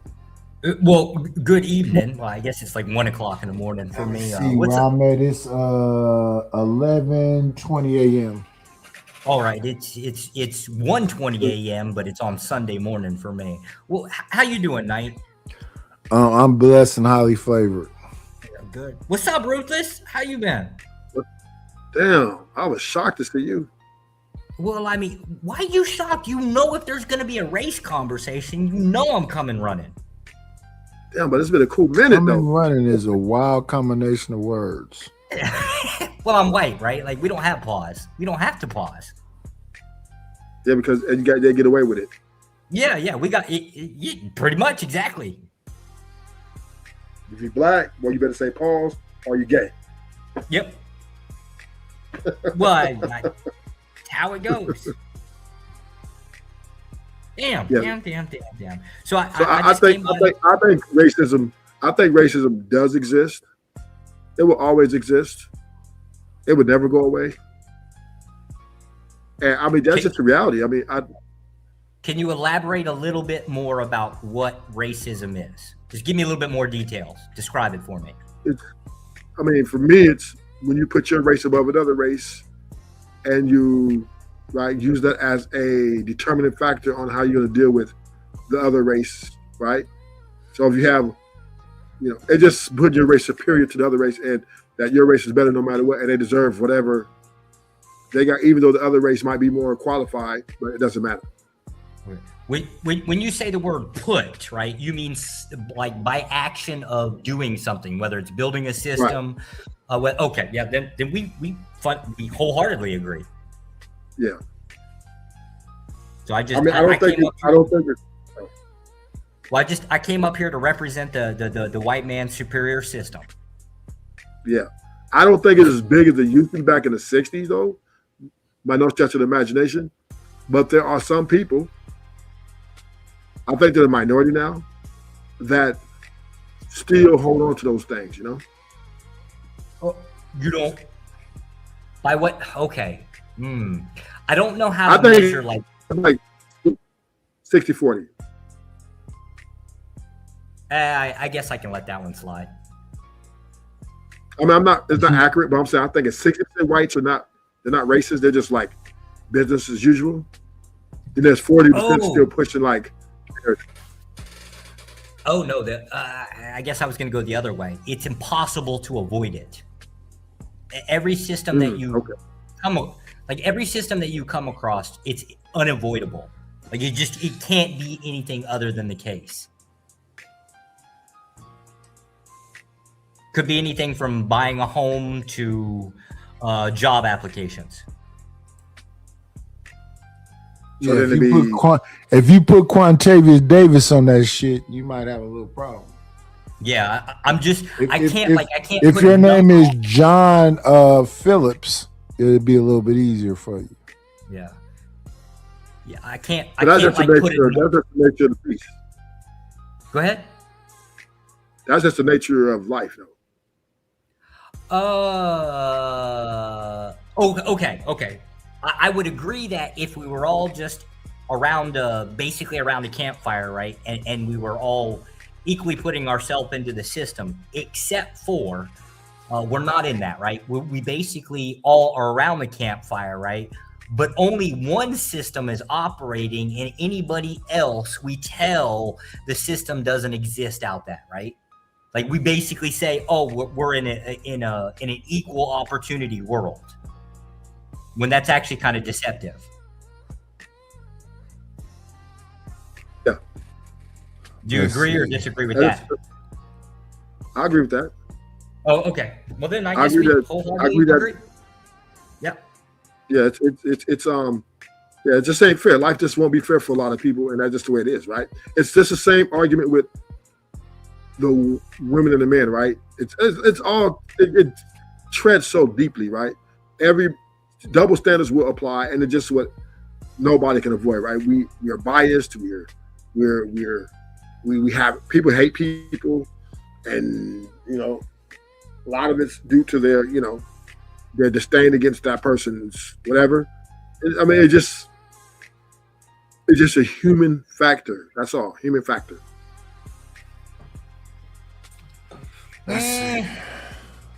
I see.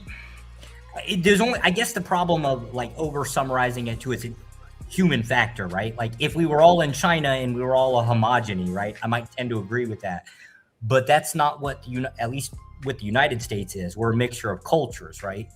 And so we all aren't going to get the same. We're just not. We're never going to. And so like we're all not just human in the United States, right? There's definitely different degrees of what a person can and can't get away with, and the treatment that they're going to get. Yeah, I agree with that. Okay. Everybody can't be OJ. In yourself to someone of a similar stature, location, and credit score in the same, like Diva mentioned, I don't think it was Diva, I think it might have been Anthony, but somebody mentioned earlier, you can actually find out if you're being preyed on, and when you find out you are being preyed on, then you intellectually attack the people preyed on. You actually have legal protections for that. No, Josh, that's why they came out with, that's why they came out with privacy. Oh, go ahead. Yeah, let me read the super chat. I'm not sure if the microphone is back yet. Maybe not. Love Wisdom 6458 with the 1999. Thank you so much, Love. We want to hustle our way out of our condition. The book, We Will Shoot Back, Armed Resistance. It speaks on how self-defense is key in developing political and social relationships. We still live in fantasy. Ooh, she got some balls for us today. I think Michael Jackson said it best. Michael Jackson said it's too high to get over, it's too low to get under. We stuck in the middle, and the pain is thunder. So I don't know what. Anybody want to address? Anybody want to address Love on super chat? This is kind of powerful, man. That's I think it's her perspective. I agree with her. I'm sorry. Oh, go ahead. Yeah, man. I think a lot of people read things, right, and they take it as law, which is fine, right? You can read something and you can identify with it and be like, you know what, I think this is the right way to go. However, it is a perspective. That's all. I just want to acknowledge that that's a perspective that you think would work. Notice how they just ignore when I said Michael Jackson said it best. It's too high to get over, too low to get under. You're stuck in the middle, and the pain is thunder. So they try to skip right over me and then jump over the Mont. Well, let's continue. Let's go. But as far as us arming ourselves, to a degree, yeah, I think that makes sense. But I don't think that's the key to getting where we need to be. So okay, hold on. Can I just super chat? Yep. Yes, sir. You got permission. All right. So get this.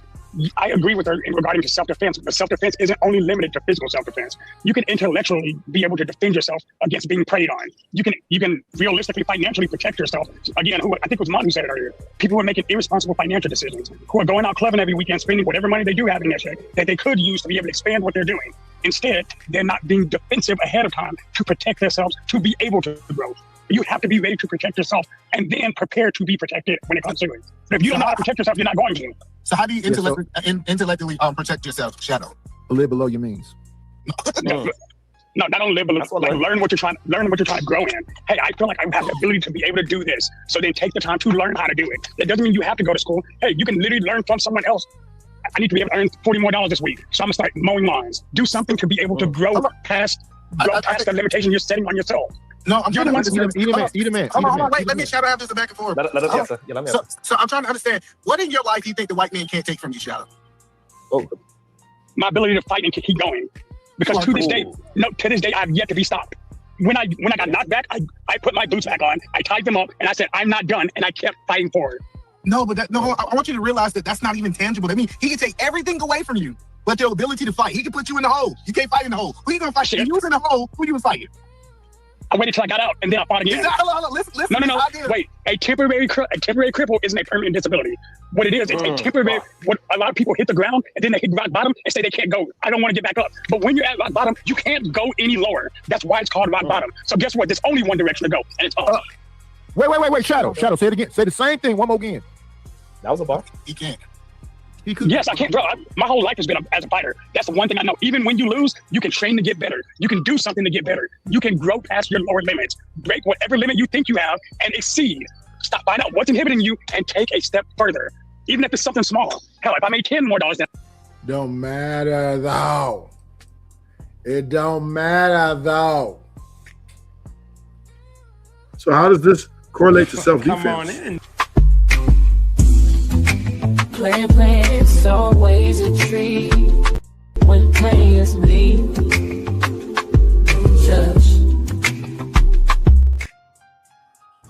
This conversation over there, what's going on, Chicago? Church. Yeah, Church, Tabernacle, Synagogue, and Masjid. Let me see. This was about racism still alive.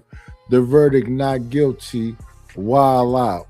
That's what they was talking about over there. But to me, when we having this discussion, a lot of times it's just about having an argument.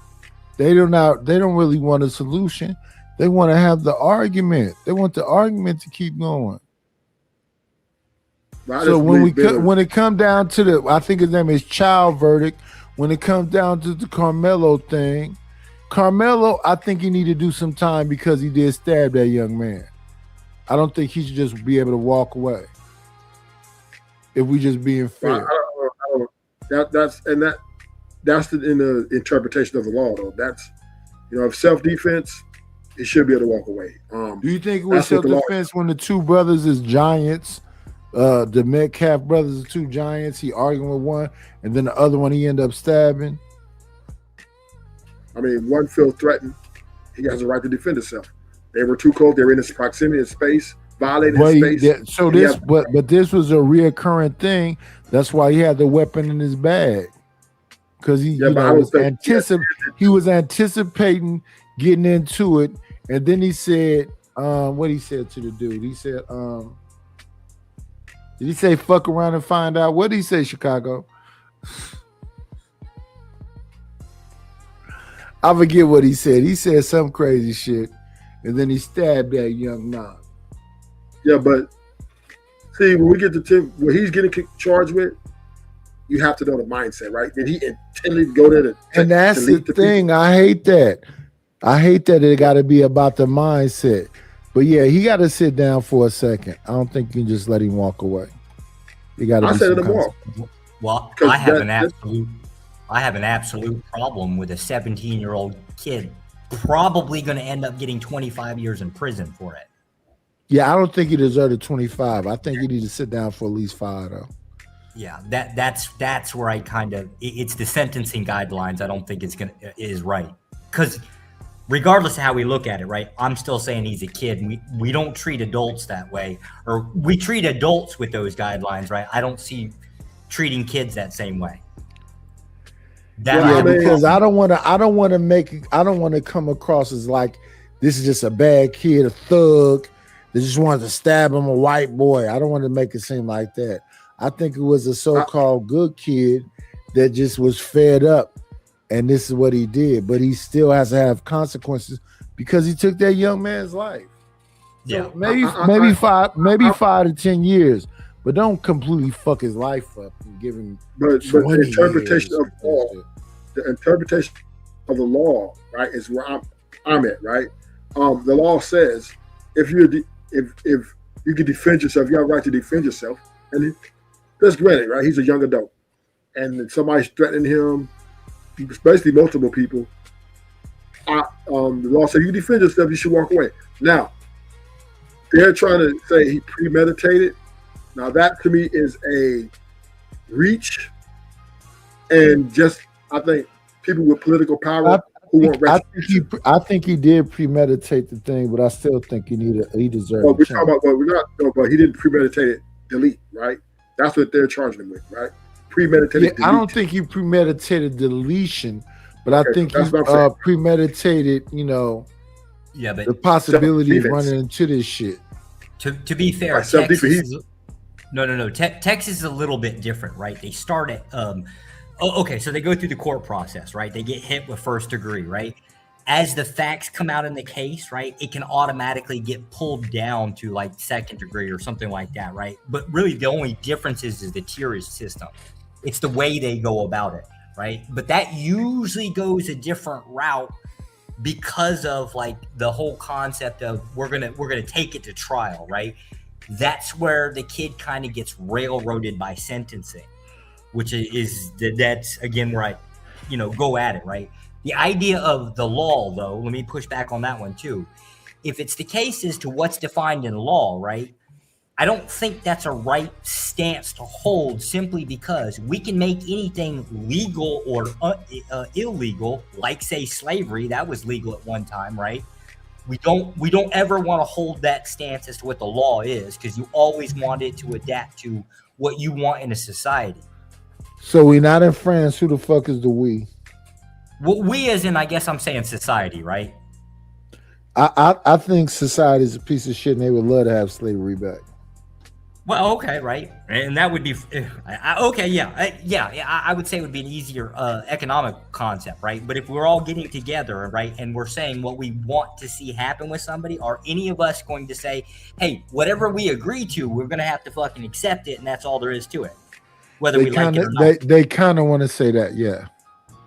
Who's I that? believe- Us? Yeah, us. Damn. I believe that. Wait, Josh, you did wait 1 second. Ruthless. You disagree with that? I do. I think if you're talking about an other group, right? Like if No, we're talking about- not an other group. The current society we live in right now is fed up. They've had it up to here.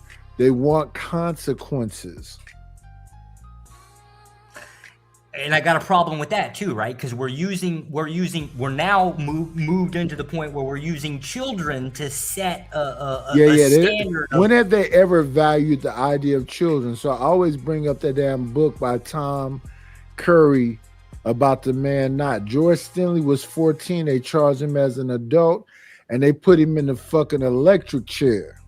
Right. We attempted roughly around 2005 to come away from that, right? That's I don't think so. I think listen, 2005 is Charleston White whole conversation was about trying to pull back some of these extreme responses to young people and trying to give young people a second chance. But we just been in the last week talking about this whole young versus adult shit. Right. Okay. Let me 2 points there. Right. So the first one is 2005. The Supreme Court ruled that we can't execute children or anybody under the age of 18 currently. Right. Yes, somebody could absolutely try to overturn that and change it around because it's just interpretive.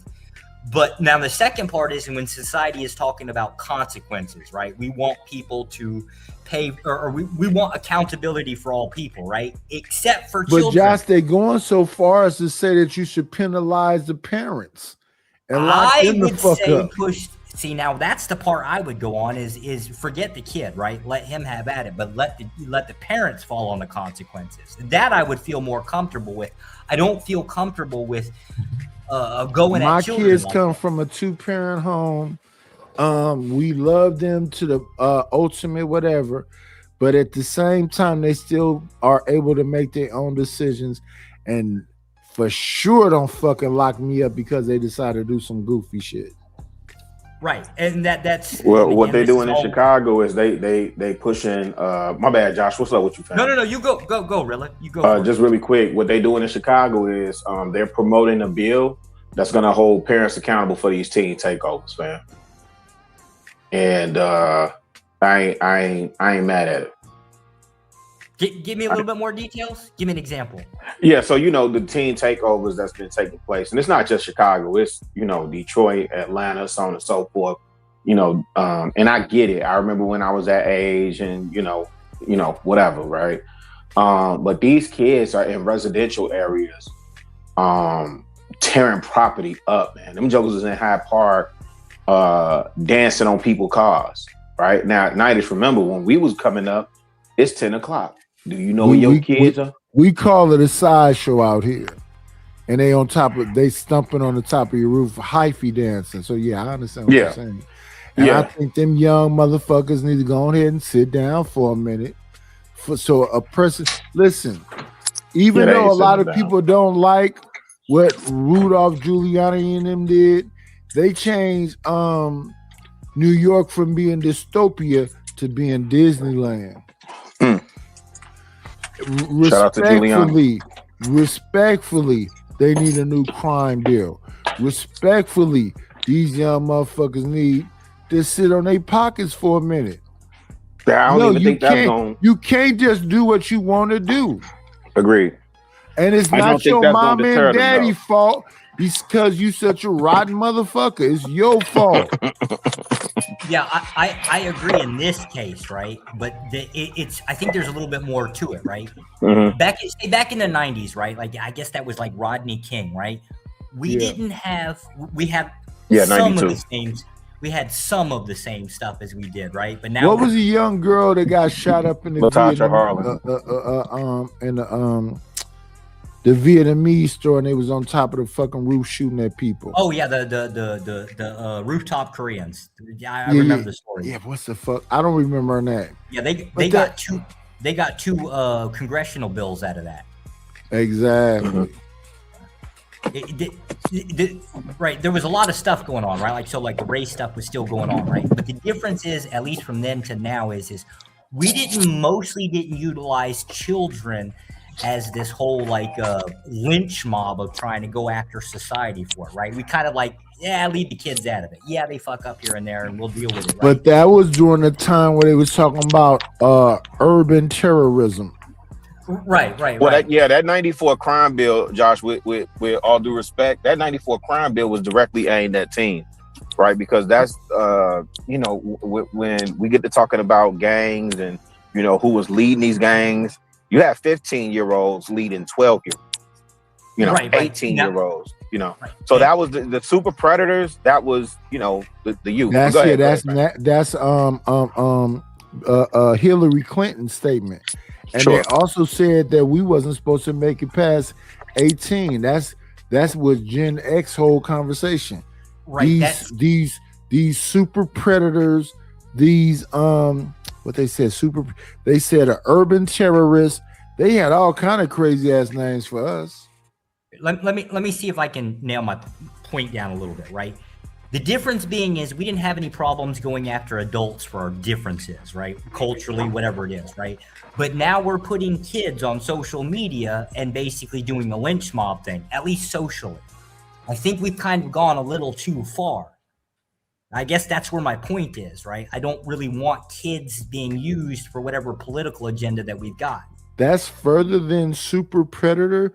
That's further than TMZ and MSNBC and CNN and all that other shit they put us on. Yes, we have gone too far. It is now common. Every time we turn on the TV, at least every couple weeks, right? This is where we're at. Constantly. And in the moment that we cross over into now our kids are just basically cannon fodder, right? We return right back to the Roman Empire where, that's what their status was.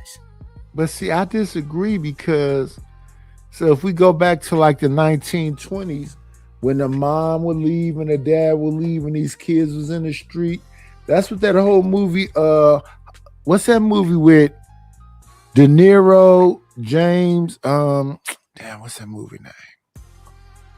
And I don't give a fuck. You always say, nice, I always talk about movies. Yeah, movies.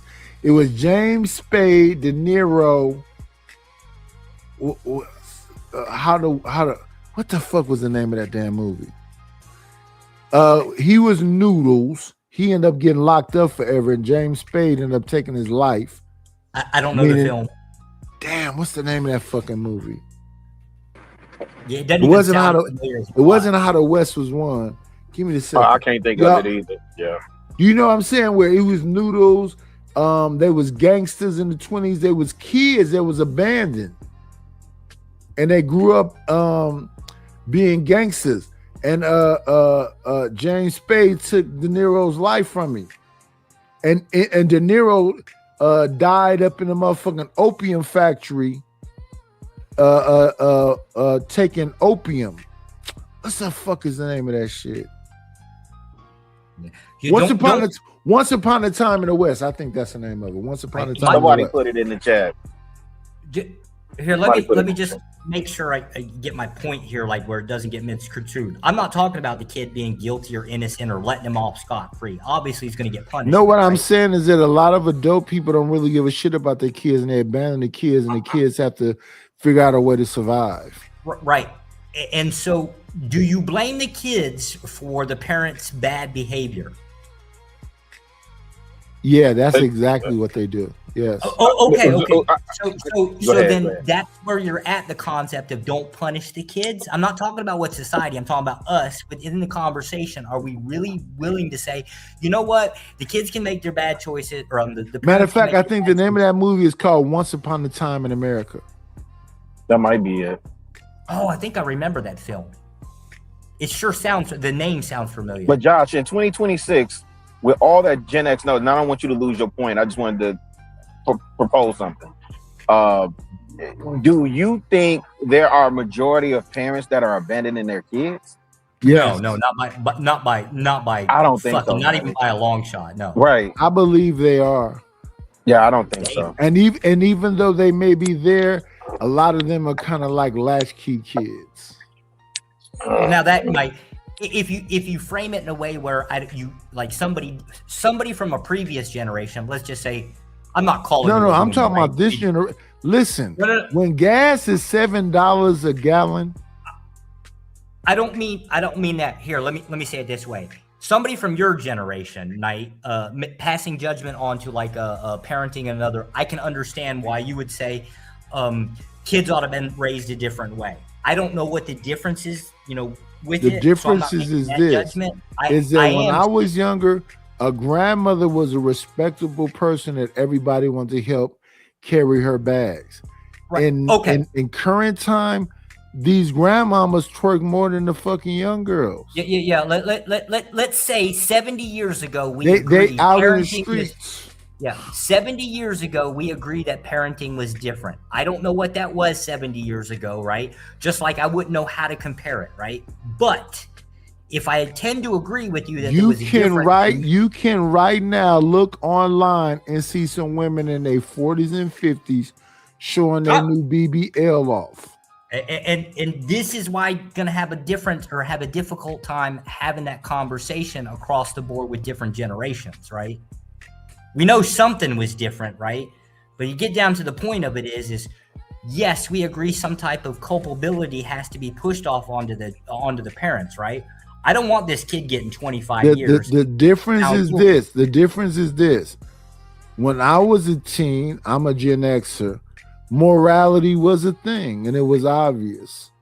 Right. When my kids got brought up, morality still had a little bit of it still was around a little bit.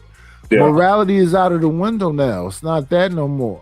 We probably don't disagree again, right? But now we're getting down back to the point. Is that if the kids are raised without morals, right? Is that the parents' fault or is that the kids for not acquiring his own morals? That's the parents' fault now. Okay, so we're back to the culpability. But even though when it's the parents' fault because they're not even teaching morality because those are kids having kids. Okay, so you I don't get it now. Is your position that the kids are always wrong regardless of whether they, had a chance? No. I'm just saying, but to penalize the parents because they're not the best of parents. Is that your point? We haven't even gotten to like how much the parents are culpable, right? We're just trying to figure out if we can even concede that the parents are culpable. Yeah, I don't think that. I think the parents nowadays are trying to be their friend. They're trying to be their kids' friends. Right. Oh, okay. So I'll ask the question, right? let's just hypothetically take the, Carmelo Anthony, right? Do you Yeah. believe that the parents are culpable in any form? That's interesting.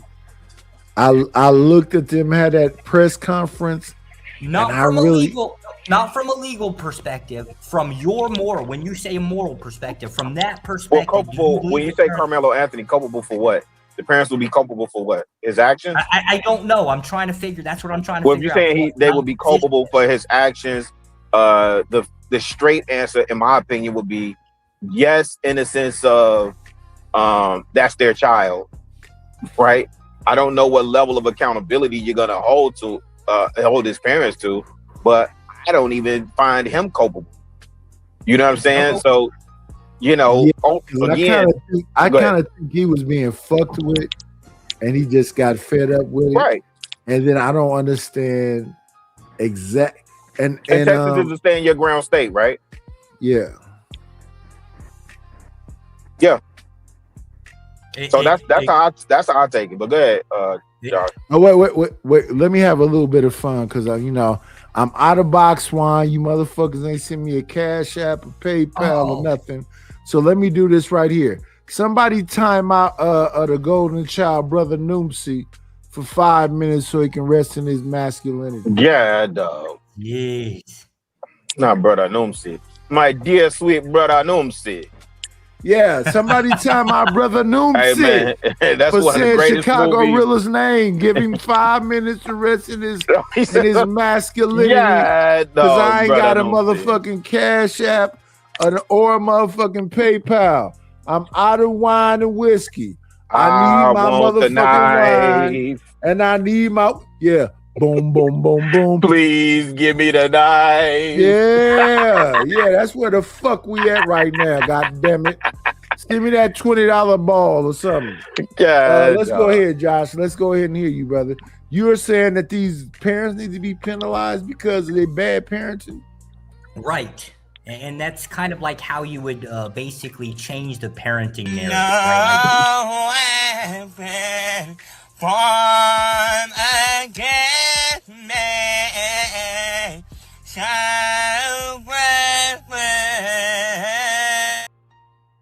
Yeah, no weapon formed against me shall prosper. God, goodness, Joshua. What the hell was that just played? What the hell was that? I help you out. Maybe you didn't hear the word.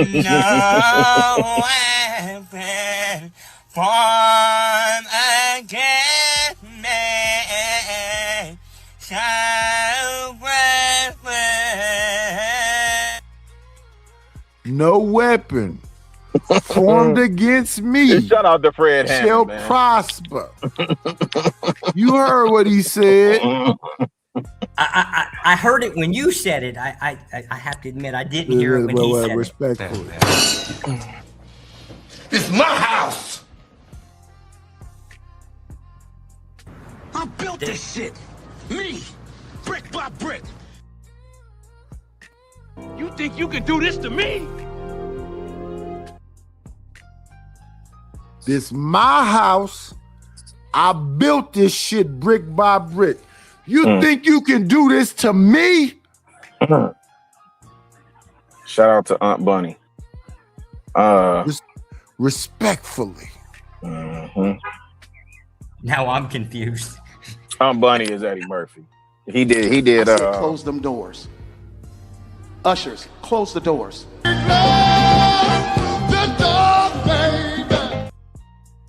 Close the door, baby, and let me blow your mind. You locked in here, Josh. You can't. There's nowhere to run to, baby.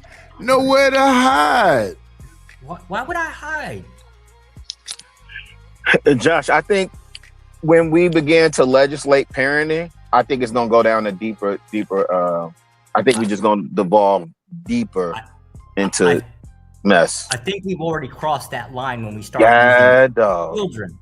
I think we've already crossed that line because we're now using children as political pawns.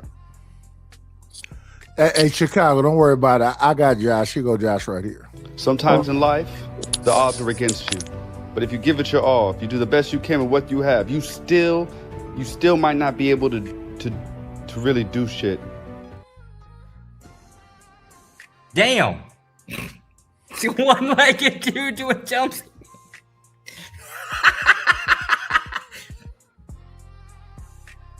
Hey man, So sometimes you can try your best as a parent. Tell them all the right shit. Take them to church. Put them in the Boy Scouts, every single thing else, and they go out there and do whatever the fuck they want to do. So it technically parenting doesn't matter then, right? Because ultimately, No, it that's does. the end. No. It does. This is the only part where I depart with Knight is because you're still the custodial parent. Custodian gives you either inferring stewardship or there's some level of accountability. I just think that when we try and legislate it, we're going to go further in the mess, man. It's not going to solve it. Chicago. Yes, sir. Right now, we giving good information. Would you agree? I agree. We jumped from 40 people to 10. They don't give Let's get back fuck. to the effort. Yeah, let's get It to ain't the nobody effort. arguing over here. It ain't a bunch of y'all yelling and complaining. They don't give Yeah. a fuck. Yeah. Okay. Well, here's real simple. Rilla, to hell with your kids. Knight, if you're old enough, it would be like That's to hell how with you your do it. great grandkids now. I don't That's know how you do it. what the hell, right? So That's how that's you do the it. Let's see if we thing. can get them 30 So that's people the back. thing. That's where we at. I come to accept that. I try to tell these people. I've been doing this shit for 4 years now. I know how to turn up a episode of this shit and do whatever and get the people here and get some bread. I sometimes just want to set the example though.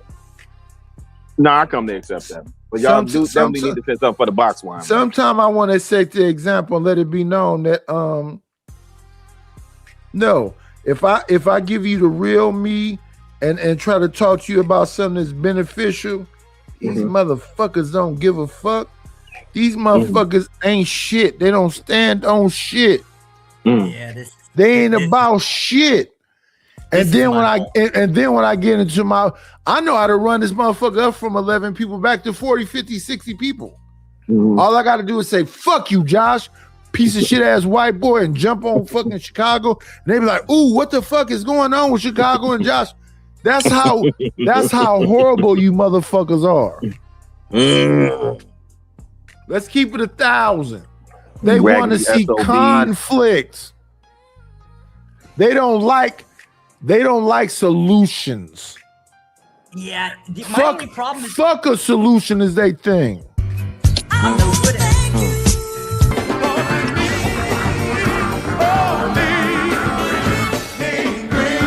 Got me a couple of dollars. Guess what I'm gonna do? Shout out to CKJ3 for the Cash App. I appreciate you. Let me go on over here to my little miniature Sherelle from Nolans to ask this question right here. Give me $50. I ain't got it. You can't afford to give me $50. Give me $50. Shout out to King Sherelle. You can't afford to give me $50. My wine don't cost that much, baby. I love New Orleans, man. I love New Orleans. Are you kidding me? You can't afford to give me $50, baby. Baby. Oh my God. Yeah. I don't even need 50 to be honest with you. Let me see. That's 15. I think that shit is 34. So all I need really is $20. You can't afford to give me $20, baby. Nighty, let me tell you something. What's her name? Find in a mug in person too. Mia X. Oh my goodness. No, bruh. Find in a mug in person. You understand me? Yeah, she fine. Man, it is what it is. And I want to be honest when you talk about Mia X, when they had that motherfucking verses, Mia X, you know who Mia X was going up against, right? Shit, the whole Cash Money. It was Mia X up against Juvenile. And I'm gonna be Yeah, you honest right. with you, Juvenile. Mia X was holding that thing down, partner. Yeah. She was doing her damn thing. Listen, it was Mia X and Snoop, period. And they won that shit. Behind Mia X coming out there, and she was on her Nolans thing. And that was a new, and I liked that y'all didn't fight. Nobody had to get deleted. Y'all had a good time and did y'all thing. But respectful, and I love me some Juvenile. But Juvie, Mia X got you that night, player. Oh, you look good when you back the thing. You's a bad motherfucker when you back the thing up. You said all of the shit we love. But Mia X got you that night, player. That's some real shit. 400 degrees is what got Cash Money they motherfucking $100 million deal. But on that night, Master P had Mia X and Snoop. And that was it. It was done deal. Shout out to Manny and Juvie, though. And we ain't going nowhere. I'm still woke. We still here. We went from 10 people back up to 18. And I'm not finna funk with Josh or Chicago. Shout out to the shout out. He absolutely should. I now understand the game. I'm not allowed to be friendly with a black man, right? So I'm gonna bring my KKK friends over You here. supposed to be up here. You supposed to be up here using a hard ER so I can cuss you the fuck out, like I did with Rishon the other day when he kept saying nigga. He wouldn't say nigger. I will cam up with my Klansman hood on before I drop the ER. I can't. I gotta have some I kind still of boundary. progress. Maybe I'll make 20 next week. Maybe I'll make 40 the week after. You have the capability to grow. Just know where your bottom is. Hold on. The idea that you make more money doesn't mean that you progress. We gotta stop this. Well, I'm not equating. First of all, I don't equate money with success. My bad.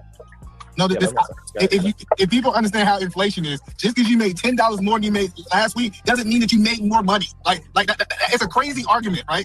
This appearance, because this is what you're saying. The appearance is that I did more. The appearance is I made more money. And I'm telling you, Shadow, if you understand finances, that is not true. That was not what you said.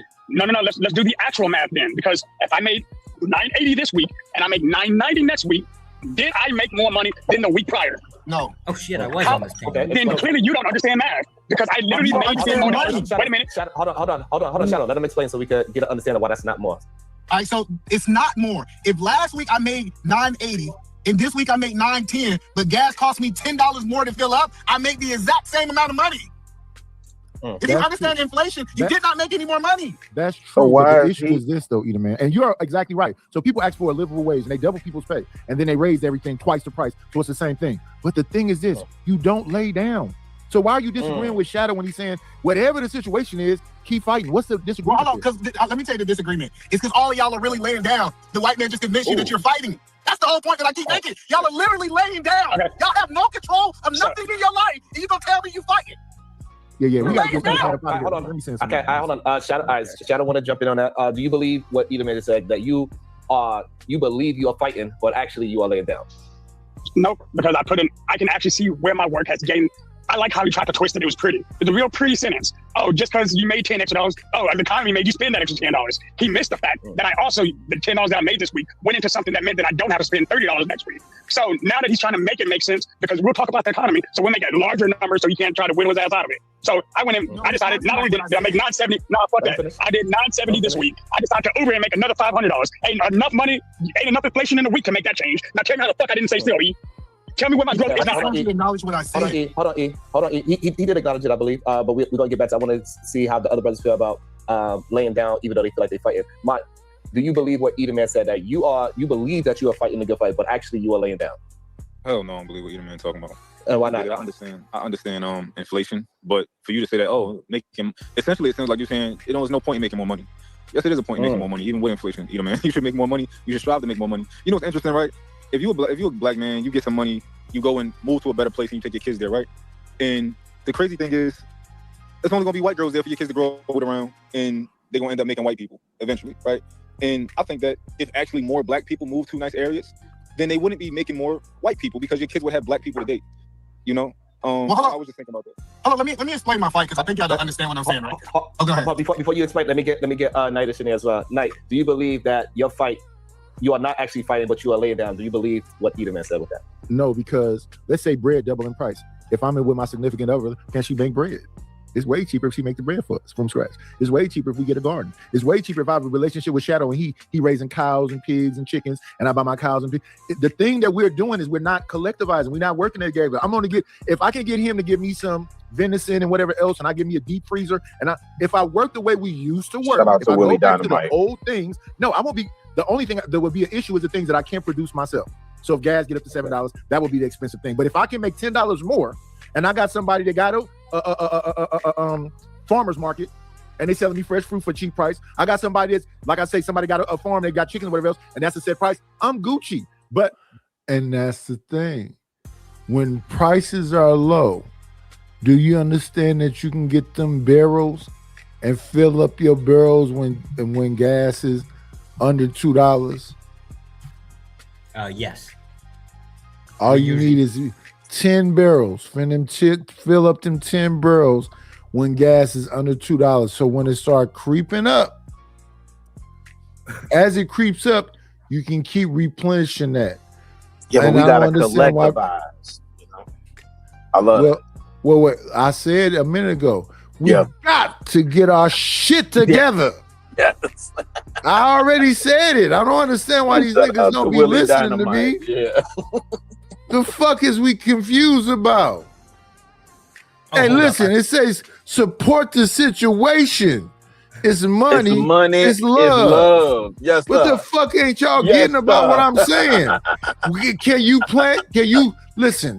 If you growing onions and you growing garlic and you growing tomatoes and what you need to go to the store for?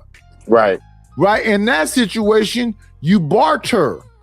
I Correct. grow And that's what I the grow elders know. potatoes and whatever Yes. else, and we Yep. just share the different whatever else. That's correct. If my wife can make bread, I ain't got to spend $7 for that. You ain't If gotta we spend got bread. chickens, Yes, sir. we get our own fucking eggs, and we bought. This is what I'm saying. We don't do the old things anymore. But I guarantee you, if you did the old things, you can separate from society. You don't necessarily have to, what they say, secede. Yeah. Because that's what people be trying to do. Secede from society. No, you can Hold still up. be a part of it. You just make sure you take care of your own. So Because in a war, what you need to be able to do is still be able to feed your people. No. I'm gonna have to step in here and take on Eda Man's position, right? Mm. You're forgetting the case that when the white man come along and find out you got like 55-gallon drums of fuel, right? We're gonna set that shit on fire. And that's what Well, I'm supposed to. how do and they that's find what I'm- out? How do y'all and that's find what, out? No. Let's stay right here. And that's when I'm supposed to shoot you off the rooftops. Oh, we That's finally when agree. That's when the So old shout out to folks supposed Sinners. to be throwing rocks at you and all that other shit. That's agree. the time for war. Your whole thing is about might make rights. And what I am saying is that we got to love each other as so-called people of color more than we hate each other. I think we hate each other more than we like each other. I won't disagree with that, Nightish. I won't Well, I disagree just with want that. you to know. I want you to know, Rilla. If Knight don't like you, I do. You know, I think as a collective though, I think Wait, Josh. Right. You think I don't like Chicago because he dark No. skinned? no. He playing off your statement. Yeah, we don't like each other as a collective, and I won't disagree with that. I really don't disagree with that. The opportunities that we have to build within, right? Especially if you talk about this $1.5 trillion, I forget what it is. I think it's 1.5 trillion at this point, spending power, right? Like I'm literally, me and my wife finna go in the city, but I'm literally wearing an outfit by a black-owned company, sourced with the cotton sourced by a black-owned farm, cotton farm that's been in that family for over 100 years, right? But then we'll say, no, Phil Knight makes better product, or the Dosslers, Puma, Adidas, they make better product. Adidas still exists? Oh yeah. They still fight. Shout out to the Dossler brothers, though. Them jokers got into a nasty fight too, because one was pro Mustache Man and the other just wanted to make shoes for athletes. And they split. I think it's 1948 they split, and then 1949 is when they officially incorporated their companies. Yeah, they still around. Okay. Yeah. My other famous one that I love is called Adiadora. Do they still? Oh exist? man, that's the he was a preppy kid. He was rocking him. Lecoq Sportive, Diodora, Lecoq Felice. Sportive. Yeah. British Knights, Pony, all that, man. I love my era, man, because for us, it was about being fresh. Like the labels did matter to an extent, but it was really about being fresh. Like you know, like nobody wanted to be like somebody else. I ain't want to dress like none of you Negroes. I ain't want to sing looking like y'all. That was a thing back then. It was about originality is a plus whenever I bust. And then something happened. Yeah. And then something happened. Yeah. People be talking to me and I be trying to explain to them, I don't care that you got, I used to have 200-300 people doing whatever. I don't really care about that. I'm trying to give you some good information. You can either accept it or not accept it. But tell me it's bad information. Does it have good playback value? Can I chop it up and put it in the shorts and whatever else? We can chop up what I just did right here this morning, and it got some good playback value. And I'm gonna run up the motherfucking subscriber numbers. This shit is a motherfucking it's not about the minute, it's about moments. I think I could do well if I did IRLs. When I get up out of this bitch, but I gotta get up out of this bitch, I'm gonna do even better than I've been doing this whole time. I've been being lazy, but I know what to do. I just haven't done it yet. Once I start doing it, we're gonna run these numbers up. We're gonna be on Kick, we're gonna be on Rumble, we're gonna be on TikTok, we're gonna be on Facebook, we're gonna be on Instagram, we're gonna get a funnel with a motherfucking website up inside of it. We're gonna get emails. With them emails, we're gonna get autoresponders.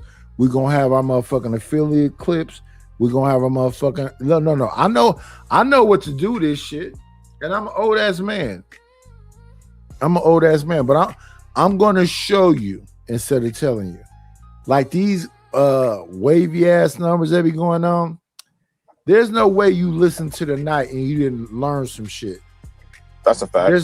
It is impossible that you done been on here with me and they be like, night be falling. Yeah, I'm gonna go to sleep. It is what it is. I'm gonna be sipping on my wine if y'all support the wine fund. The damn Cash App is $KNIGHT-ISH1 and the PayPal is paypal.me/IDLNO. And sometime I don't even get that. I'll just do a show and move forward and do another one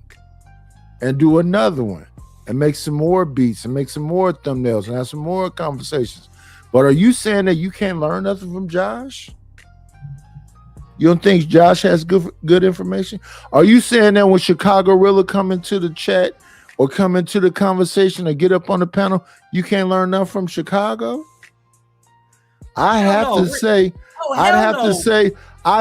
say, bless your heart.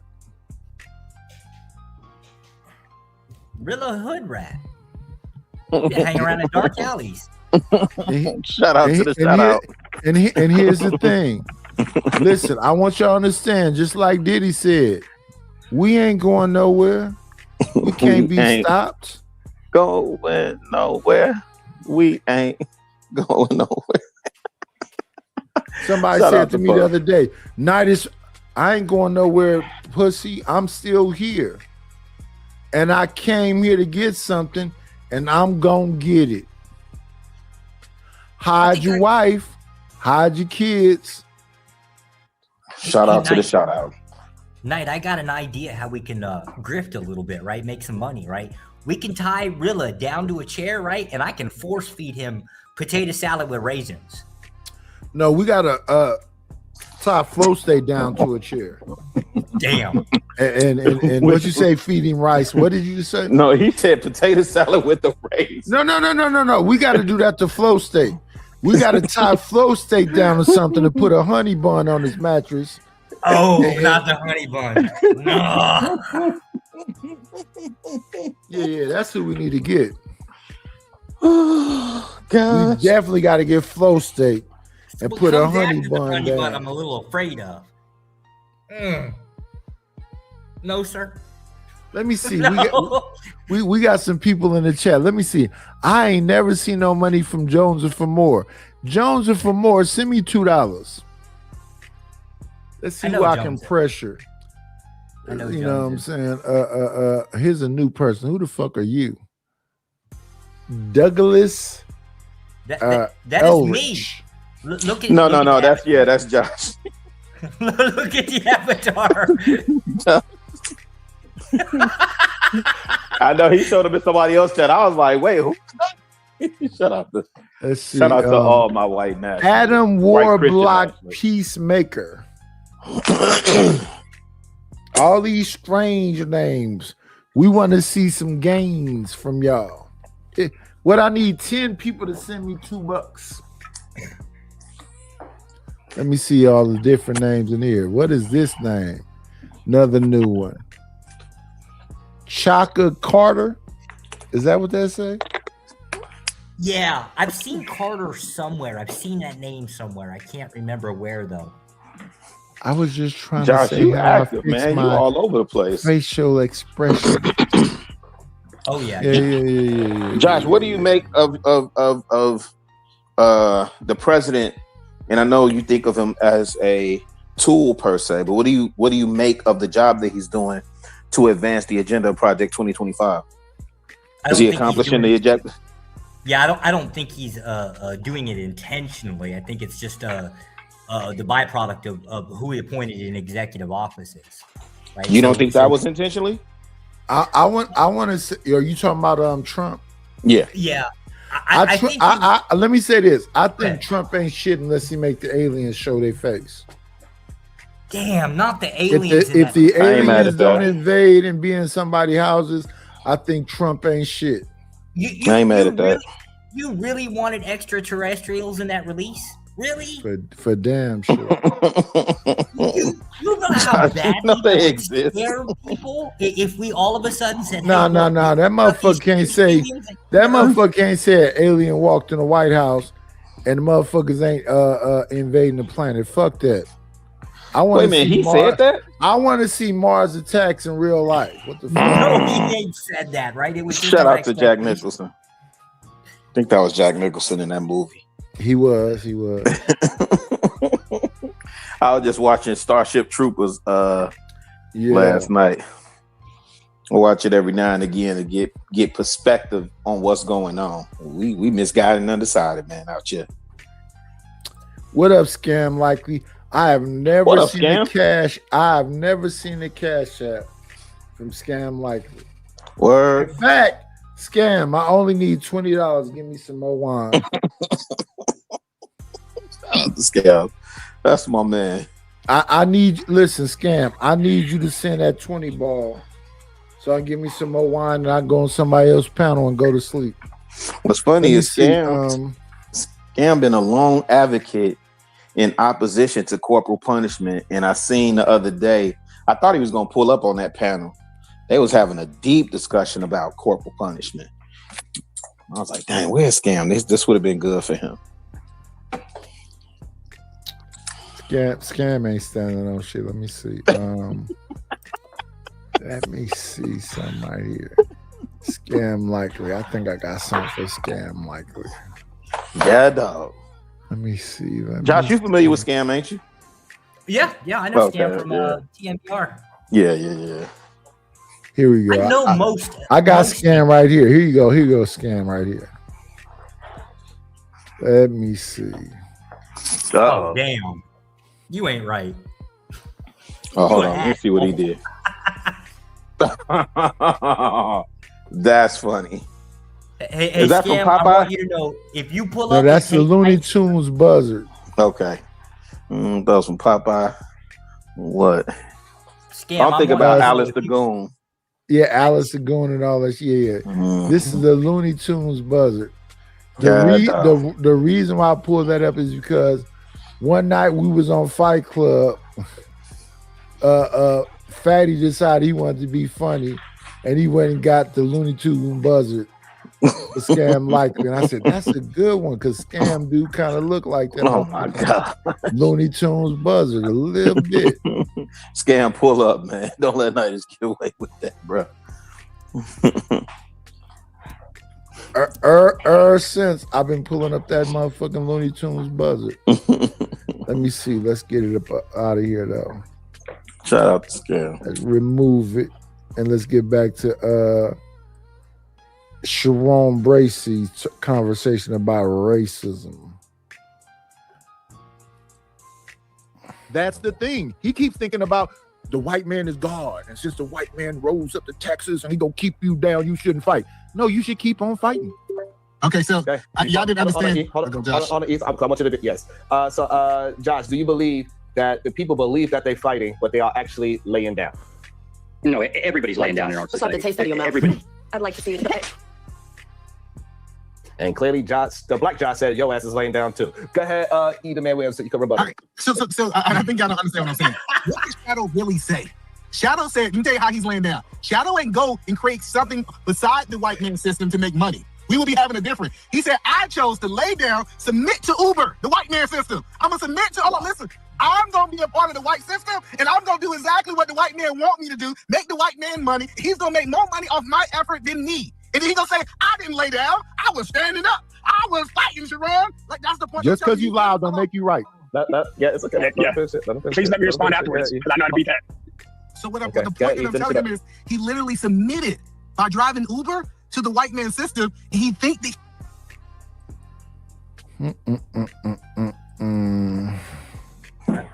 Isn't that a foreigner system?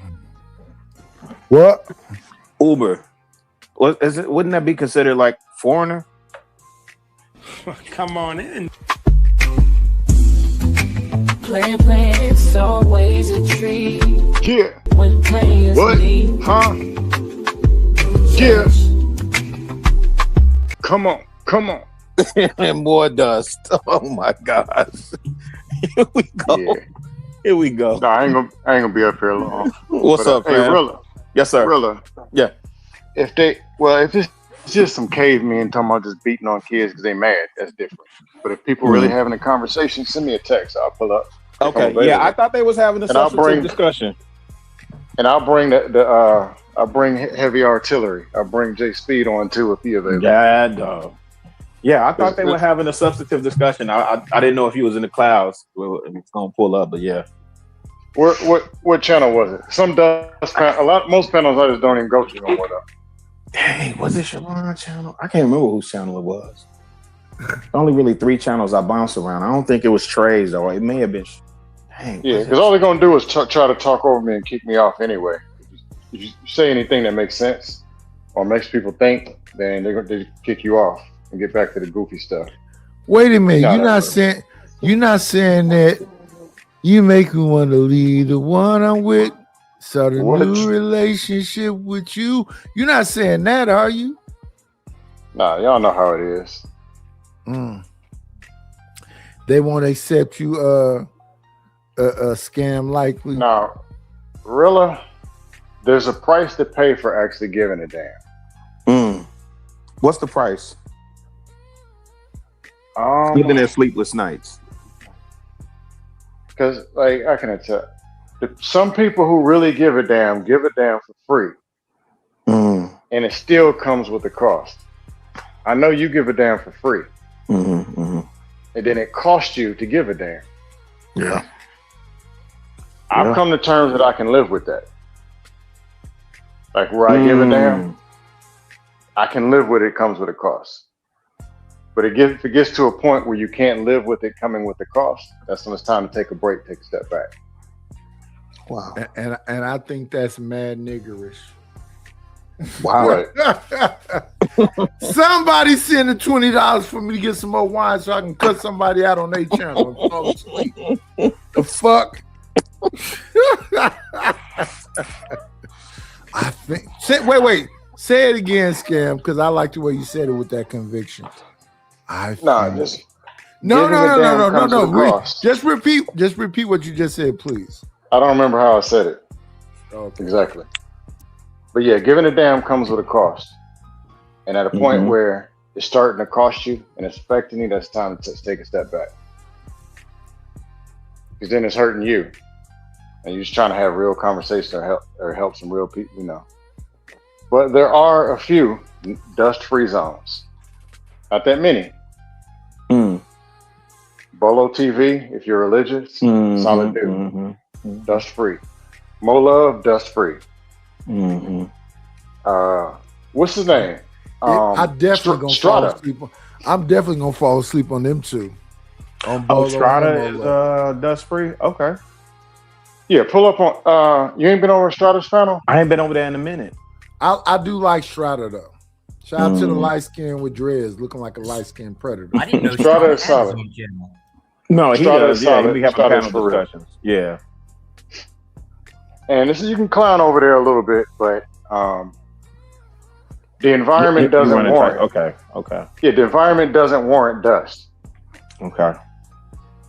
You would fit perfectly over there. Just being honest. Okay. And Night is Gotta get cool over too.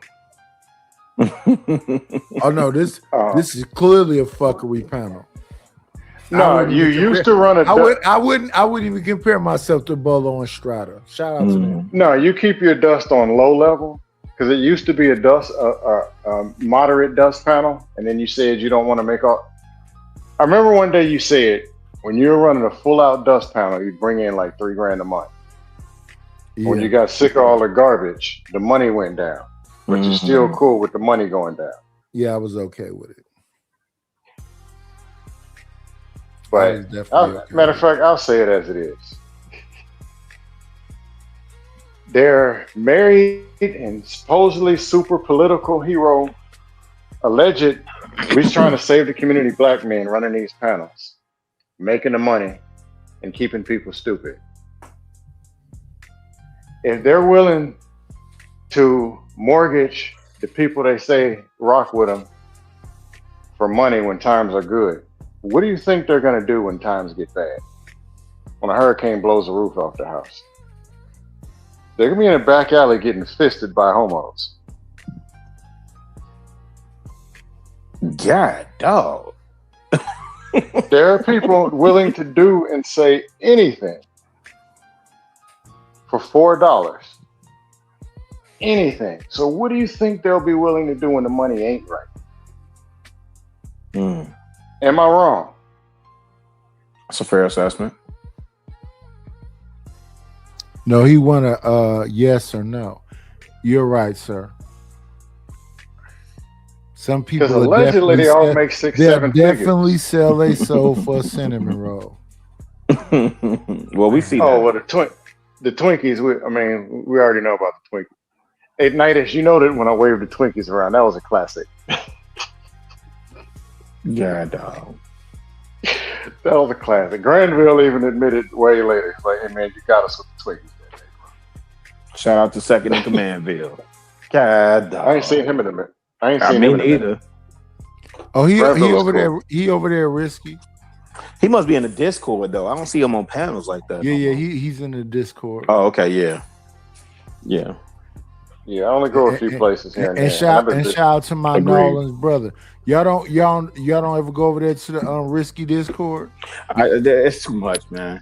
It's I'm all not these over there no more. Discords and social media apps. It's too much. Yeah, and that's the thing that people don't understand about me. I've been in the YouTube streets for 4 years. I know exactly what to do and the exact conversation to have. But because I want to have a better conversation, I kind of don't get all the bread I could get because I don't want to just do the goofy shit.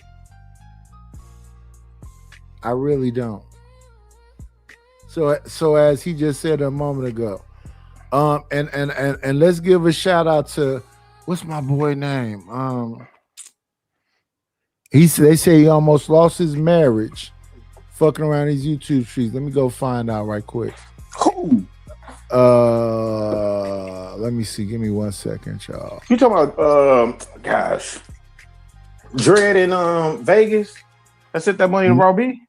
No. Light skin with the dreads was did electrical shit. What's his name? Light skin. Light skin dude had dreads. And almost lost his marriage. He almost his wife almost left him because he was spending so much money in his YouTube. He had a fight with I can believe it. J Hub. J Hub. Yeah. Shout out to J Hub is the reason why I don't do all the. I used to do some crazy shit over here because I came from Fight Club and the Black House. J Hub is the one who changed all this shit over here, respectfully. Yeah, J Hub was cool. Yeah, he was actually my bondsman at Risky's. I used to get bought off the panel when I first showed up there. He was the one that bought me back on. And J Hub, I hope you're doing well out there in life, brother. But yeah, J Hub is the one who changed the fucking Night Slayer. I ain't seen him in God. It's got to been 6 months to almost a year. I ain't seen him. I ain't seen him in a year. Damn. But I ain't been around like that. I take my breaks. I used to have his phone number. I'll have to find it and give him a call. Yeah, shout out to J Hub. I hope you're doing well, brother. But yeah, J Hub is the reason why the Night Slayer is not total fuckery. No, it's partial. Now it's light ray fuckery now. But back in the day, when we had Happy, Sherry Berry, LL Unk Man, the real I don't mind Unk Man. Man, Vic. shout out to the real Pookie. I was just thinking about him. Where is I he? hope Somebody he okay. mentioned him yesterday. I hope he's okay. Where is he? And listen, that's when I was he on making the like West Coast. $3,000 a Yeah. motherfucking stream. But this motherfucker was nothing but yelling. Mhm. Bomb The Derailers. Cherry. Well, shout out to the Derailers. Verbal Assassin. T-Baby. What's the dude from Texas name? No, you got people that come from. You had Purge people on your show. This motherfucker used to be crazy. Purge is nothing but Jesus Mikes and Psych Meds. Jesus Mike's and Psych. Hey, I can't lie. Sherry Berry is funny. Yeah, she is. She blasted off on Trigger Mike one day. I was driving. I had to pull over. I had to pull over somewhere. I was laughing so hard. It was She just blasted Jay, on Venus's channel. Chocolate Yeah, Earth. this Jay is cool. Venus. Yeah, this motherfucker. Oh, used to Just be Jay crazy. is hilarious. Just Jay is cool. Venus is cool. I don't have no problem with these people. Granville. What's the dude from Texas name? What's his name? Sway Productions. Man, this Sway from motherfucker Texas? used to be. Yeah, Sway man, is this from- motherfucker. Sway is from Northern Virginia. Yeah. Oh yeah, New York and D-Town, Northern D-Town, Oh, D-Town. D-Town. Oh my Where's god, D-Town? man, this motherfucker. Hey, Chicago, Shout out to this him. motherfucker used to be crazy over here. Yeah, And that's what I'm saying. I know what to do. Happy That and baby Sherry boy- Berry. Yeah, that baby boy must be kicking his tail right now. Remember, he had that newborn. He had a newborn Yeah, baby boy. yeah. Mm-hmm. You know, kicking his tail D-Town got into Sorry, it it's with Bomb 3:30 Cherry and the Verbal Assassin, and man, this motherfucker used to be. And that's what I'm saying. That's what the people want, though. They really Hey. want that. They want that shit back. Now I'll be in different chats and they be going, "Oh, Night, is she still around? What's up, baby?" Blah blah blah. now they all soft and grandmamas, and you know, and be trying to talk to me. I be like, "Oh yeah, thank you, ma'am." But your ass was you when I first met you. Your ass was over there wilding the fuck out. But yeah, Just Jay, Chocolate Earth, all of them. This shit used to be, you know, turned up. Now it's quiet, and you know, it is what it is. But I shall return. This is just I'm just in a little bit of a lull, and that's okay. It's Saturday at 12 noon. It's okay. It's gotta be almost one where you at though, right? 12:30. 12:34. Yeah, we were talking about Sharon Bracey channel and racism, and me having a conversation with these people, and I think when I'm in my bag, I do a pretty good thing. Let me see. Let's move forward. This might even be the wrong panel. It might be the wrong panel, but let's go. He's fighting because the white man gave him money to say that he was standing up. All right, go ahead, Shadow. So since he decided he wanted to stick to a specific point, he has no idea what I actually did with those additional funds. Here's what I actually did with those additional funds outside that system. I then used the money that I made with Uber to fund the martial arts studio where I'm teaching young black kids how to sword fight every weekend. Oh, wait, and that became an individualistic one that isn't associated with the white man at all. Dang, so I actually used what I got to do something that helped myself get in a better position because I used the money to make more money. But you prove that you're not fighting against the system. You're not fighting wrong. this fight. Hold on, listen. Just because they playing with swords, I want to go after Edom Man. Just because he's teaching some kids how to sword fight, right? Listen, I'm trying to help y'all understand this. He's really saying, let me work with the system, like what me and Mike was saying, instead of against the system. Nothing he said was against the system. He didn't say he was teaching. Teach a man how to sword fight. It's crazy work. Did you hear that, Chicago? Yeah, I thought he said he was teaching the kids on the weekend. To how to sword fight. I'm not gonna make it gay. Let's move forward. Hey, relax. Young black men how to be entrepreneurs and be able to create their own system. Right. He said, I'm teaching young black men how to physically protect themselves in the white man system. Like this, I just said, if we really look at it, a lot of people are laying down. They're submitting to the system. They're not taking the Sharon process. I'm going to completely reject the system and do something totally different. That's what the fight really looks like. They said, I'm going to be a part of it. I'm going to get along to go along. And then I'm going to act, long as I have some achievements of what I did, that means that I was fighting when you really was laying down. Go ahead, Knight. In real time, Shadow keeps spanking a white man, keep putting him down, keep making him submissive. And you sitting up here saying that if a man be educated and listen, this is a real thing. Let's go back to slavery. So the house N-words used to put glass in their master's food and slowly delete them. And they would go outside and give them field N-words, chicken and bread and whatever else, because they still felt like we was one thing. You're sitting up here saying that there's no way the white man is God and no matter what you do, he always gonna win. That's a defeatist mindset, sir. Okay, you can say that 10 times. Okay, the point you're a defeatist. Yeah. Hello. The point that I'm telling you is big waterhead. I think what we're proving is people are not really fighting. People are not rejecting the system that they have in place. They're actually participating in the system. That's the point that I'm making. It's like, if you really ask yourself, what fight is you really doing other than running your mouth? In the society we live in, if I'm a boxer, you're part of the system to help your people. But the thing is, are you helping your people or are you individualistic and just taking care of yourself? Well, I'm definitely helping my people because I decided to invest in my people instead of taking a job that I could have been making $175,000 a year. See that I'm doing what y'all say y'all doing. What y'all are literally doing. But how did you get to the point where you could do that? I rejected the system for real. But you rejected it entirely? You collected no money from these white people, ever? No, you missed the point. I think you missed the point. I just understand how finances work. So I understand how commerce works. And you're saying that, I just rejected the system, but you have to take part in that system to be able to reject it. You're saying most people couldn't. The first thing you said today is most people couldn't do that. I'm telling you most people can. They just need to fight in the boxing ring and then learn fucking Muay Thai. I'm telling you there's a difference. Take step 1 before you take step 2. You don't believe they can take step 1. I do. And there we go. Did you understand that aspect of the conversation?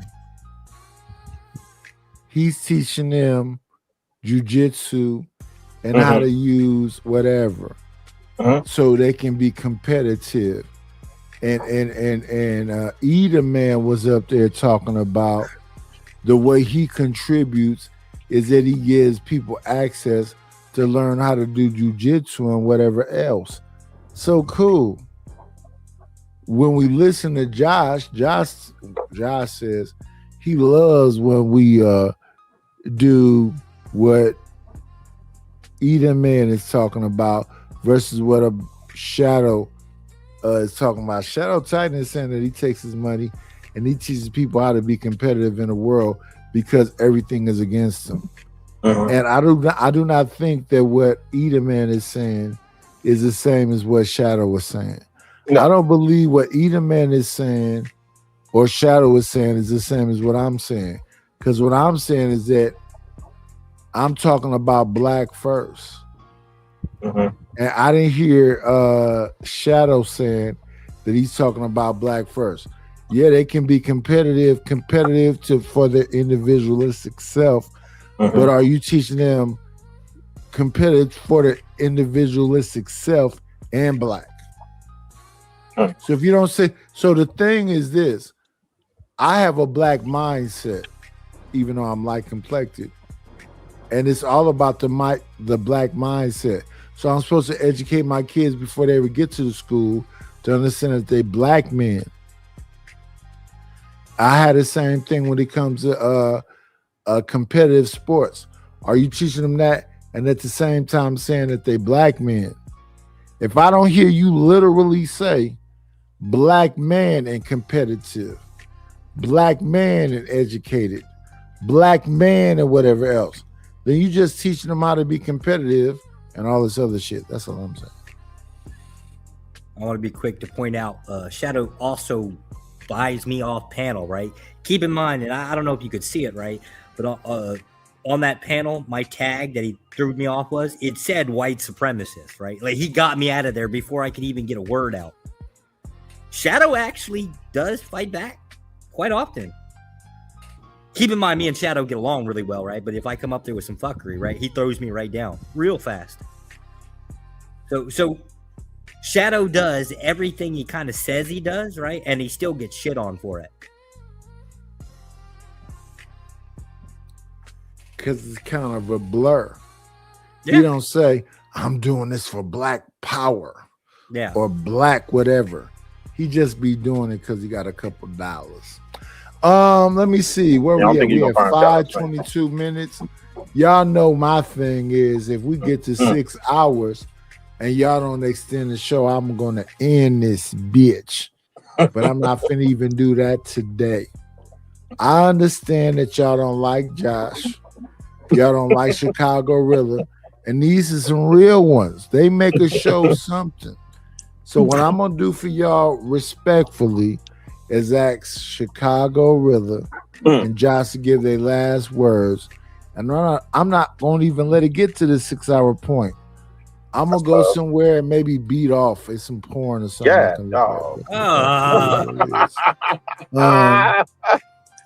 any Jesus last Christ. words, Josh or Chicago? Are you supposed to be doing that at your age? That my final word. Hey, is gonna be listen. I'm energetic. I'm not dead yet. Hey man, the weather's beautiful outside. It's 82 degrees in Chicago. Go do something nice for somebody else today and expect nothing in return. Yeah. If you got the time and the energy or you're around somebody, do that exact thing what Chicago just said. What about you, Josh? Because y'all didn't extend the show, right? I hope y'all run into Chicago in a dark alley. That's what I hope. So we have to definitely say, I don't know if y'all know this young man, but he goes by the name of Aaron Hall. And I always tell y'all the same thing. And what I'm saying is that be great.